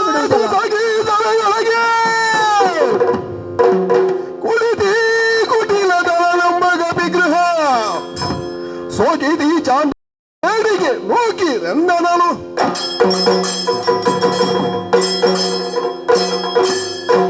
ತುಂಬಿದ ಸಭೆಯಲ್ಲಿ ಅಭಿಪ್ರಾಯವನ್ನು ಕೇಳಿದ್ದು. ಇವ ರಾಮನ ಕುರಿತಾಗಿ ಪ್ರವಚನವನ್ನೇ ಆರಂಭಿಸಿಬಿಟ್ಟ. ರಾಮ ಹಾಗೆ ಹೀಗೆ ಅಂತ. ರಾಜ್ಯಕ್ಕೆ ಆಪತ್ತು ಒದಗಿದೆ, ವೈರಿಗಳ ಮುತ್ತುವ ಹಂತದಲ್ಲಿದ್ದಾರೆ ಅಂತ ಹೇಳುವಾಗ ಅಣ್ಣ ಆಜ್ಞೆಯನ್ನು ಕೊಡು, ನಾನು ವಿರೋಧಿಗಳನ್ನು ಭಂಜಿಸುತ್ತೇನೆ ಅಂತ ಹೇಳಬೇಕಿತ್ತು. ಅದರ ಬದಲು ವೈರಿಗಳನ್ನೇ ಹೊಗಳಿ ಶೂಲಕ್ಕೆ ಏರಿಸುತ್ತಾ ಇದ್ದಾನೆ. ಇಂತಹ ರಾಜ್ಯದ್ರೋಹಿ ದೇಶದ್ರೋಹಿ ನಮ್ಮ ದೇಶದೊಳಗೆ ಇರಬೇಕೋ? ಯಾರಲ್ಲಿ? ಇವನನ್ನು ಕುತ್ತಿಗೆಗೆ ಕೈ ಹಾಕಿ ಹೊರದ ಬಿರಿ ಮೂಗಲೇ ತಗೆ ಚರರು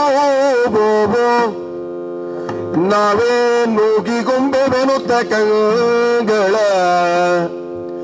ಅವಗೆದು ತಗೆದ ಶರಣ ಬೋಡನು ಮಾತಿ ಇದ್ದಿಡಿಗೆ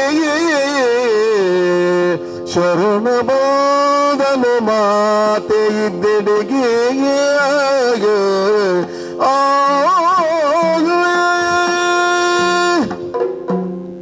ಮೇಲೆ ಬೀಳ ದೂಡಿದಂತಹ ಚರರೆಲ್ಲರನ್ನು ತಡೆದಿದ್ದೇನೆ. ನೀವು ದೂಡುವುದು ಬೇಡ, ಸ್ವಯಂ ಪ್ರೇರಿತನಾಗಿ ನಾನೇ ಹೋಗುತ್ತೇನೆ. ನಾನು ಬರುವಾಗಲೇ ಮನಸ್ಸಿನಲ್ಲೊಂದು ದೃಢ ನಿಶ್ಚಯವನ್ನು ಮಾಡಿಕೊಂಡೇ ಬಂದವನು. ಅಣ್ಣನಿಗೆ ಈ ಕಾಲಘಟ್ಟದಲ್ಲಿ ಬುದ್ಧಿ ಹೇಳ ಹೋದರೆ ಏನಾದೀತು? 3 ಪರಿಣಾಮಗಳು ಸ್ಪಷ್ಟವಾಗಿ ನನ್ನೆದುರು ಗೋಚರವಾಗಿತ್ತು. ಒಂದು, ಅಣ್ಣ ಮಾಡಿದ ತಪ್ಪನ್ನು ಯಾವತ್ತೂ ಒಪ್ಪಿಕೊಳ್ಳುವುದಿಲ್ಲ. ನಾನು ಬುದ್ಧಿ ಹೇಳಲೇಬಾರದು, ತಟಸ್ಥನಾಗಿರಬೇಕು. ಯುವರಾಜನಾಗಿ ತಟಸ್ಥನಾಗಿರುವುದು ನಾನು ಮಾಡುವ ದೊಡ್ಡ ತಪ್ಪು. ಹಾಗಿದ್ದರೆ ನಾನು ಬುದ್ಧಿ ಹೇಳಬೇಕು. ಬುದ್ಧಿ ಹೇಳಿದರೆ ಏನಾದೀತು? ನನ್ನನ್ನೇ ಒಂದು ವೇಳೆ ಈ ರಾಜ್ಯದಿಂದಲೇ ಹೊರಗೆಟ್ಟಲ್ಪಡಬಹುದು. ಹೊರಗೆಟ್ಟಲ್ಪಟ್ಟರೆ ಏನಾದೀತು? ನಾನು ಗತಿ ಇಲ್ಲದವನಾಗುತ್ತೇನೆ. ಹಾಗಿದ್ದರೆ ರಾಮನ ಬಗ್ಗೆ ಒಳ್ಳೆಯದನ್ನು ಹೇಳಿದರೆ ನನಗೊಂದು ಗತಿ ಬಂದೇ ಬರುತ್ತದೆ ಎನ್ನುವುದಾದರೆ ನಾನೇನ ಮಾಡಬೇಕು ಎನ್ನುವುದನ್ನು ನಿಶ್ಚಯಿಸಿಕೊಂಡಿದ್ದೆ. ಆ ನಿಶ್ಚಯವನ್ನು ಇನ್ನಷ್ಟು ದೃಢವಾಗಿಸಲು ಮಾತೆಯ ಬಳಿಗೆ ಹೋಗಿ ನಮಸ್ಕರಿಸಿ ಹೇಳಿಕೊಳ್ತೇನೆ. ಅಮ್ಮ ಕಂದ, ಅಮ್ಮಗೆ ಅಣ್ಣನ ದೆಸೆಯುವುದಲೇ ವಂಶ ಅಮ್ಮ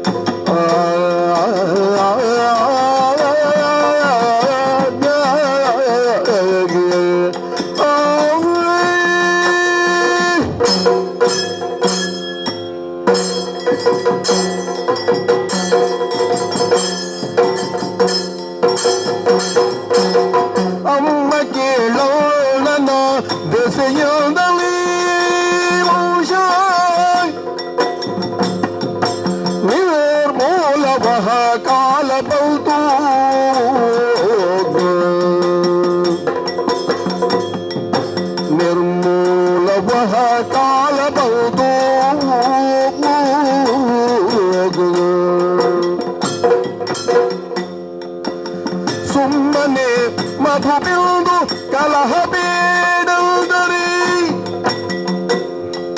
ಸುಮ್ಮನೆ ಮಧು ಬಿಂದು ಕಲಹ ಬೇಡಂದರೆ, ಹೇಮಕ್ಕೆ ಮನ ಒಡಂಬಡದು ಅಮ್ಮ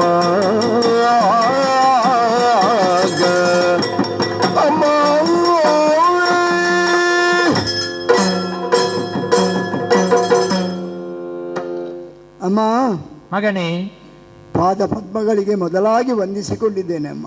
ಆಗಲಿ ಮಗ, ಎದ್ದೇಳು. ನಿಮ್ಮಲ್ಲಿಗೆ ಬರಲೇಬೇಕಾದಂತಹ ಅನಿವಾರ್ಯತೆ ಬಂತಮ್ಮ. ಹೌದು. ಹಾಗಂತ ಹೇಳಿ ಇದುವರೆಗೆ ನಿಮ್ಮ ಬಳಿಗೆ ಬಂದವನಲ್ಲ, ಏನೋ ಅಲ್ಲ ನಾನು. ಆಗಾಗ ಬರ್ತಾ ಇರ್ತೇನೆ. ಆದರೆ ಈ ಹೊತ್ತು ಅವೇಳೆಯಲ್ಲಿ ನಾನು ಬರಬೇಕಾದಂತಹ ಸಂದರ್ಭ, ಅದೇ ನನಗೆ ಆಶ್ಚರ್ಯವಾದದ್ದು. ರಾಜಸಭೆಯಲ್ಲಿ ಅಂತಹ ಒಂದು ಸಂದರ್ಭ ಬಂತು ತಾಯಿ.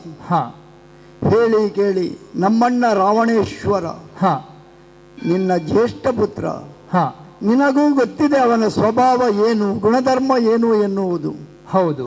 ಇತ್ತೀಚೆಗೆ ನಡೆದ ವರ್ತಮಾನಗಳನ್ನು ನೀನು ಕೇಳಿ ತಿಳಿದಿರಬಹುದು.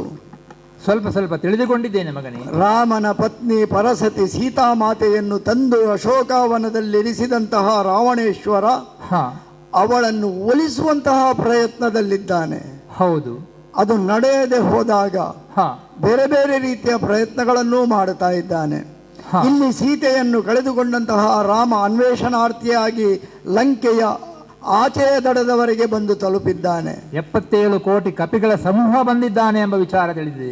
ನಿನಗೂ ತಿಳಿದಿದೆ ಅಲ್ವೇ? ಹೌದು ಮಗನೇ. ಅಮ್ಮ, ರಾಜ ಮಾತೆಯಾಗಿ ಕಾಲ ಕಾಲಕ್ಕೆ ಯಾವೆಲ್ಲ ವಿಷಯಗಳನ್ನು ಕೇಳಬೇಕೋ ತಿಳಿದುಕೊಳ್ಬೇಕೋ ಅದೆಲ್ಲವನ್ನು ನೀನು ತಿಳಿದುಕೊಂಡಿದ್ದಿ ಎನ್ನುವುದು ನಿನ್ನ ಮಾತುಗಳ ಮೂಲಕವಾಗಿ ಸ್ಪಷ್ಟವಾಗಿದೆ.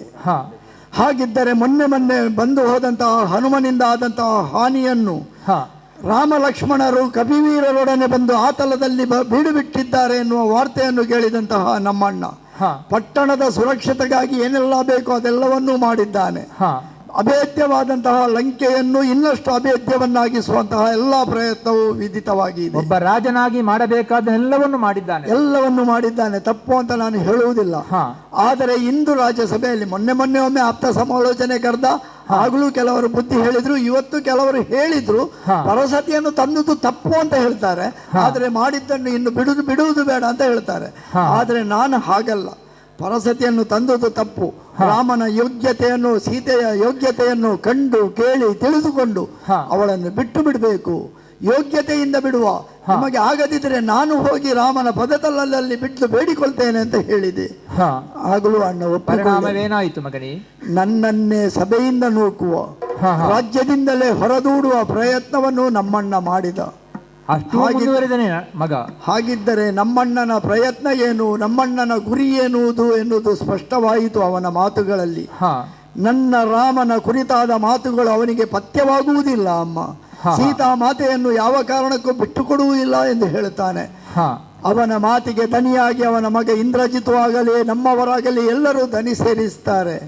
ಯಾವ ಕಾರಣಕ್ಕೂ ನಾವು ಬಿಟ್ಟು ಕೊಡುವುದಿಲ್ಲ, ಲಂಕೆಗೆ ಯಾರೇ ಬಂದರೂ ನಾವು ನೋಡಿಕೊಳ್ತೇವೆ ಅಂತ ಹೇಳ್ತಾರೆ. ಕೇವಲ ಒಬ್ಬನ ಅಭಿಪ್ರಾಯ ಅಲ್ಲ, ಇಂದ್ರಜಿತು ಕೂಡ ಅದರಲ್ಲಿ ಎಲ್ಲರೂ ಧ್ವನಿ ಸೇರಿಸಿದಾಗ ಅಲ್ಲಿ ನಾನೊಬ್ಬ ಧ್ವನಿಯಾದೆ, ನನ್ನ ಧ್ವನಿ ಕ್ಷೀಣವಾಯಿತು, ಎಲ್ಲರ ಧ್ವನಿ ಅಲ್ಲಿ ಮೇಲ್ಪಟ್ಟಿತು ಎನ್ನುವಾಗ ನನ್ನನ್ನೇ ನೂಕುವ ಪ್ರಯತ್ನ ಮಾಡಿದಾಗ ಇನ್ನು ಇಲ್ಲಿದ್ದರೆ ಆಗುವುದಿಲ್ಲ ಅಂತ ಹೇಳಿಕೊಂಡು ನಿಮ್ಮಲ್ಲಿ ಒಂದಷ್ಟು ಭಿನ್ನಯಿಸಿ ನನ್ನದಾದಂತಹ ಆಲೋಚನೆಯಲ್ಲಿ ಮುಂದುವರಿಯಲು ನಾನು ಪ್ರಯತ್ನಿಸಿಕೊಂಡು ಇಲ್ಲಿಯವರೆಗೆ ಬಂದೆ. ಅಮ್ಮ ನನ್ನ ಪ್ರಯತ್ನ ಏನು ಗೊತ್ತೇ ಅಮ್ಮ?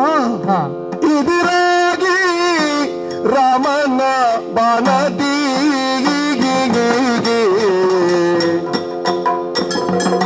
ಅಮ್ಮ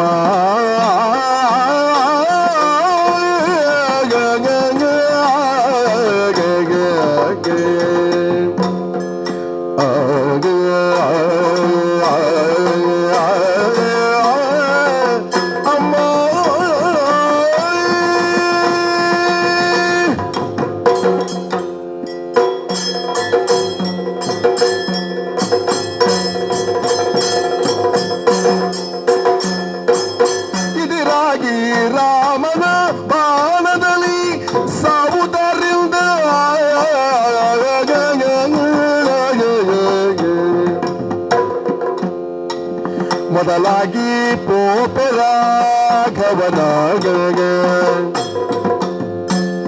ಮೊದಲಾಗಿ ಪೋಪರಾಘವನ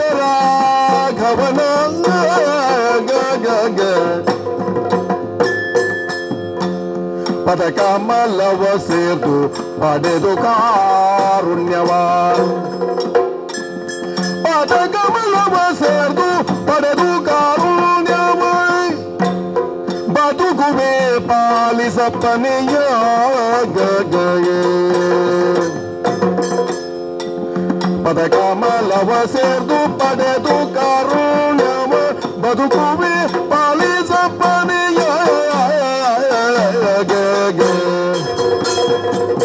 ಅಮ್ಮ ಕೇಳಮ್ಮನ ದೆಸೆಯಿಲ್ದಾಗ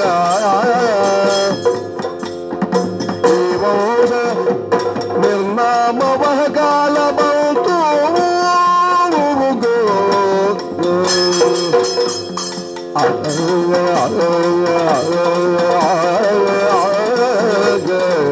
ಅಮ್ಮ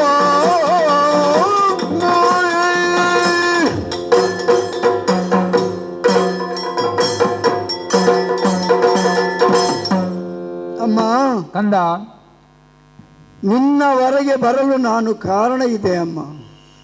ನಾನು ಹೇಗೆ ಜನಿಸಬೇಕು ಎನ್ನುವುದನ್ನು ವರಪ್ರದವಾಗಿ ಪಡೆದುಕೊಂಡವಳು ನೀನು ಎನ್ನುವಾಗ ನನ್ನ ಜನನದ ವರಗನುಗುಣವಾಗಿ ನನ್ನ ಸಹಜ ಸ್ವಭಾವ, ವಿನಯಶೀಲತೆ, ಭಕ್ತಿ, ಎಲ್ಲರನ್ನು ಗೌರವಿಸುವಂತಹ ಗುಣವನ್ನು ನಾನು ನಿನ್ನಿಂದಾಗಿ ಪಡೆದುಕೊಂಡಿದ್ದೇನೆ ಅಮ್ಮ. ಮಗನೇ, ಮುನಿಗಳೇ ನನಗೊಂದು ಮಾತನ್ನು ಹೇಳಿದ್ದರು. ನಿನ್ನ 3 ಮಂದಿ ಮಕ್ಕಳು ಅಕಾಲದಲ್ಲಿ ಜನ್ಮವಾಗಿದೆ, ಆದರೆ ನಿನ್ನ ಜನನ ಮಾತ್ರ ಶುಭ ಕಾರ್ಯದಲ್ಲಿ ಶುಭ ಗಳಿಗೆಯಲ್ಲೇ ಆಗಿದೆ. ಆದ ಕಾರಣ ವಿಭೀಷಣನು ಯೋಗ್ಯನಾಗುತ್ತಾನೆ, ಮಾತ್ರವಲ್ಲ ಧರ್ಮಾತ್ಮನೂ ಆಗುತ್ತಾನೆ ಎಂಬ ಮಾತನ್ನು ಅವರು ಸೂಚಿಸಿದ್ದರು. ಅಂತೆಯೇ ನೀನು ಧರ್ಮಾತ್ಮನಾಗಿದ್ದಿ ಮಗನೇ. ಆ ಬಗ್ಗೆ ನನಗೆ ಸಂತೋಷ ಇದೆ ಅಮ್ಮ. ನಿನ್ನ ಈ ಮಾತುಗಳನ್ನು ಕೇಳಿದಾಗ ನನ್ನ ಹೃದಯ ಮನಸ್ಸು ತುಂಬಿ ಬಂತಮ್ಮ. ನಾನು ತಪ್ಪು ಮಾಡುತ್ತಿಲ್ಲ, ನಾನು ಸರಿಯಾದ ದಾರಿಯಲ್ಲಿ ಸಾಗುತ್ತಾ ಇದ್ದೇನೆ, ನನ್ನ ದಾರಿ ಸರಿ ಎನ್ನುವುದನ್ನು ನೀನು ಒಪ್ಪಿಕೊಂಡ ಇದ್ದೇನೆ. ನನ್ನ ಗುಣ ಧರ್ಮಕ್ಕೆ ಅನುಗುಣವಾಗಿ ರಾಜನೀತಿಗೆ ನಾನು ತಟಸ್ಥವಾಗಿ ನಿಲ್ಲಲಿಲ್ಲ ಅಮ್ಮ. ಹೇಳಬೇಕಾದುದನ್ನು ಹೇಳಬೇಕಾದ ಸಮಯದಲ್ಲಿ ಹೇಳಬೇಕಾದವರಿಗೆ ಹೇಳಿದೆ ಎನ್ನುವಂತಹ ಒಂದು ನಂಬಿಕೆಯ ವಿಶ್ವಾಸ ನನ್ನಲ್ಲಿದೆ ಅಮ್ಮ. ಯಾರೇ ತಪ್ಪಿದರೂ ಬುದ್ಧಿ ಕಿರಿಯವರು ಕೂಡ ಹೇಳಬಹುದು ಮಗನೇ. ಸತ್ಯವಲ್ವೇ ಅಮ್ಮ? ಹಾಗಿದ್ದರೆ ನಾನು ತಪ್ಪು ಮಾಡಲಿಲ್ಲ ಎನ್ನುವುದು ಸತ್ಯವಾದರೆ, ನಾನು ಇಡುವರೆಗೆ ವಿಭೀಷಣನಾಗಿ ನಡೆದುಕೊಂಡ ಬಂದ ಸಾರಿ ಸರಿ ಎಂದಾದರೆ, ನನಗೆ ಅಲ್ಲಿ 2 ದಾರಿ ಇತ್ತು. 2 ದಾರಿಯಲ್ಲಿ ಮತ್ತಿನ ದಾರಿಯನ್ನು ಆರಿಸಿದೆ. ಆ ಮತ್ತಿನ ದಾರಿಯಲ್ಲಿ ಏನಾಗಬಹುದು ಅದೇ ಆಯಿತು. ನನ್ನನ್ನು ನೂಕುವ ಪ್ರಯತ್ನ, ಹೊರಗಟ್ಟುವ ಪ್ರಯತ್ನ ನಡೆಯಿತು. ಶರರ ಮೂಲಕ ನೂಕಿಸಿದ್ದೇನೆ. ಹಾಗಾಗಿ ನಿನ್ನ ಬಳಿಗೆ ಬಂದೆ ಅಮ್ಮ. ನನ್ನನ್ನು ವರಪ್ರಸಾದವಾಗಿ ಬೇಡಿ ಪಡೆದ ನಿನ್ನಲ್ಲಿಯೂ ನನ್ನದು 2 ಆಯ್ಕೆಗಳು ಅಮ್ಮ. ಏನದು? ಒಂದು, ನನಗೂ ಅಮ್ಮ ನೀನು. ಹೌದು. ರಾವಣೇಶ್ವರನಿಗೂ ಅಮ್ಮ ನೀನು. ಇಬ್ಬರು ನನ್ನ 2 ಕಣ್ಣುಗಳಿದ್ದಂತೆ. 4 ಮಕ್ಕಳನ್ನು ಸಮಾನವಾಗಿ ನೋಡಿದವಳು ನೀನು. ಹೌದು. 4 ಮಕ್ಕಳ ಈ ಒಂದು ವೈಭವವನ್ನು ಕಂಡರೂ ಸಹ ಯಾವುದಕ್ಕೂ ಹಿಗ್ಗದೆ ನಿನ್ನತನವನ್ನು ಉಳಿಸಿಕೊಂಡು ಬೆಳೆದವಳು ನೀನು. ಹೌದು ಮಗನೇ. ವಿಶ್ವಾವಸುವಿನ ಪತ್ನಿಯಾಗಿ ಯಾವ ರೀತಿಯಾಗಿ ಸಹಧರ್ಮಿಣಿಯಾಗಿರಬೇಕು ಆ ಧರ್ಮತ್ವವನ್ನು ಕಾಯ್ದುಕೊಂಡವಳು ನೀನಲ್ಲವೇ ಅಮ್ಮ? ಎಲ್ಲವೂ ನನಗೆ ವಿಶ್ವವಸು ಮುನಿಗಳದ್ದೇ ಉಪದೇಶ. ಹಾಗಿದ್ದರೆ ನಿನ್ನ ಆ ಒಂದು ಒಳ್ಳೆಯ ಗುಣ ನನ್ನನ್ನು ಒಳ್ಳೆಯ ದಾರಿಯಲ್ಲಿ ನಡೆಸಿಕೊಂಡು ನಿನ್ನಲ್ಲಿಯವರೆಗೆ ಬರುವಲ್ಲಿಯವರೆಗೆ ಮಾಡಿತು ಎನ್ನುವುದನ್ನು ತಿಳಿದುಕೊಂಡ್ರೆ ಅಮ್ಮ, ಇಲ್ಲಿಯೂ 2 ದಾರಿಯ ಆಯ್ಕೆಗಳು ನನಗೆ. ಒಂದು, ನಿನ್ನ ಅಣ್ಣನ ದೂರನ್ನು ಅಂತ ಹೇಳುವುದಲ್ಲ ನಾನು, ಅವನ ಪತನವನ್ನು ತಡೆಯುವುದಿದ್ದರೆ ನಿನ್ನ ಮೂಲಕವಾದರೂ ತಡೆಯಲು ಪ್ರಯತ್ನಿಸಬಹುದು. ಮಾತೆಯಾಗಿ ನೀನು ಹೇಳಿದರೆ, ನನ್ನ ಮಾತನ್ನು ಅಣ್ಣ ಕೇಳುವುದಿಲ್ಲ ಎನ್ನುವುದು ಸತ್ಯವಾದರೆ, ಮಾತೆಯಾಗಿ ನೀನು ಬುದ್ಧಿ ಹೇಳುವುದಿದ್ರೆ ಹೇಳಬಹುದು. ಕರುಳಿನ ಕೂಗಿಗೆ ಕರಗಿಯಾನು ಎಂಬುದು ನಿನ್ನ ಕಲ್ಪನೆ ಅಲ್ಲವೇ? ಒಂದು ವೇಳೆ ಹಾಗೂ ಆಗದಿದ್ದರೆ ನನ್ನ ಆಯ್ಕೆ ಏನು ಗೊತ್ತೇ? ಇಲ್ಲಿ ಇದ್ದುಕೊಂಡು ರಾವಣೇಶ್ವರನ ಪಾಳಯದಲ್ಲಿ ರಾಮ ವಿರೋಧಿಯಾಗಿ ಇದ್ದುಕೊಂಡು ನಾಳಿನ ದಿನದ ಆ ಅವನತಿಯನ್ನು ನನ್ನ ಕಣ್ಮುಂದೆ ನಾನು ಸ್ಪಷ್ಟವಾಗಿ ಕಾಣುತ್ತೇನೆ ಎನ್ನುವುದು ಸತ್ಯವಾದರೆ, ಇಲ್ಲಿ ಇದ್ದು ಸಾಯುವುದಕ್ಕಿಂತ ರಾಘವನ ಪಾಳಯಕ್ಕೆ ಹೋಗಿ ಸೇರಿಕೊಂಡು ಅವನ ಅನುಚರನಾಗಿ, ಅವನಿಗೆ ಅನುಯಾಯಿಯಾಗಿ, ಅವನ ಪದತಲದಲ್ಲಿ ಬೇಡಿಕೊಂಡು ಅವನ ಧರ್ಮವನ್ನು ಪಾಲಿಸಿ, ಯಾವ ರಾಮನ ಗುಣಗಾನವನ್ನು ನಾನು ನಿತ್ಯವೂ ಮನಸ್ಸಿನಲ್ಲಿ ಹೃದಯದಲ್ಲಿ ಮಾಡ್ತಾ ಇದ್ದೇನೋ ಆ ರಾಘವನ ಪಾದ ಮೂಲಗಳಿಗೆ ಬಿದ್ದುಕೊಂಡು ಅಲ್ಲಿ ನಾನು ಬದುಕಬಹುದು ಎನ್ನುವಂತಹ ವಿಶ್ವಾಸದಲ್ಲಿ ನಿನ್ನಲ್ಲಿ ಬಂದು ಬೇಡಿಕೊಳ್ತಾ ಇದ್ದೇನೆ ಅಮ್ಮ. ನಿನ್ನಲ್ಲಿ ಬಂದು ಬೇಡಿಕೊಳ್ತಾ ಇದ್ದೇನೆ ಮಗನೇ. ತಾಯಿ, ನೀನು ರಾಮನಲ್ಲಿ ಹೋಗ್ತಿ ಎಂಬುದಕ್ಕೆ ನನ್ನ ಆಕ್ಷೇಪಣೆ ಇಲ್ಲ. ಯಾಕೆಂದರೆ ನೀನು ಎಲ್ಲಿಗೆ ಹೋಗಬೇಕು ಅಲ್ಲಿಗೆ ಹೋಗ್ತಾ ಇದ್ದಿ. ರಾಮ ಸಾಮಾನ್ಯನಲ್ಲ, ಸಾಕ್ಷಾತ್ ದೇವನೇ ಆತ. ಅವನ ಪದತಳದಲ್ಲಿ ನೀನು ಬದುಕುತ್ತಿ ಎಂದರೆ ನಾನು ಆಕ್ಷೇಪಿಸುವವನಲ್ಲ. ಆದರೆ ಇಲ್ಲಿ ನನ್ನನ್ನು ಬಿಟ್ಟು ಹೋಗ್ತಿ ಅಂತ ಹೇಳುತ್ತಿದ್ಯಲ್ಲ, ಇದನ್ನು ನಾನು ಹೇಗೆ ಸಹಿಸುವುದು ಮಗನೇ? ಕರುಳಿನ ಕರೆ ಆ ರೀತಿಯಾಗಿ ಸೆಳೆಯುತ್ತಾ ಇದೆ ಅಲ್ವೇ ಅಮ್ಮ? ಅದಕ್ಕಾಗಿ ಆ ವೇದನೆ ನನಗೂ ಇದೆ. ಆದರೆ ಏನು ಮಾಡುವುದು ಹೇಳಿ ಅಮ್ಮ? ಇಲ್ಲಿ ಇರುವುದೆಲ್ಲವೂ ರಾಮ ವಿರೋಧಿಗಳು. ನಾಳಿನ ದಿನ ನಾವು ಅವನತಿ ಹೊಂದುತ್ತೇವೆ ಎನ್ನುವಂತಹ ಕಲ್ಪನೆಯನ್ನು ಮಾಡಲಾರದಂತಹ ಅವರ ಬಳಿಯಲ್ಲಿ ನಾನು ಹೇಗೆ ಬದುಕಲಿ? ಮಗನೇ, ಅವಸರದ ನಿರ್ಧಾರವನ್ನು ತೆಗೆದುಕೊಳ್ಳಬೇಡ. ನಾನು ಪ್ರಯತ್ನಿಸ್ತೇನೆ. ಯಾಕೆಂದರೆ ನಾನು ನಿನಗೆ ಹೇಗೆ ತಾಯಿಯೋ ಅವನಿಗೂ ತಾಯಿ. ನನ್ನ ಮಾತನ್ನು ಕೇಳಿಯಾನೆಂಬ ಭರವಸೆ ನನಗಿದೆ. ಆ ಪ್ರಯತ್ನದಲ್ಲಿ ನಾನು ಮುಂದುವರಿಯುತ್ತೇನೆ. ನಾನು ಬರುವ ತನಕ ನೀನು ಇಲ್ಲೇ ಇರಬೇಕು. ನಿಮ್ಮ ಮೇಲೆ ಪರಮ ವಿಶ್ವಾಸವಿದೆ ಅಮ್ಮ, ನಿಮ್ಮ ಮೇಲೆ ಪರಮ ವಿಶ್ವಾಸವಿದೆ. ಬರುತ್ತಾ ನಾನು ರಾವಣನ ಆಸ್ಥಾನವನ್ನು ಸೇರಿದ್ದೇನೆ. ಕಂದ ಕಂದನಿನಗಿ ಕುಟಿಲತನಗಳು ಯಾಕೆ ಬಂದು ಮಗನೇ? ಕಂದ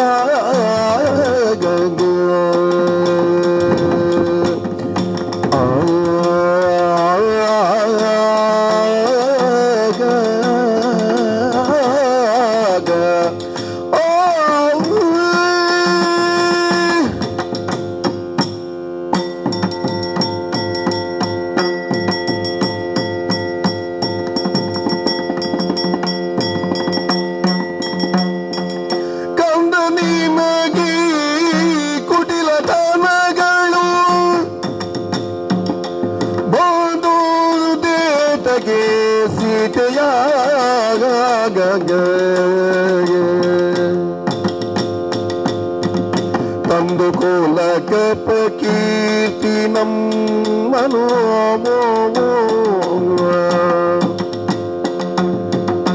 ತಂದು ಕುಲಕಪ ಕೀರ್ತಿ ನಮ್ಮನು ಹೊಂದಿದುದಕ್ಕೆ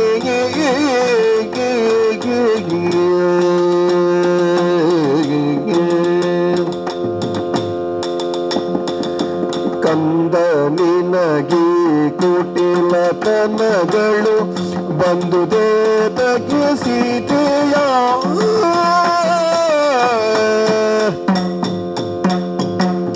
ಬಿಟ್ಟುಕೊಡು ಜಾನಕಿಯನೆದರೆಗೆ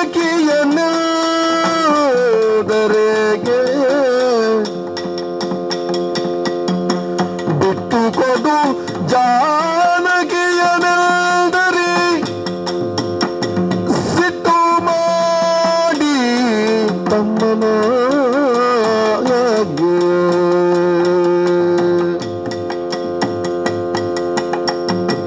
ಕಷ್ಟದಲ್ಲಿ ಕಳುಹುವರೆ ನಾವಿದ್ದಷ್ಟು ದಿವಸ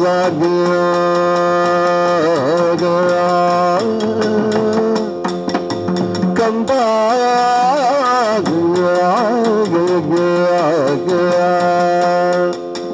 ನಿನಗೀ ಕುಟಿಲ ತನಗಳು ಬಂದುದೇ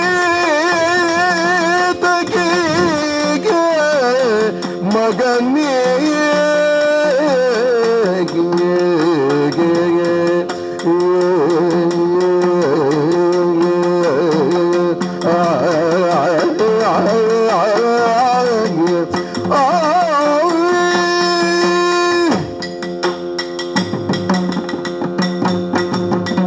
ಮಗ ರಾವಣೇಶ್ವರ, ತಾಯಿ, ಯಾವಾಗಲೂ ನೀನೇ ನನ್ನ ಬಳಿ ಬರುತ್ತಾ ಇರುವಿ.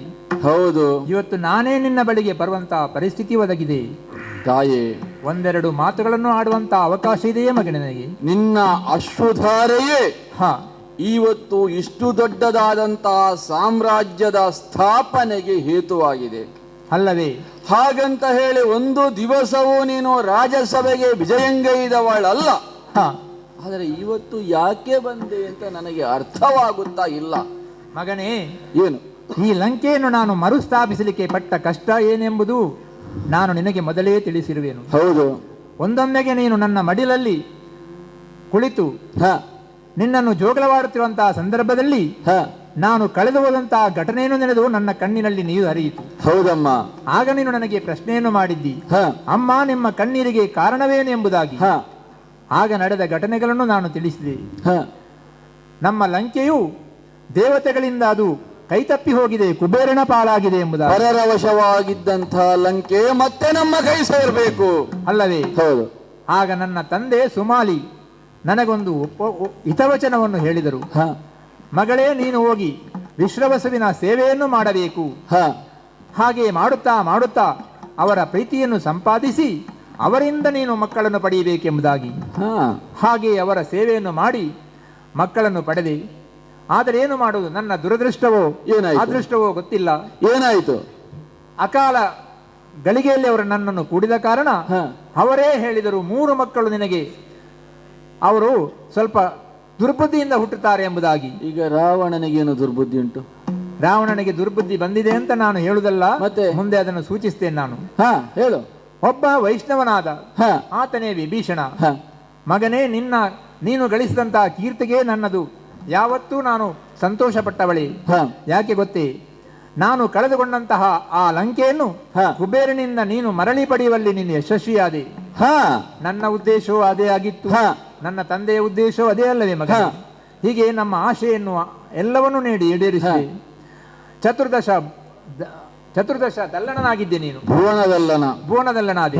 ಅಷ್ಟು ಮಾತ್ರವಲ್ಲ, ಅದೆಷ್ಟೋ ಲೋಕಕ್ಕೆ ದಿಗ್ವಿಜಯಕ್ಕೆ ಹೋಗಿ 14 ಲೋಕಗಳನ್ನು ಗೆದ್ದದ್ದು ಮಾತ್ರವಲ್ಲ, ದೇವತೆಗಳೇ ನಿನ್ನ ಸೇವೆಯನ್ನು ಮಾಡುವಂತಹ ಪರಿಸ್ಥಿತಿಯನ್ನು ನೀನು ಸಂದೊಡ್ಡಿದೆ. ಬೃಹಸ್ಪತಿ ಪಂಚಾಂಗವನ್ನು ಓದುತ್ತಾರೆ. ಬ್ರಹ್ಮದೇವನು ಇಲ್ಲೇ ಇದ್ದಾನೆ. ಹೌದು. ಹಾಗೆ ಈಶ್ವರನಿಂದ ಚಂದ್ರಹಾಸ ಆಯುಧವನ್ನು ಪಡೆದೆ. ಹೀಗೆ ನೀನು ಗಳಿಸಿದ ಕೀರ್ತಿ ಒಂದಲ್ಲ ಎರಡಲ್ಲ, ಎಲ್ಲವನ್ನು ನಾನು ಸಂತೋಷದಿಂದಲೇ ನೋಡಿದೆ. ಆದರೆ ಇತ್ತೀಚೆಗೆ ನೀನು ಮಾಡಿದಂತಹ ಒಂದು ಕಾರ್ಯದಿಂದ ನನಗೆ ಮನ ನೋಯಿತು ಮಗನೇ. ಏನು ಕಾರ್ಯಮ್ಮ? ನೀನು ರಾಮನೆಂಬ ಅವನ ಮಡದಿಯನ್ನು ತಂದೆಯ ಅಪಹರಿಸಿ. ಹೌದು. ಸತಿಯನು ಬಯಸುವ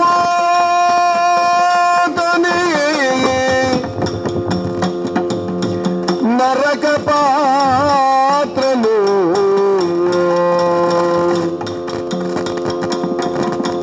ದೈವದ ಕರುಣ ತಪ್ಪುದು ಮಾನದಹಿತರ ಹೊರಳು ಧರಣಿ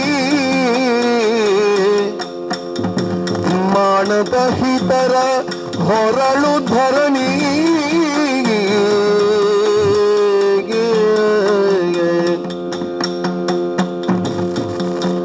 ಬಾಹದಕ್ಕೆ ಮೊದಲಾಗಿ ಸೀತೆಯ ಆ ಹರಿಗೆ ಕೊಡು ಆ ಹರಿಗೆ ಕೊಡು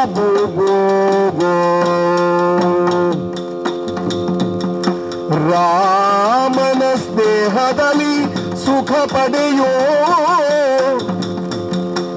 ರಾಮನ ಸ್ನೇಹದಲ್ಲಿ ಸುಖ ಪಡೆಯೋ ತಮ್ಮನ ಸಾಹಚರ್ಯ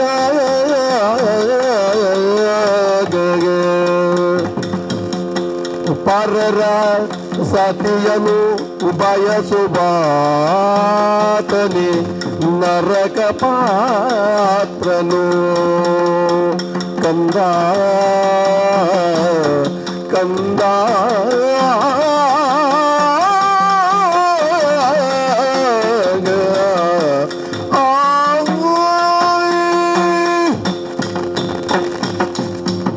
ಕಂದ, ತಾಯಿ, ರಾಮನ ಮಡದಿ ಸೀತೆ ನಿನಗೆ ಪರಸತಿ ಆಗ್ತಾಳೆ.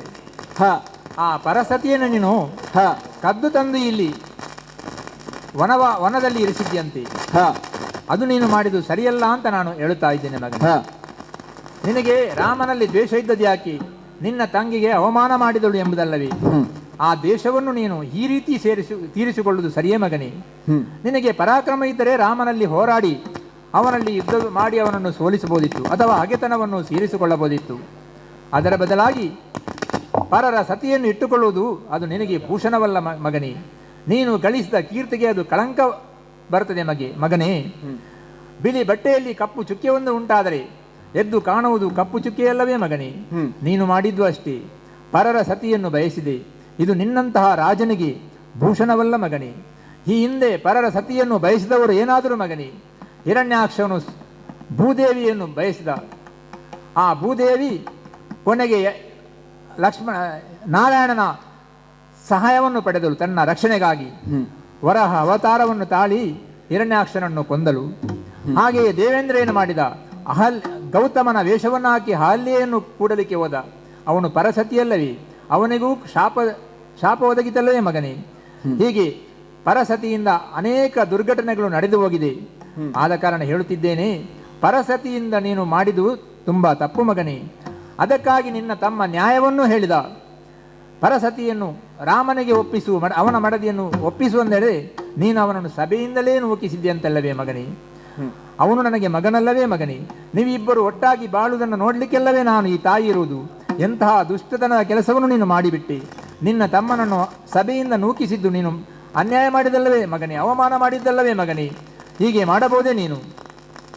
ತಾಯೇ, ನಿನ್ನ ಮಾತುಗಳನ್ನು ಕೇಳುವಾಗ ತುಂಬಾ ಸಂಗ್ರಹ ಮಾಡಿಕೊಂಡು ಬಂದ ಹಾಗೆ ಕಾಣುತ್ತಾ ಉಂಟು. ಸಂಗ್ರಹ ಅಲ್ಲ, ಇದ್ದದ್ದನ್ನೇ ಹೇಳಿದ್ದು ನಾನು. ಹೌದಪ್ಪ. ಇಲ್ಲ ಅಂತ ಹೇಳಿದ್ರೆ ರಾಜಸಭೆಗೆ ನೀನು ಬರುವವಳಲ್ಲ. ಇಷ್ಟರವರೆಗೆ ಬಂದದ್ದಿಲ್ಲ. ವಿಭೀಷಣನೇ ನನಗೆ ಕೆಲವು ವಿಚಾರಗಳನ್ನು ತಿಳಿಸಿ. ಸಭೆಯಿಂದ ನೂಕಿದಂತಹ ವಿಭೀಷಣ ಈ ಹೊತ್ತಿಗಾಗುವಾಗ ನಿನ್ನಲ್ಲಿಗೂ ಬಂದು ಬತ್ತಿ ಇಟ್ಟ ಅಂತ ಕಾಣುತ್ತದೆ. ಬತ್ತಿ ಇವತ್ತು ಒಂದು ರಾಜ್ಯಸಭೆಯಲ್ಲಿ ಉರಿ. ನಿನಗೆ ರಾಮನಿಂದ ನನಗೆಲ್ಲ, ನನಗೋರ್ವನಿಗೆ ಅನ್ಯಾಯ ಆದದ್ದಲ್ಲ. ನಮ್ಮ ವಂಶದ ಸಿಂಹಾವಲೋಕನ ಮಾಡು. ಎಷ್ಟೆಷ್ಟು ಮಂದಿಗೆ ರಾಮನಿಂದ ಅನ್ಯಾಯ ಆಗಿದೆ. ಅಂತಹ ಸೇಡನ್ನು ತೀರಿಸಿಕೊಳ್ಳಲು ಮತ್ತೆ ತಂದಂತಹ ಸೀತೆಯನ್ನು ಕೊಡ್ಲಿಕ್ಕೆ ಉಂಟು. ಕದ್ದು ತಂದದ್ದು ತಪ್ಪಲ್ಲವೇ? ರಾಕ್ಷಸರಿಗೆ ತಪ್ಪು ಅಂತೆಲ್ಲ, ನಾವು ಮಾಯಾವಿಗಳು, ನಮಗೆ ಹೇಳುವುದೇ ಯಾತುದಾನವರು ಅಂತ. ಯಾವ ರೀತಿಯಲ್ಲಿ ಬೇಕಾದ್ರೂ ತರಬಹುದು, ಯಾವ ರೀತಿಯಲ್ಲಿ ಬೇಕಾದ್ರೂ ಬಳಸಿಕೊಳ್ಳಬಹುದು. ತಾಮಸಿಗಳಾದಂತಹ ನಮಗೆ ಯಾವುದೇ ನಿರ್ಬಂಧಗಳು ಇಲ್ಲ, ಯಾವುದೇ ರೀತಿಯ ಸೂತ್ರಗಳು ಇಲ್ಲ. ಹಾಗಾಗಿ ತಪ್ಪು ಅಂತ ಹೇಳಲಿಕ್ಕೆ ಆಗುವುದಿಲ್ಲ. ಮತ್ತೆ ಸೀತೆಯನ್ನು ಕೊಡುವಂತ ಪ್ರಶ್ನೆಯೇ ಇಲ್ಲ. ಯಾಕೆ? ಯಮುನೋತ್ರಿಯಲ್ಲೋ ಗಂಗೋತ್ರಿಯಲ್ಲೋ ಉದ್ಭವ ಆದಂತಹ ಗಂಗೆಯೋ ಯಮುನೆಯೋ ಮತ್ತೆ ಅದು ಕವಲಾಗಿ ಹರಿಯುತ್ತದೆ ಹೊರತು ಮತ್ತೆ ಕಮಂಡಲವನ್ನು ಆ ಕುಂಡವನ್ನು ಸೇರುವ ಹಾಗಿಲ್ಲ. ಹಾಗೆಯೇ ಯಾವ ಕಾಲಕ್ಕೂ ತಂದಂತಹ ಸೀತೆಯನ್ನು ಮರಳಿ ಕೊಡ್ಲಿಕ್ಕಿಲ್ಲ. ನೀನು ಬಿಟ್ಟು ಕೊಡಬೇಕಂತ ನಾನು ಹೇಳುತ್ತಾ ಇದ್ದೇನೆ. ಕೊಡದಿದ್ರೆ ಏನಾಗುತ್ತದೆ? ಯಾವ ಕಾರಣಕ್ಕೂ ಸೀತೆಯನ್ನು ಖಾತೆ ತಳೆದು ದಶಗಂಟ ಬೆಳೆದನಾಕಿಗೆ ತನ್ನ ಅತಿ ಸಾರ್ವಭೌಮತ್ವ ಮೀರುವರ ಸಭೆಯಿಂದ ಹೊರಗಿಡುವುದೇ ಬದ್ಧವು.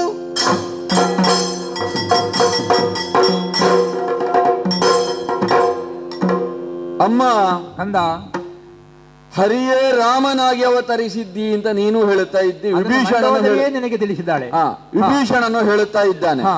ಹಾಗಂತ ಹೇಳಿದ್ರೆ ಹರಿಯೇ ರಾಮನಾಗಿ ಅವತರಿಸಿದ್ರೆ ನಿನ್ನದಾದಂತಹ ಜೀವನಚರ್ಯೆಯನ್ನೊಮ್ಮೆ ಸಿಂಹಾವಲೋಕನ ಮಾಡು. ಮಾಲಿಯೋ ಮಾಲ್ಯವಂತನೋ ಇವರೆಲ್ಲ ಸ್ವರ್ಗಲೋಕಕ್ಕೆ ಹೋದಂತಹ ವೇಳೆಯಲ್ಲಿ ಹರಿಯ ಚಕ್ರದಿಂದಲೇ ಹತರಾದವರು. ಆ ಕಾರಣಕ್ಕೆ ಬೇಕಾಗಿಯೂ ಹರಿಯಲ್ಲಿ ದ್ವೇಷವನ್ನು ನೀನು ಕಟ್ಟಿಕೊಳ್ಳಬೇಕಿತ್ತು.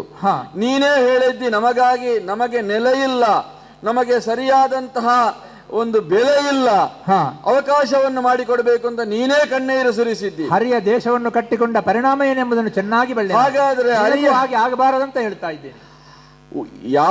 ಹರಿಯೇ ಆಗಿರ್ಲಿ ರಾಮನೇ ಆಗಿರ್ಲಿ ಯಾವ ಕಾಲಕ್ಕೂ ನೀನು ಹೇಳಿದ ಹಾಗೆ ವಿಭೀಷಣ ನಿನ್ನಲ್ಲಿ ಹೇಳಿರಬಹುದು. ನೀನು ಹೇಳಿದ ಹಾಗೆ ಮತ್ತೆ ಒಮ್ಮೆ ತಂದಂತಹ ಸೀತೆಯನ್ನು ಮತ್ತೆ ಕೊಡುವಂತಹ ಪ್ರಶ್ನೆ ಇಲ್ಲ. ತುಂಬಿದ ಸಭೆಯಲ್ಲಿ ಎಲ್ಲರ ಅಭಿಪ್ರಾಯವು ಒಂದೇ ಒಕ್ಕರಳಿನಿಂದ ಇದೆ. ಸೀತೆಯನ್ನು ಕೊಡಬಾರದು, ನಾವಿದ್ದೇವೆ ನಾಡಿನ ರಕ್ಷಣೆಗೆ ಅಂತ. ನಾಡಿಗೆ ಆಪತ್ತು ಬಂದೊದಗಿದಂತಹ ವೇಳೆಯಲ್ಲಿ ಇವ ಈ ರೀತಿಯಾಗಿ ಮಾಡುತ್ತಾನೆ ಅಂತ ಆದ್ರೆ ಇವನನ್ನು ನಾನು ಯಾವ ಕಾರಣಕ್ಕೂ ಮತ್ತೆ ತಮ್ಮ ಅಂತ ಸ್ವೀಕಾರ ಮಾಡುವವನೇ ಅಲ್ಲ. ತಮ್ಮನ ಪರವಾಗಿ ನೀನು ಬಂದಿದ್ದೀಯ ಅಮ್ಮ.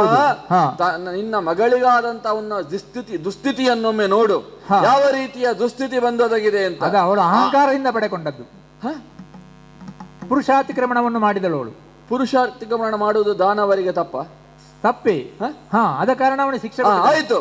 ಅಂತೂ ನೀನು ಮಗಳೊಟ್ಟಿಗೆ ಇರು, ಹೆಚ್ಚಿಗೆ ಮಾತಾಡುವುದು ಬೇಡ. ಕೊನೆಯ ಮಾತು, ಸೀತೆಯನ್ನು ಏನು ಮಾಡಬೇಕು ಅಂತ ನನಗೆ ಗೊತ್ತುಂಟು. ನಾನು ಅದಕ್ಕೆ ತಕ್ಕುದಾದಂತ ನಾನು ಶಾಸ್ತಿಯನ್ನು ಮಾಡ್ತೇನೆ. ನಿನ್ನ ಕೊನೆಯ ನಿರ್ಧಾರ. ಹೌದು, ಹಾಗೆ ಆಗಲಿ.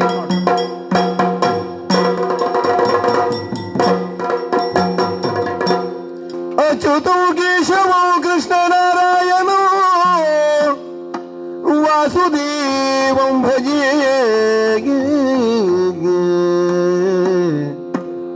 ಶ್ರೀಧರೋ ಮಾಧವಂ ಗೋಪಿಕಾ ವಲ್ಲಭೋ ಸೀತಾಪದ್ಯೋ ರಾಮಚಂದ್ರೋ ಭಜೇ.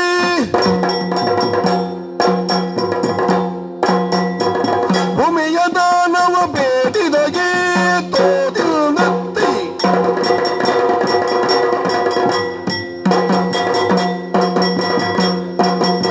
ಭೂಮಿಯ ದಾನವ ಬೇಡಿದಗೆ ಅಮಹ ಕ್ಷತ್ರಿಯರ ಗೆಲಿದವಗೆ ರಾಮಚಂದ್ರನೆಂಬ ದಶರಥ ಸುತನಿಗೆ ಭಮೆಯರ ರಸಗೋಪಾಲ ಕೃಷ್ಣನಿಗೆ ಮಂಗಲೋ ಜಯ ಮಂಗಲೋ ಶುಭ ಮಂಗಲೋ ನಿಜ ಮಂಗಲೋ ಭದ್ರೋ ಶುಭ ಮಂಗಲೋ.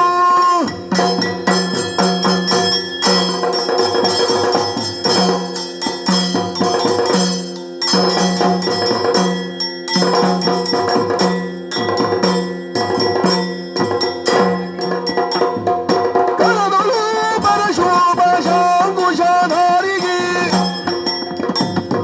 ಹರುಷತಿ ಭಜಕರ ಪುರೇವವಾಗಿ ರಗಭೂಷಣನ ಸುಕುಮಾರ ಗಜವದನನ ಚಲನ ಕಮಲ ಕಾರತಿ ಎತ್ತಿರಿ ಆರತಿ ಬೆಳಗಿರಿ ಗಜಮುಖದವಗೆ ಗಣಪಗೆ